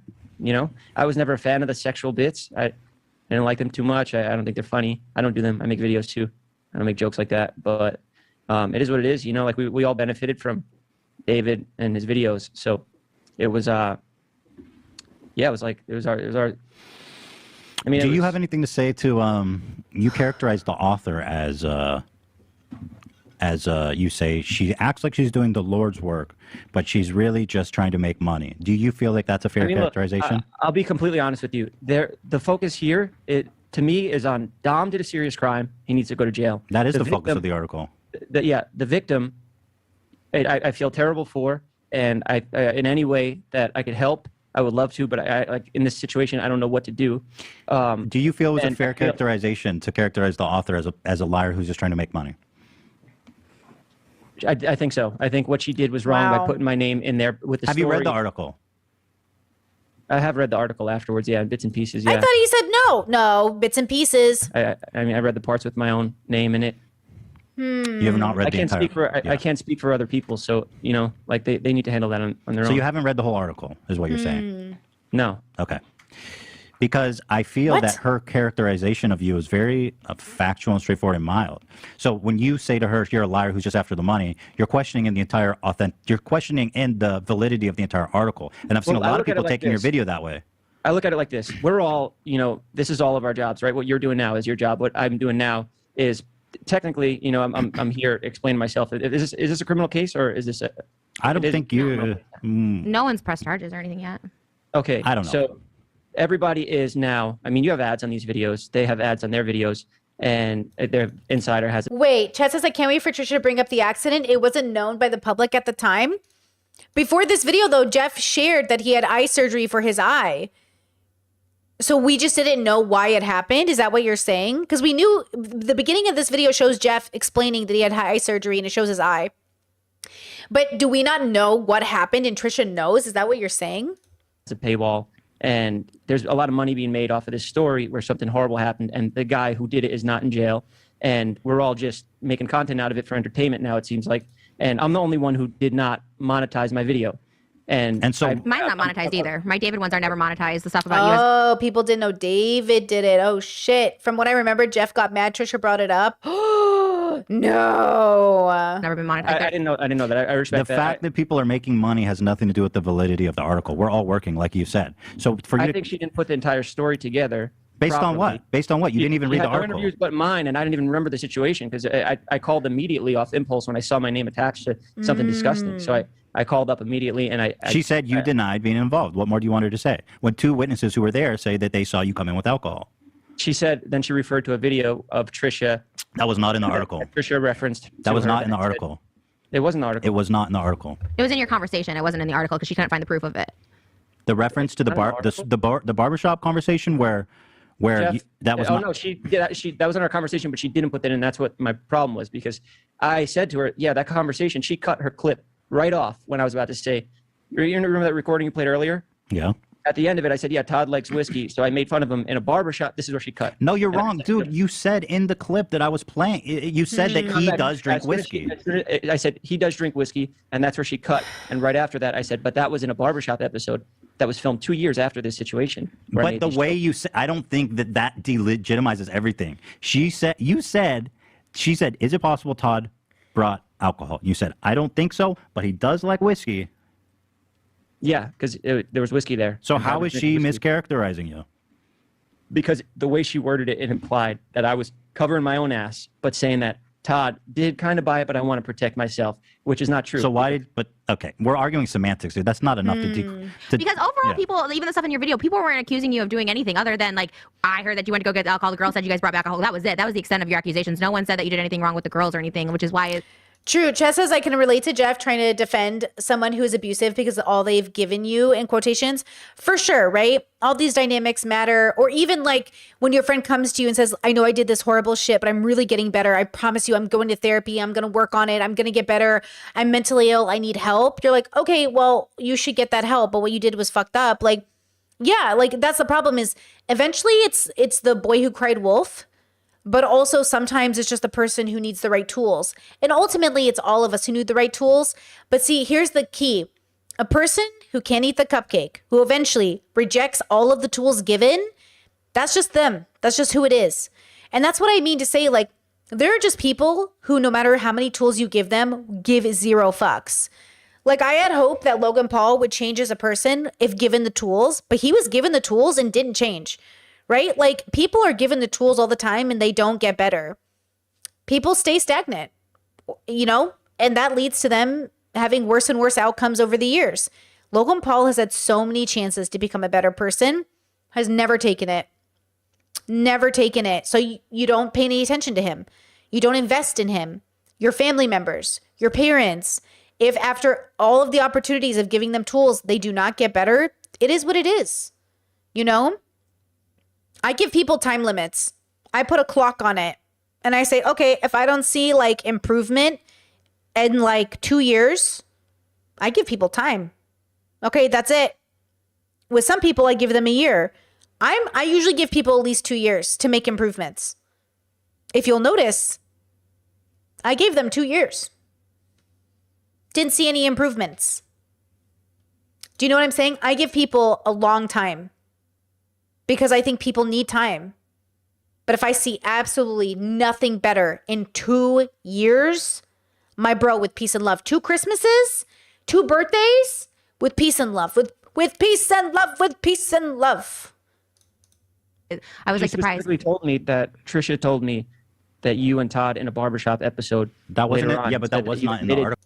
Chat says, do you tell them you're giving them time to change? No. Nope. Nope, I do not tell them. No. I do not tell them I'm giving time to change. The time is for me. I don't tell people what to do. I do not tell people what to do. I give them tools. I say, hey, bro, I really love you. I noticed you were doing some fucked up shit. I want to give you some tools. I want to help you be better. You know, and then if they reject it, if they take it, even if they tell me to fuck off, you know, it's none of your business. But in 2 years, they get better. I'll count that as a win.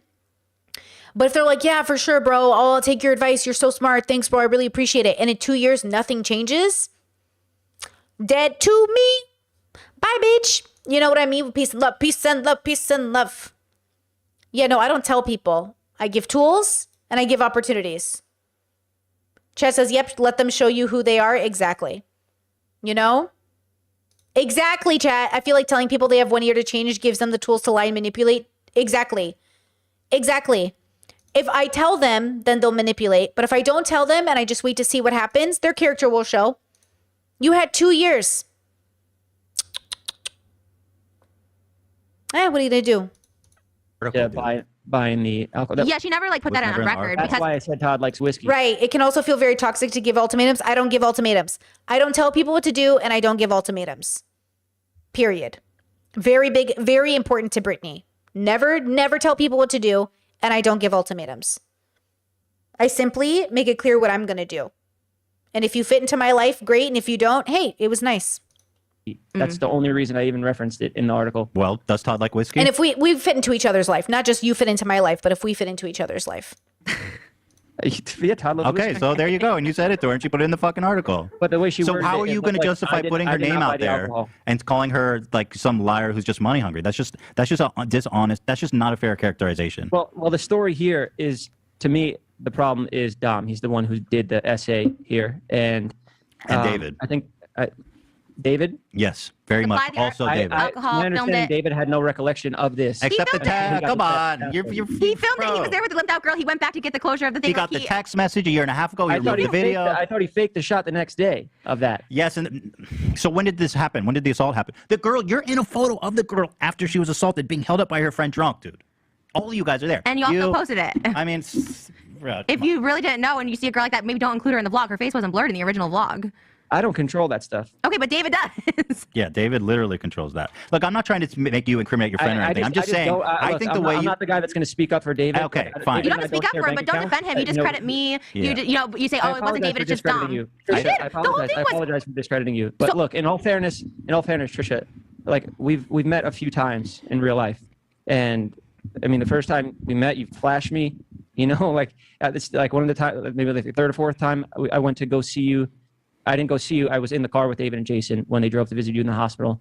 I don't know if you're comfortable talking about this, but Which I just don't know why you were there for that. I don't know why David was there for that. they just wanted to rush to see you, and I was with them. We were out vlogging and trying to get I mean, content. okay. And they rushed there to get their. Also, the flashing was consensual. Don't make it seem like I just exposed myself to you guys. I'm like, he's like, do you guys want to see Trisha's boobs? Don't act like I was just like, you know, here's like my boobs. That wasn't. They asked. We asked permission. It wasn't like I just did that. Huh? Maybe David asked. But You guys. They asked you guys. I wasn't gonna just. Anyways.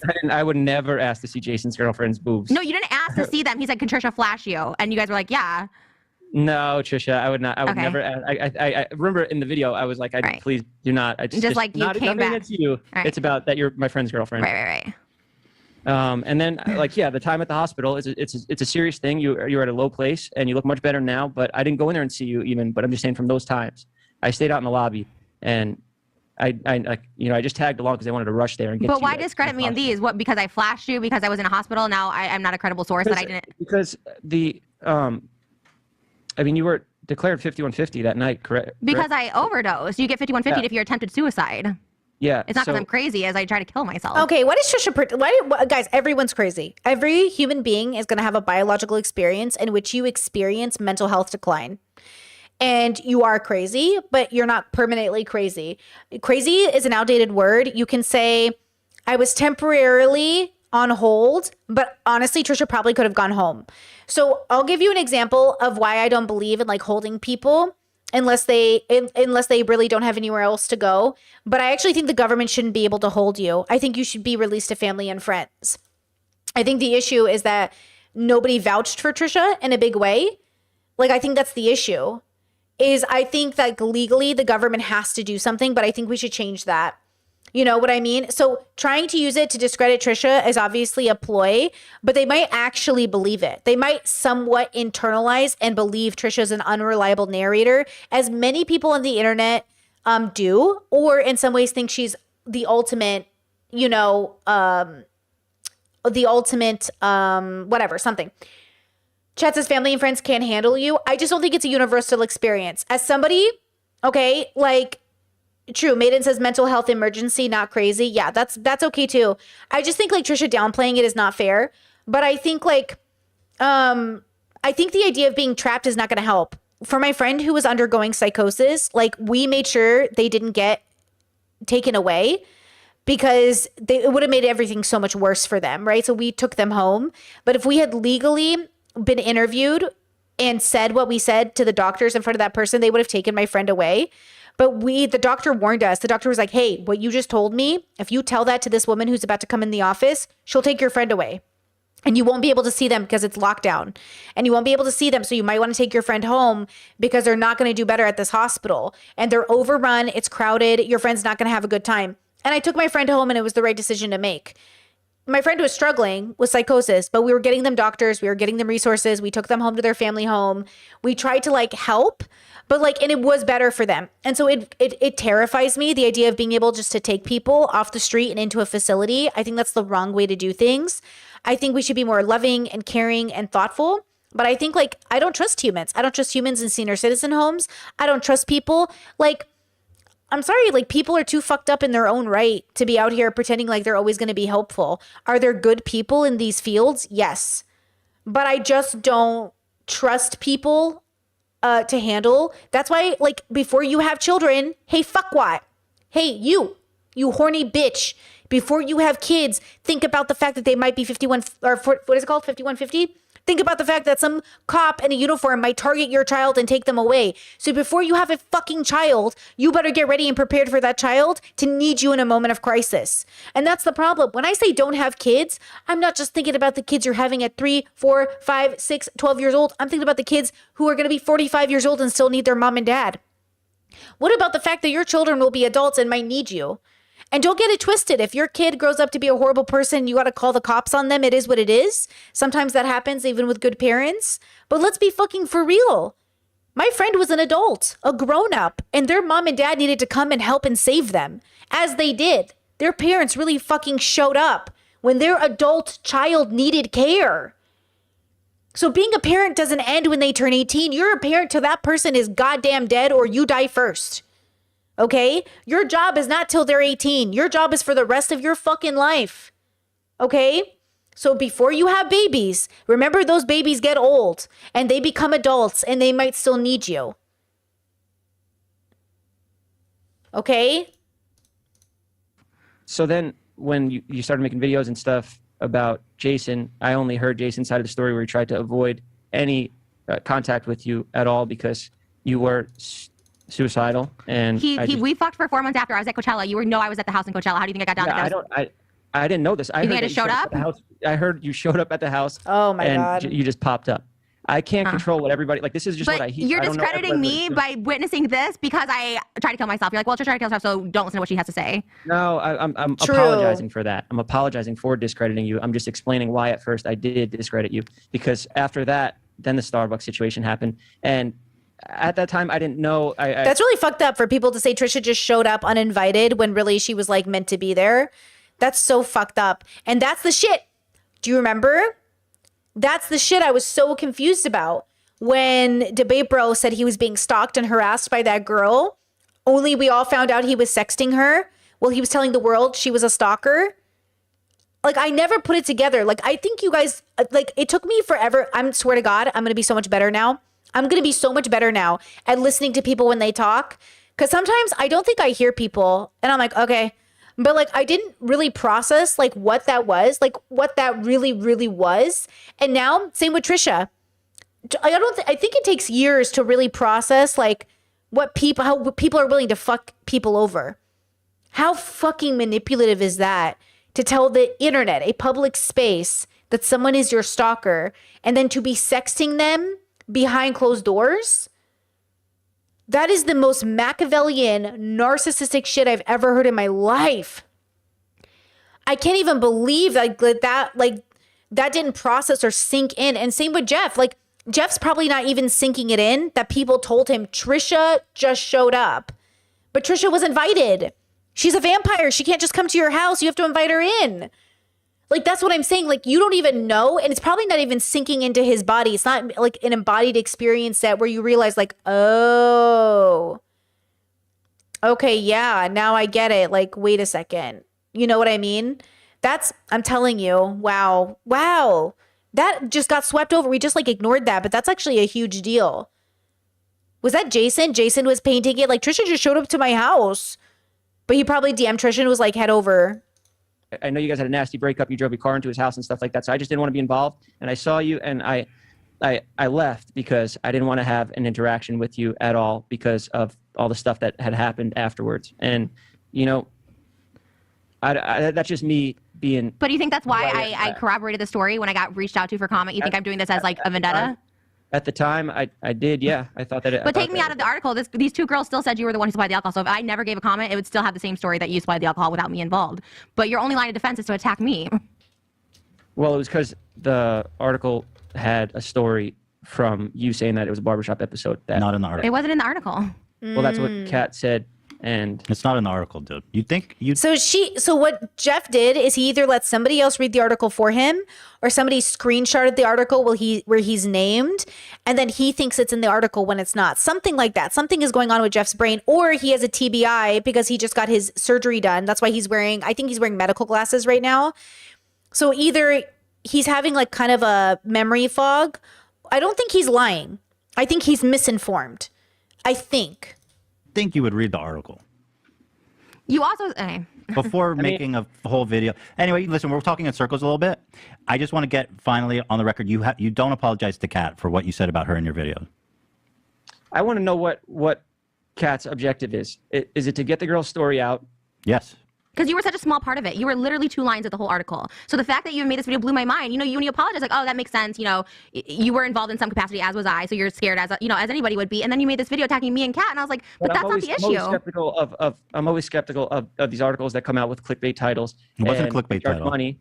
They charge money for it. And again, I don't want to discredit the victim here, but it's like there is money coming from this. Where is this money going? Everything. What are we doing to help? I know. So am I led to believe that nothing in the New York Times is credible because they charge money for the newspaper? I'm sorry. Say that again.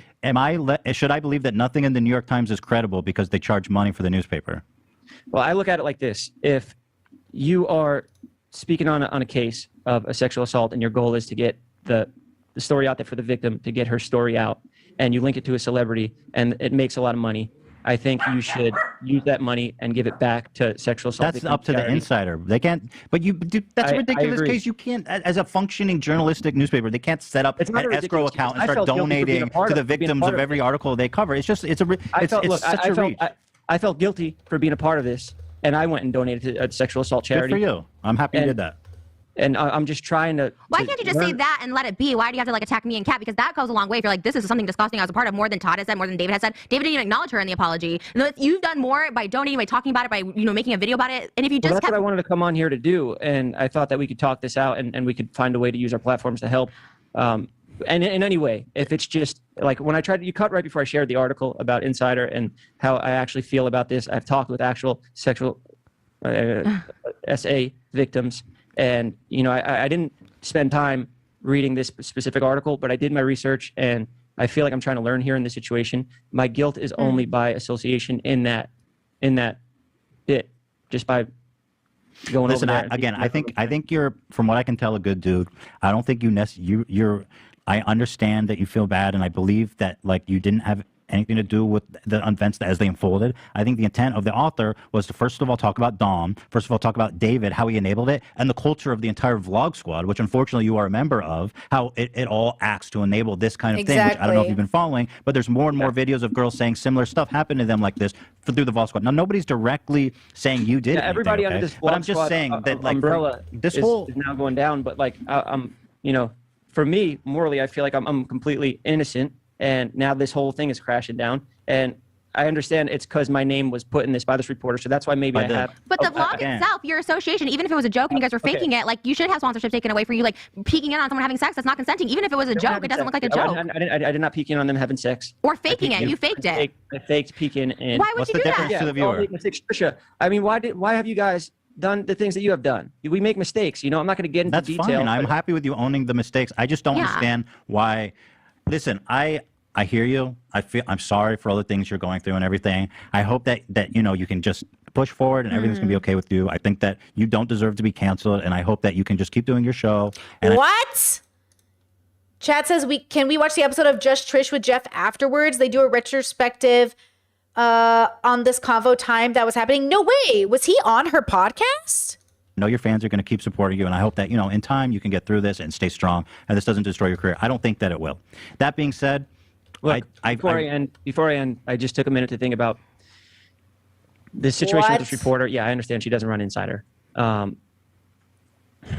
apologize for. Wait, it literally says I watched it, but I don't remember watching this. Wait, there's a new podcast live right now. There's a Trisha podcast live right now called Jeff Wittek Calls Out Brooke and Trisha. No, sorry, calls out Brooke Schofield and Trisha was kidnapped. Trisha and her kidnap stories. What? There's so many. Oh my God. Guys, there's so many though. What? Guys, there's so many. There's this one, number 18, number 2991. There's this one that's live right now. Oh my God. There's like he's in so many of her thumbnails. Oh, look, this is the David Dobrik accident that happened. What? Jason S. My response. What? Is it? I guess it's this one. This is a clip? No. Is this it? No, an hour and a half. Why when I hover it is at 15 minutes left. I don't even remember watching this. Did I watch this? Hour and a half. And then there's this one, number 18, but that one's first. What?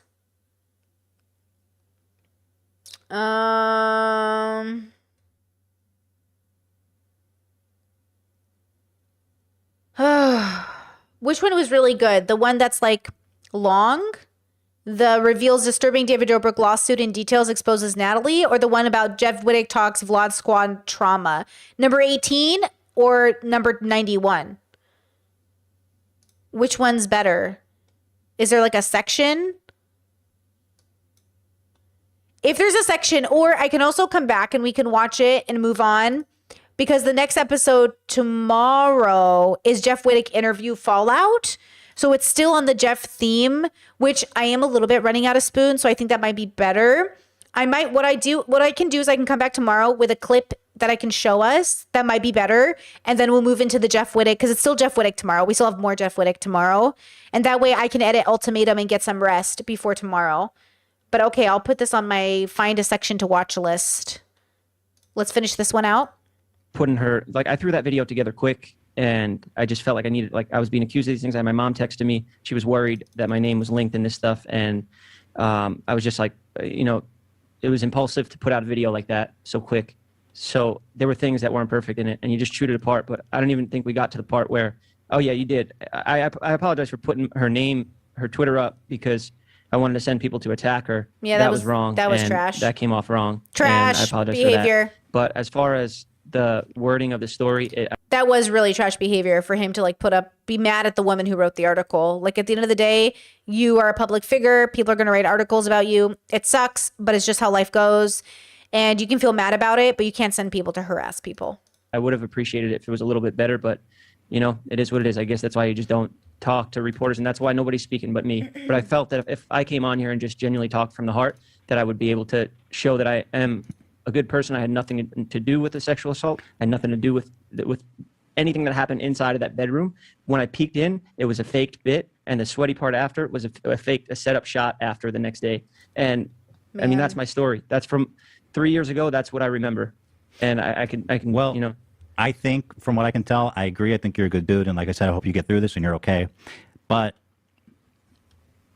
what is the goal here? Because for me, it's to try to help sexual assault victims genuinely. Okay, slow down there, Jeff. Slow down there, Jeff. See, why did he? That sounds so. It should be, for me, it's to clear my name and, of course, make it clear I never condone rape or any sexual assault, and anyone who's engaging in that behavior, dead to me. It should, you know what I mean? Like, realistically, this goal should be to clear up Jeff's name and support the victims, realistically. Only what I'm here for. And, you know, what you're doing when you question the motives of the authors, you're basically saying that there's no article that could be about this that would be acceptable to me because they're I was making just money. saying that if there was a paywall on it and you wanted to get those clicks through doing it this way, they had lawyers. I mean, listen, feminist circles have been discussing this. In feminist circles that I'm on the internet, we are actually upset that a lot of assault allegations are behind paywalls because it's not as accessible to people. It's not as convenient for people to read. Andrew Huberman in that story, I had to pay for that story, right? It sucks that story, which was so important, was behind a paywall, right? Ultimately, I don't think we should be hiding predator stories behind paywalls. So I agree from a feminist perspective, we should be able to read legit articles about victims there. And I think we should talk about restructuring our payment systems because realistically, obviously people have to make money. Right? Like that's important. But I don't like the way he's bringing it up here. It just sounds disingenuous. David's lawyers were threatening them nonstop. They have. I don't know. I don't know this stuff. Well, you act like I'm with David every day. Well, it's in the article. If you would have fucking read the article. Okay, Ethan. I just think I was just like more of like I just felt like really bad that you were discrediting me because it wasn't even about me. I just think I don't know why. I apologize to you so many times for discrediting you. I'm sorry for saying that you were crazy. No, I know, and I appreciate that. I think honestly, just taking it because like you said I'm guilty by association, and that is a huge thing. I've been guilty by association many times. I think that's just a big thing. I think closure. I think just like people just admitting they did something wrong is a big thing. And then of course, you saying that at the end of the video is way more than anybody else has done. David taught anybody. So I'm all for you. I told Ethan when you sent me the thing, so it just caught me off guard this morning. I also told Trisha the video that looks really bad. Would you guys mind pulling up the video and we could go through that? No. The actual vlog, the deleted vlog. Sure. Oh. Would you mind? The deleted vlog. We're here. I feel like we've given you we hell. might as well dissect it. We dissected We've given you hell, so I might as well just let you fucking. I appreciate you saying that. I appreciate you Can calling someone me. link me that video or highlight I mean, it? this will be a cringe fest because I'm embarrassed of how I look in this. I saw it, cut together in many videos I've been watching, especially your guys's. Jeff, if I could just talk to you before you made that video, I would have told you, just say, I'm sorry. I regret being there. What happened was horrible. The fact that my name's even associated with something so terrible is it's humiliating. Interesting coming from Eason Klein, who recently put out a video about how Hassan manipulated him into promoting communism on his big podcast called Leftovers. Ethan's like, did my friend Hassan infiltrate my friendship in order to convince my audience to be a communist? Okay, Ethan, like this is what's so funny about Ethan. Is like current day Ethan is literally putting a conspiracy theory around the internet that Hassan somehow manipulated and wormed his way into his life so he can trick his audience into being communists. Bro, please. And awful. I'm donating to this. I'm removing all the videos with Dom. I made a horrible mistake being involved in this even a little bit. I didn't get the alcohol, but you know what? There's confusion. The witnesses, something that you continue to ignore, say that you returned with the alcohol. Maybe they're wrong. Maybe they're not. No. Chad says, my theory is Ethan is Gila's puppet in this Hassan rivalry. Okay, he's like a 40-year-old man, guys. Ethan and Hila just agree on politics. That's why they're married. They're high compatibility partners. I don't know why other people have this theory too. I've seen it that like Hila's the reason Ethan thinks this way. I don't know how to tell you this. They're both Israeli. They're both Jewish. They're both pro-Israel in their own weird way. Like, I don't know why you guys keep pretending Ethan, not you commenter, but like people who have this theory, like Ethan's just as Jewish as Hila is. They're just as pro-Israel, even though they pretend not to be, you know, because he knows nothing about politics. Nobody knows anything about politics. Not even people who do politics for a living. Nobody knows anything about anything. These are just their opinions. They just really believe this shit. They just really believe it. They're fucking afraid of socialism and communism. They buy into the capitalist bullshit. They buy into US propaganda. Like, that's it. You know what I mean? Chess says, do they think Hila and Ethan are like Will Smith and his wife? Even then, though. Even Jada and Will, honestly, they deserve each other. Honestly, I think I'm over victimizing anybody in these relationships. I'm sorry. At some point, y'all just the same. Let's be real. It's like at some point, y'all just on the same side. At some point, even if you're both in a toxic, abusive relationship like Will and Jada might be, I don't know. At this point, I do not care. Like, good luck, bitch. But also, like, Ethan and Hila, they just agree on these beliefs. Do you know what I mean? Like, this is their belief as a couple. It's like if my mom came out and was like very homophobic and then my dad came out. You guys know they have the same beliefs, right? They're both Catholic. They both voted Trump. They're both anti-LGBT. No one's convincing the other to be anti-gay. They're just both two homophobes who fell in love and had 3 gay kids. Hey, what are you going to do? God was like, 3 gay kids that we know of. More could come out. You know, more could come out. Not remembering it right, Jeff, and that's fine. But they say it, so you keep passing the buck. Oh, it was the reporter. Oh, it was Trisha. No, it was the witnesses that were there said you came with it. Now, let's say maybe they're wrong. Maybe Todd got it. Maybe you came in and Todd got it, whatever. But there's that's it. That's all there is to it. I hate to discredit anyone here in this situation, even the friends. But wait, Chet says, I have opposite politics as my partner. LOL. Good luck, girl. Call me when you break up. How are you going to have opposite politics than your partner, girl? What is he, pro-Nazis and you're pro-black? Like, come on. What are we talking about? I have opposite, like, I used to do that. I used to date people with opposite politics, and then I realized, like, the devil be in me for thinking I could date somebody who didn't see people the same way I see people. Opposite politics over what? Pineapples on pizza or civil rights? You feel me? Knowing that I didn't get the alcohol, it's like, how can I even listen to? You can't, dude. I can't discredit anyone because it's literally just. Well, you can go through your bank statements from 3 years ago, or go to the AMP No, and I check said, the security records. I said, what do you want me to do? Go through my bank statements. There's no way that I can prove that I didn't get the alcohol. Exactly. I can tell you that I didn't buy alcohol I got sober. I had a friend that passed away, and around the time I was drinking heavily, and I quit drinking completely. And I used to have a podcast with Scott, and I would talk about how I don't support, like I try to help people out with alcohol problems and stuff like that, but. I mean, that's regardless from this point because there were people drinking in the place. And working on that then. Yeah. You also told me you distanced yourself from like David and them. You're not really like in the vlog squad anymore. Well, I was in a bad accident, so I've been recovering. Was that in Utah? Quarantine, stuff like that. Your eye was in Utah? Yeah, I don't really want to get into that. But it was a David bit, right? It was for a vlog. I don't want to get into any of that stuff. Okay, I've got the video. How do I share this with Jeff? What's gonna happen? What's going to happen? Oh my God. Isn't that interesting? Like we're watching and then we know what's going to happen. So it's even going to get crazier. This is how messy humans are though. We're so messy. Like Jeff doesn't know yet that David's like the worst person who's ever existed. Crazy. Watch in real time. You have the ability to screen share now. What is it? It's the video that you wanted to watch. Okay. It's of the footage of the party. You bring your mouse to the bottom of the screen? Yeah. Can you see it? I can't see it. Is this one? Yeah. Okay. And then it's this one. Okay. Can you see out of your eye, Jeff? Oh, he's gone? Yeah. Oh. No, he's here. So you're fine. You're not blind. I'm not trying to be insensitive, but you can see? I mean, I don't want to talk about health stuff, really. This is about the victim and not about me and my own personal life. Jeff, can you see the video? Yeah. Okay, I'm going to go ahead and play it. Okay. These girls over to have a 5-some, so hopefully I have a 5-some tonight.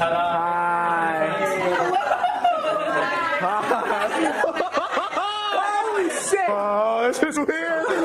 The girls walked in and they were like, "Is this the guy we're having the 7-some with?" I have to let you guys know, I don't really know any of I mean, immediately I know I'm not being the one accused here, but immediately even there, you see it. I'm not really, this is not a bit, I want to be involved. Well, sure. Nobody's saying that. Right? you, just so you know. Get the fuck out! out of here! Get her out! You guys are the only ones for me. I don't talk to any other girl. After a couple minutes of talking, We've blurred the girls, by the way, if anyone's Okay. wondering. Yeah, the girls are I blurred thought out. my eye actually was really bad. No, they're blurred out. it was clear there was no fivesome happening tonight. Called it. Yeah. Oh, well. I mean, look, for here, stop it. Even here, like Trisha, I'm sure you understand this. We drive around desperately looking for bits, and like here, the emotion in our faces is like, okay, let's get the fuck out of here. This is dumb, Mhm. you know. Yeah. But again, this is all refreshing my memory because I came on here to just talk to you guys about it all and just be honest. So I mean, yeah, I guess you keep rolling. So you left that. I'm down. But by some stroke of luck and master negotiating, Dom made progress. What do you think David meant by master negotiating? What do I think he meant by that? Mm-hmm. I mean, it's pretty clear. I guess he's trying to sum up a story in his vlog with voiceover to shorten everything. How do you convince someone to have sex with you in the matter of the course of the evening? The girls, I mean, I don't want to discredit anyone, but they answered a DM that was, you know, basically an ad for. Yeah, but that doesn't mean that they. It's because okay, hold on, pause. Consent culture is so confusing because we don't teach it. And I know this as somebody who is constantly explaining consent to people and they get really defensive. And as somebody who engaged in a lot more millennial variations of consent, and look, every context needs a different reaction. So Brittany is always about individual context solutions, but generally, there was an insinuation as millennials that if you answered a sex text or a message that you came to have sex, then that's the consent you needed. But now we've learned that you also need consent through the process. So sometimes people will be like, how do you revoke consent mid-sex? And I don't know what they're imagining, but this is how it normally goes. You're having sex with somebody, you're like, I'm sorry, I really want to continue having sex, but honestly, I'm just like not feeling it. Can we like take a break, go watch some anime, come back, see if we're still in the mood? Or like, can we just like call it a day? Like, hey, I'm just not feeling that good. Or like, hey, my tummy kind of hurts. Can we like do it different? Or hey, bro, I really want to have sex, but like, I can't seem to get it up. You good if we just like take a break? It's like, yeah, thank you. Like, of course. Like, do you want to do anything else? Do you want me to kiss you? Are you okay? Like, you want some water? Like, it's fine. It's not a big deal. Okay, the conversation is normal. It's fluid. It's regular. It's just like normie. But I think when you're young, you're imagining it like this, like, you're having sex, you're making out, everything's so good. They're like, stop, I can't have sex with you. Get off me. But like, that's not what's happening. It's not like someone's going to freak out, be like, get off. Or maybe they do and you still get off. But it's like, it's just like, hey, I'm not really feeling this. Is it okay? Anytime I've ever revoked sex, mid-sex, it's very normal and natural and easy and chill. It's very like, I'm so sorry. I just like, I'm not into this. And it's like, oh, it's okay, bro. And then we just kind of like dab it up, bro, and go like chill. Okay. So I think like people forget that like you can just relax. I've literally, you know, stopped sex with women, men, non-binary people all throughout my 20s and you know, whatever. Like the problem is like, I really try to make sure the person knows it's not about them. Because it's hard, again, rejection. See, the book I'm going to write in my 40s, guys, is going to be how rejection is a consent issue. It's the best thing that's ever happened to you. Somebody rejecting isn't rejecting you, the consciousness. They're rejecting the moment. They're saying no to this moment. They're not necessarily saying no to you, okay? But people get in their head that it's no to them, and so they're like defeated by it. And then somebody else doesn't want to hurt somebody else's feelings, and it's messy, okay? Yes. Chat says it's like when you order a pizza and got full halfway through and decided to stop eating. That's your body revoking consent to eat the pizza after it consented to it in the first place.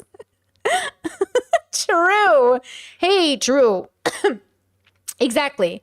So it's, you know, we need better tools. We need preventative tools, but it is a common idea that like once you've consented to sex, you can't revoke it. But like revoking consent just doesn't look as dramatic as people think it is. But this is why we need to normalize revoking consent as not like the end of the world. Safe words. I love safe words. I use them all the time. It just helps people communicate in the moment, you know? And so Jeff is using that millennial argument, but they answered a sex message. They knew they were coming for sex, as if in no way possible could somebody answer this message without the intention of having sex. Hello? Like, okay, at most you can be like, I can't believe you answered this message even though you didn't want sex. At the end of the day, they could have revoked it at any point and it would have been valid. You're allowed to revoke at any point, no matter what. And there's a way to do it that's kind and compassionate, because there might be some insecurity by the person, you know, you're saying no to, because they might feel a way about it. But again, this whole, I'm a nice guy, you can say no to me, but then when a girl does, you fucking stalk her. That's what we're afraid of. Stop going to bed with strangers, guys. For real, for real. And stop going to bed with people you know, but don't know that well or haven't vetted their personality. And also tell your friends where you're at. You know what my friends do? They message me and give me Google locations, the picture of the person they're going on a date with, what their name is. And they say, if I don't call you by this time, figure it out. Call the cops or something. That's what we do.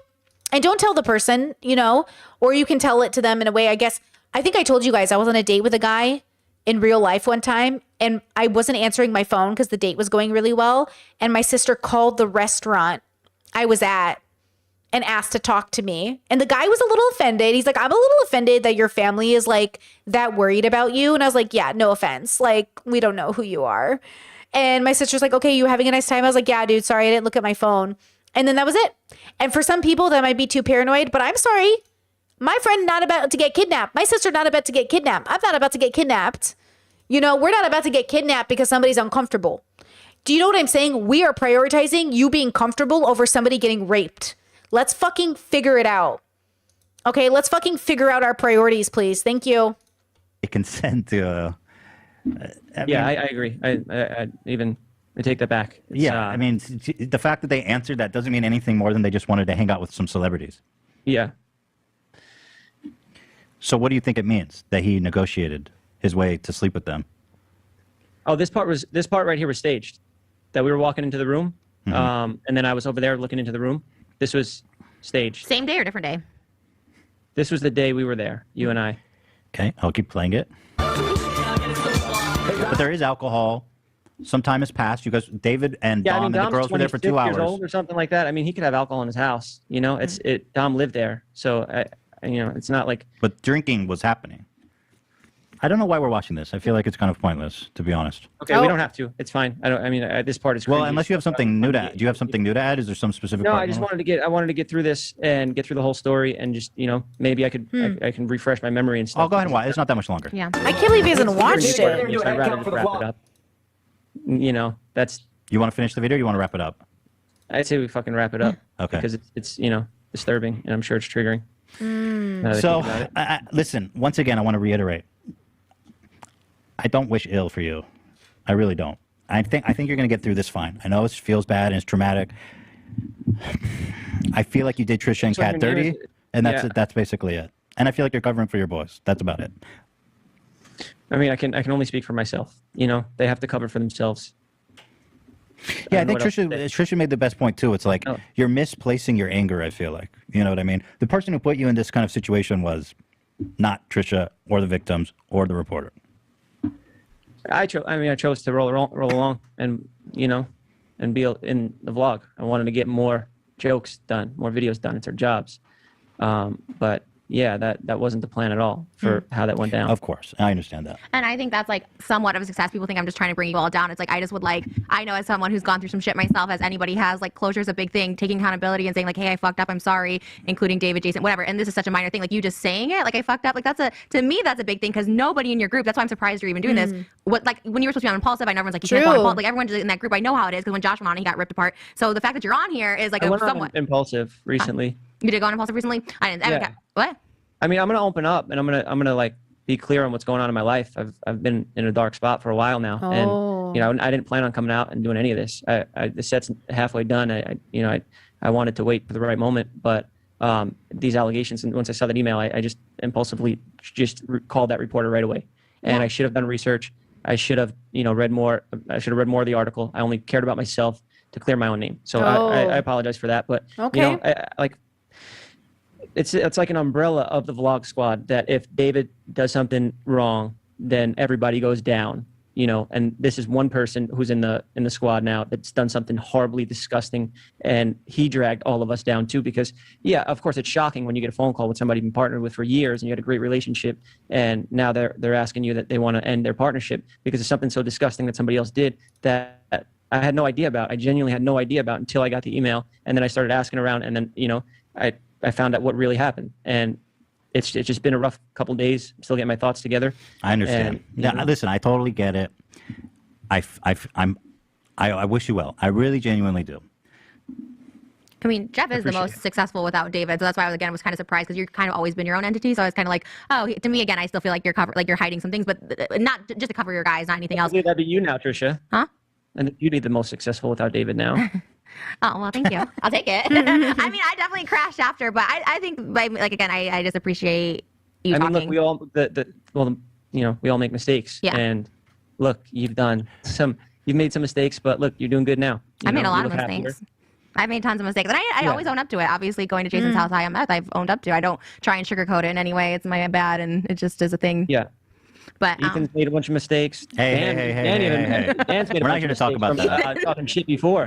Dan, there's some places in that TikTok boxing match. I heard your TikTok, right? Oh my God. Wait, what's he saying about Dan? You're gonna box Dan? I'm issuing a. He's issuing me a boxing challenge. No, I am not a TikToker. You seem to be confused. I didn't do my research. Maybe whatever. Dan, you have a TikTok?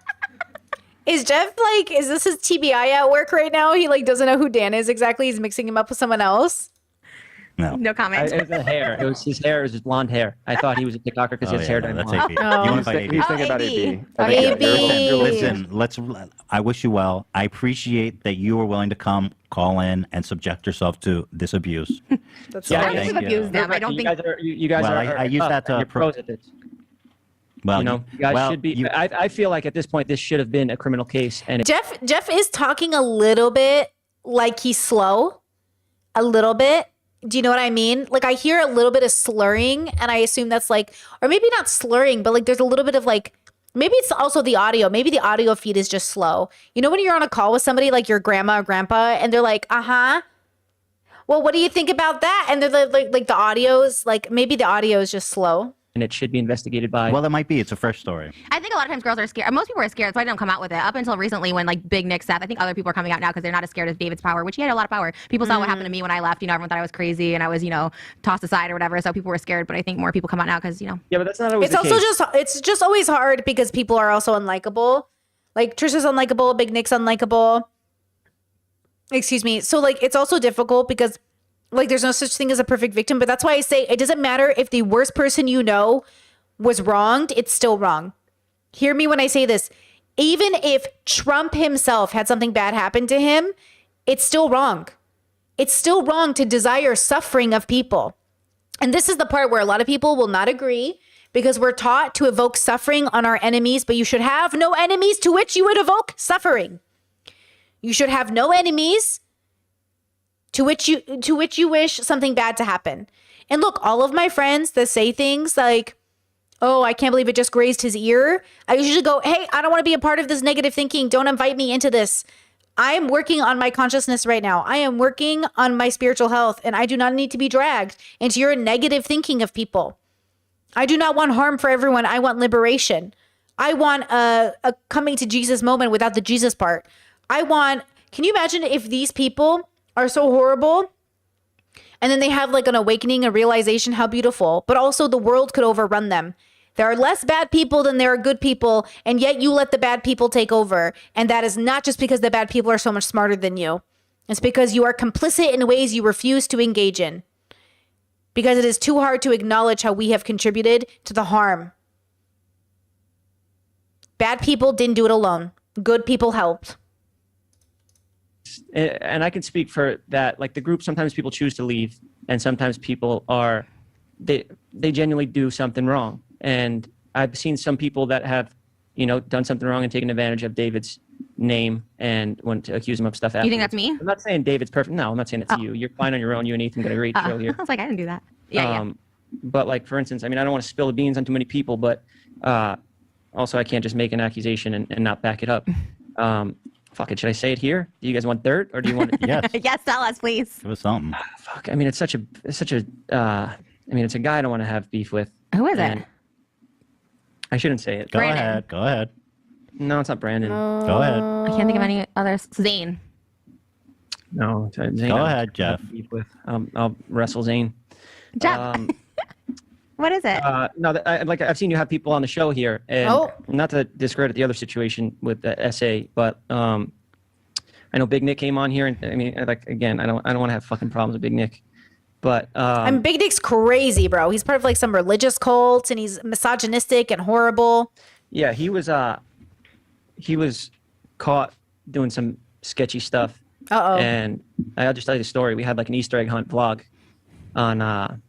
See, now I feel like a rat, and I came on here to do something different, but yeah, fuck it. I don't even want to tell a story because it's like, yeah, it's not even my. Do you want business. to complete the thought because it might be misconstrued? No, I don't want to. now. I don't want to throw people under the bus. I came on here to just. No, you have to finish the thought or X this out. But either way, we all know Big Nick is not a good person. Like, you might argue if Trisha's a good person, but like Big Nick is literally not a good person. Voice my concerns for the victim and say my innocent. So I situation. think we've said all that we need to here today. So Yeah, I don't want wish you problem for well. everybody. I think you're going to be fine. You're going to get through this. Just do your thing, and I think you'll be all right. And your eye Yeah. story, tell it, because I think there's a lot of speculation on it. I don't read the blog, so I I think. know everybody has something to say. They think I'm blind. They think I got a glass eye, and Yeah. It's stuff that like I'm wearing glasses because like I haven't been filming videos because I'm a little insecure about it. So I just been laying low, and I had some surgery done on it. So that's why like when I was dealing with this reporter and stuff on pain meds, and like my eyes stitched shut, and I'm emotional, and Yeah. that's why I He just shouldn't- call yeah. when everybody's like, don't call. Just Well, I understand. Listen, you have nothing to hide. Or I mean, supposedly, I would consider apologizing to Kat. I think you did her dirty, but I think that's about the only thing I want to say about Yeah, I that. apologize for putting her name in and saying like, look, this is her Twitter. I apologize to you for that, Kat. That you didn't deserve. You don't deserve to get a bunch of hate, but DM her. There were some things in the article that I just can't. I can't apologize to her because she still put in, knowing But that. he has to read the article. All right. Well, I do suggest reading it, and then maybe you'll change your mind. Yeah, true. I Yeah, read one the and a parts half about me, apologies. Yeah. I got one. 1.5. All right. Thank you for Thanks. calling in, Jeff. Take care. All right. Thanks, guys. Nice Bye. All right. meeting you. Bye. So he didn't read the article. Our hunch was right. Right. Probably a lot could have been avoided if you read the article.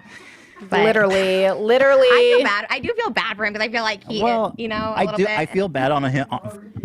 I yeah. feel bad on a human level for Right, him right. I was like, because I know what he's going through. Yeah. But before he makes this epic "my truth" statement, he gotta fucking get his shit straight. A I little think bit. he's obviously the emotional one of the group because even on the Scottcast, like he's always like come for me. Like he's the one that's like a little fiery in the group. So I think he just got like a little bit heated in the moment. But his And eye. dude, I didn't say, but you got to take those videos down that the sponsor asked, or cut it Oh, out, yeah. or you got to figure that out, bro. Trust me, you can't.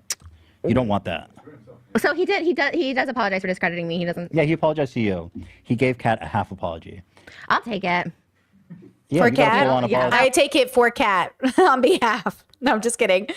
That was good, I guess. Yeah. I was like, what? What does me having going to But the at the same hospital? time, what does that mean for his video that's still up for his channel, where he's basically saying Right. Trisha got, you know what I mean? Like, I hope so because it's not accurate. It's not accurate. If I was Jeff, I would reshoot a better apology I agree. and put it out there. I agree. I think he should reshoot a better one. Right.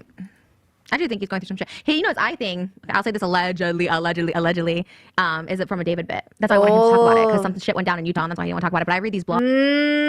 Trisha's such a little like obsessed stalker, bro.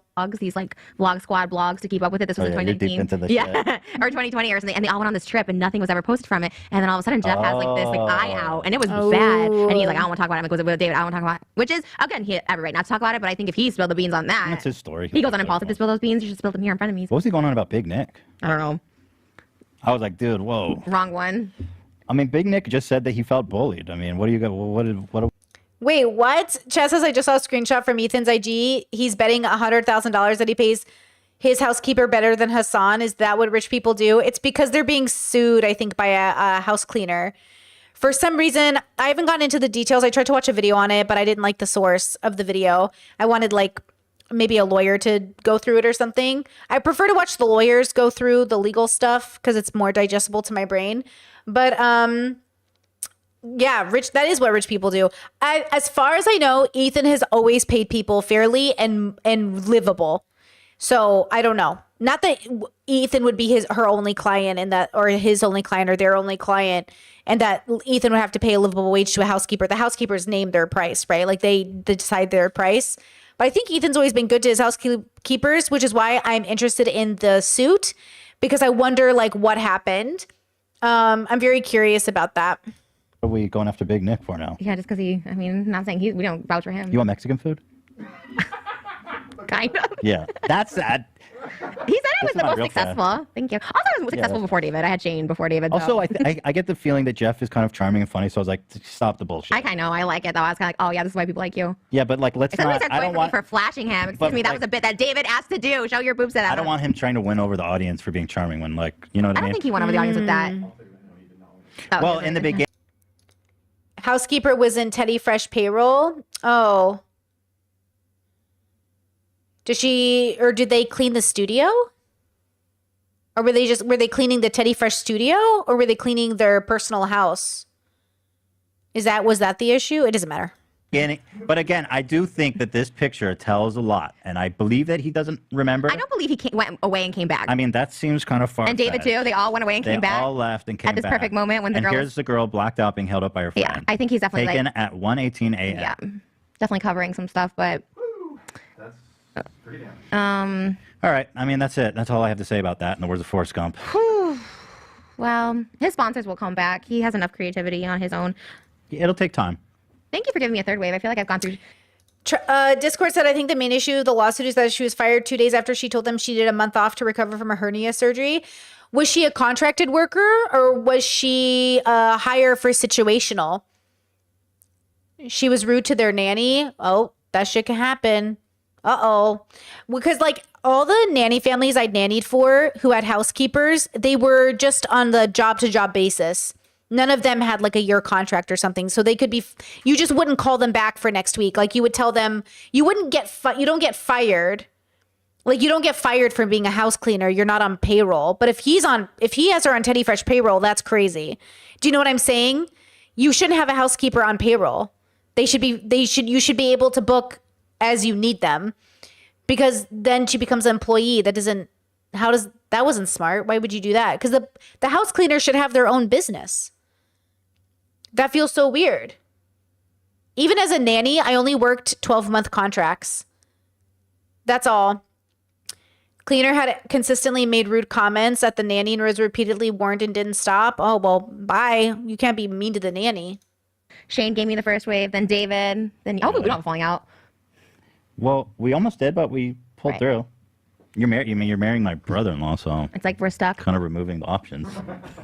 You haven't effed your cat or I'm not the kind of dude who like holds grudges. I like to. Yeah, I tried watching this video, but honestly, I kind of tuned out like 10 minutes in. I didn't like the way she was talking. But I think it's because like she's not. I think it's because she sounded unprofessional. I wanted like a lawyer to go over it. Like I appreciate the link, but for some reason I couldn't get through this video. To settle squash beef, especially with people like in my family, which you are not. You're also like the most like human person. Why'd you do it like that? What do you mean human? You are really like just like. You know what it is you always like defend me. Like when I was in hot water from this immigration with David. Me human? I don't know. I guess it's not as shitty as the other people who are. I'm not the kind of guy to hold a grudge. Ethan Klein, oh Lord, he's the queen of grudges. Like bye. Right. Shane's like never defended me. He never came to my live shows. David threw me under the bus. Like so, you're like the least awful. Thank you. But I've done awful stuff to you. That's fine. I don't care. I've done awful stuff to you, and you've like given me second, third chances. I know what it is. All my windows what is disappeared. Look, I understand you as a person and the ebbs and flows of the personality of Trisha, and I take it all for what it is. Well, I'm also in therapy now. Maybe it makes a difference. And also, I'm like old. Let's order some Mexican food. Are you serious? Ooh, is it good though? I don't know. I just picked some place on Postmates. Wants to no. I miss Mexican food. He says no to your Mexican food. Oh, you don't want? No, he thinks that you're Mexican. Oh, okay. I don't cook it. I'm not cooking it. Stop it. Google. Okay, sorry. Discord is sharing Forbes with me or with us in the Discord. Google Maps says Gulf of America, while Google Calendar drops Pride Month. I'm sick of everybody. I work for Google. I'm a fucking YouTuber. Oh, I'm so sick of everybody. I'm so sick. I'm sick of America. I'm sick of the United States. I'm going to stop calling it America because it disrespects the other Americas. I'm just going to call it the United States. I am so sick of the United States. I'm so sick of us. I'm so sick and tired of us. I'm exhausted. We are totally the rebellion. We are the Logan Paul of countries. We are so obnoxious. Jesus, we're so disrespectful. Clearly, we're the better cook in this situation is me, so we will not Stop. be eating Don't your fuck- cooking. Don't you dare say it. Bring that shit up now.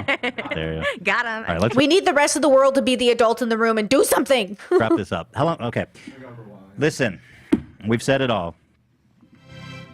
We're going. I just, I don't know what to say about Jeff. Like, I feel bad for him, but it's also like, dude, Too I many don't know. inconsistencies.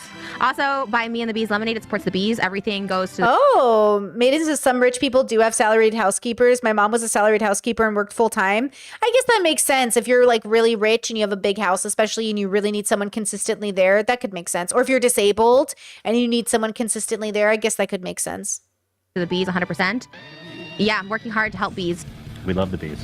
Also- Shout out to the bees, Okay. folks. It's not sponsored, but all of this 100% profit goes to bees. We love that. Gonna be more coming soon. All right, guys. Stop the Asian hate. Report it as a hate crime. With peace and love, with Bye. peace and love, Is that with it? peace and love. Damn, what an episode, bro. And then tomorrow we continue with Jeff Wittick stuff. So I'll make sure to have like a little snippet of more recent Trisha and Jeff, just so we can see them talk to one another. Oh, wow. Yeah, what a crazy. I can't wait for the eye thing and everything with David Dobrik and the falling out, and it's just crazy. You never know who people end up being. Crazy. I will say this. We might be in the 2 steps back era of existence. But I am excited to see what we'll look like when we go 1 step forward. I can't believe it. My Apple Maps also say Gulf of America. What are we doing? What are we doing? What are we doing? This is because people don't meditate. You need to meditate. It's because people don't meditate. Okay? What are we doing? This men. I blame men. I blame people raised as men. I blame AMABs. Wait. Assigned male at birth. I blame AMABs. AMABs are the problem. That's the new thing, guys. We're not going to say I blame men. It's too misandrous. I blame AMABs. AMABs.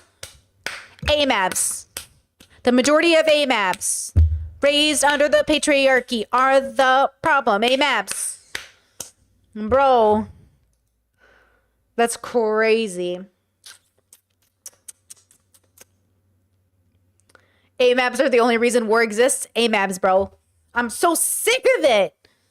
With peace and love. Fuck. That's crazy.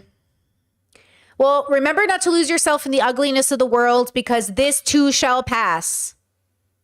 This too shall pass. I promise you, you staying the course and being loving and compassionate is everything. It is everything. It does not make you weak. You can be strong and be compassionate. You can be strong and be compassionate. And if only the world knew that. The world consistently denies that there is strength and compassion because it is so afraid. It's afraid of all, and it lets fear rule. Shame, for shame. Okay, with that said, that's it for tonight. I'm going to go edit Ultimatum episode 9 where they all pick their partners or don't. And I will get it up for you ASAP. Fingers crossed. And then Love is Blind starts the 14th, which is Valentine's Day. So, here we go. Okay, see you guys tomorrow. Good night. Good night.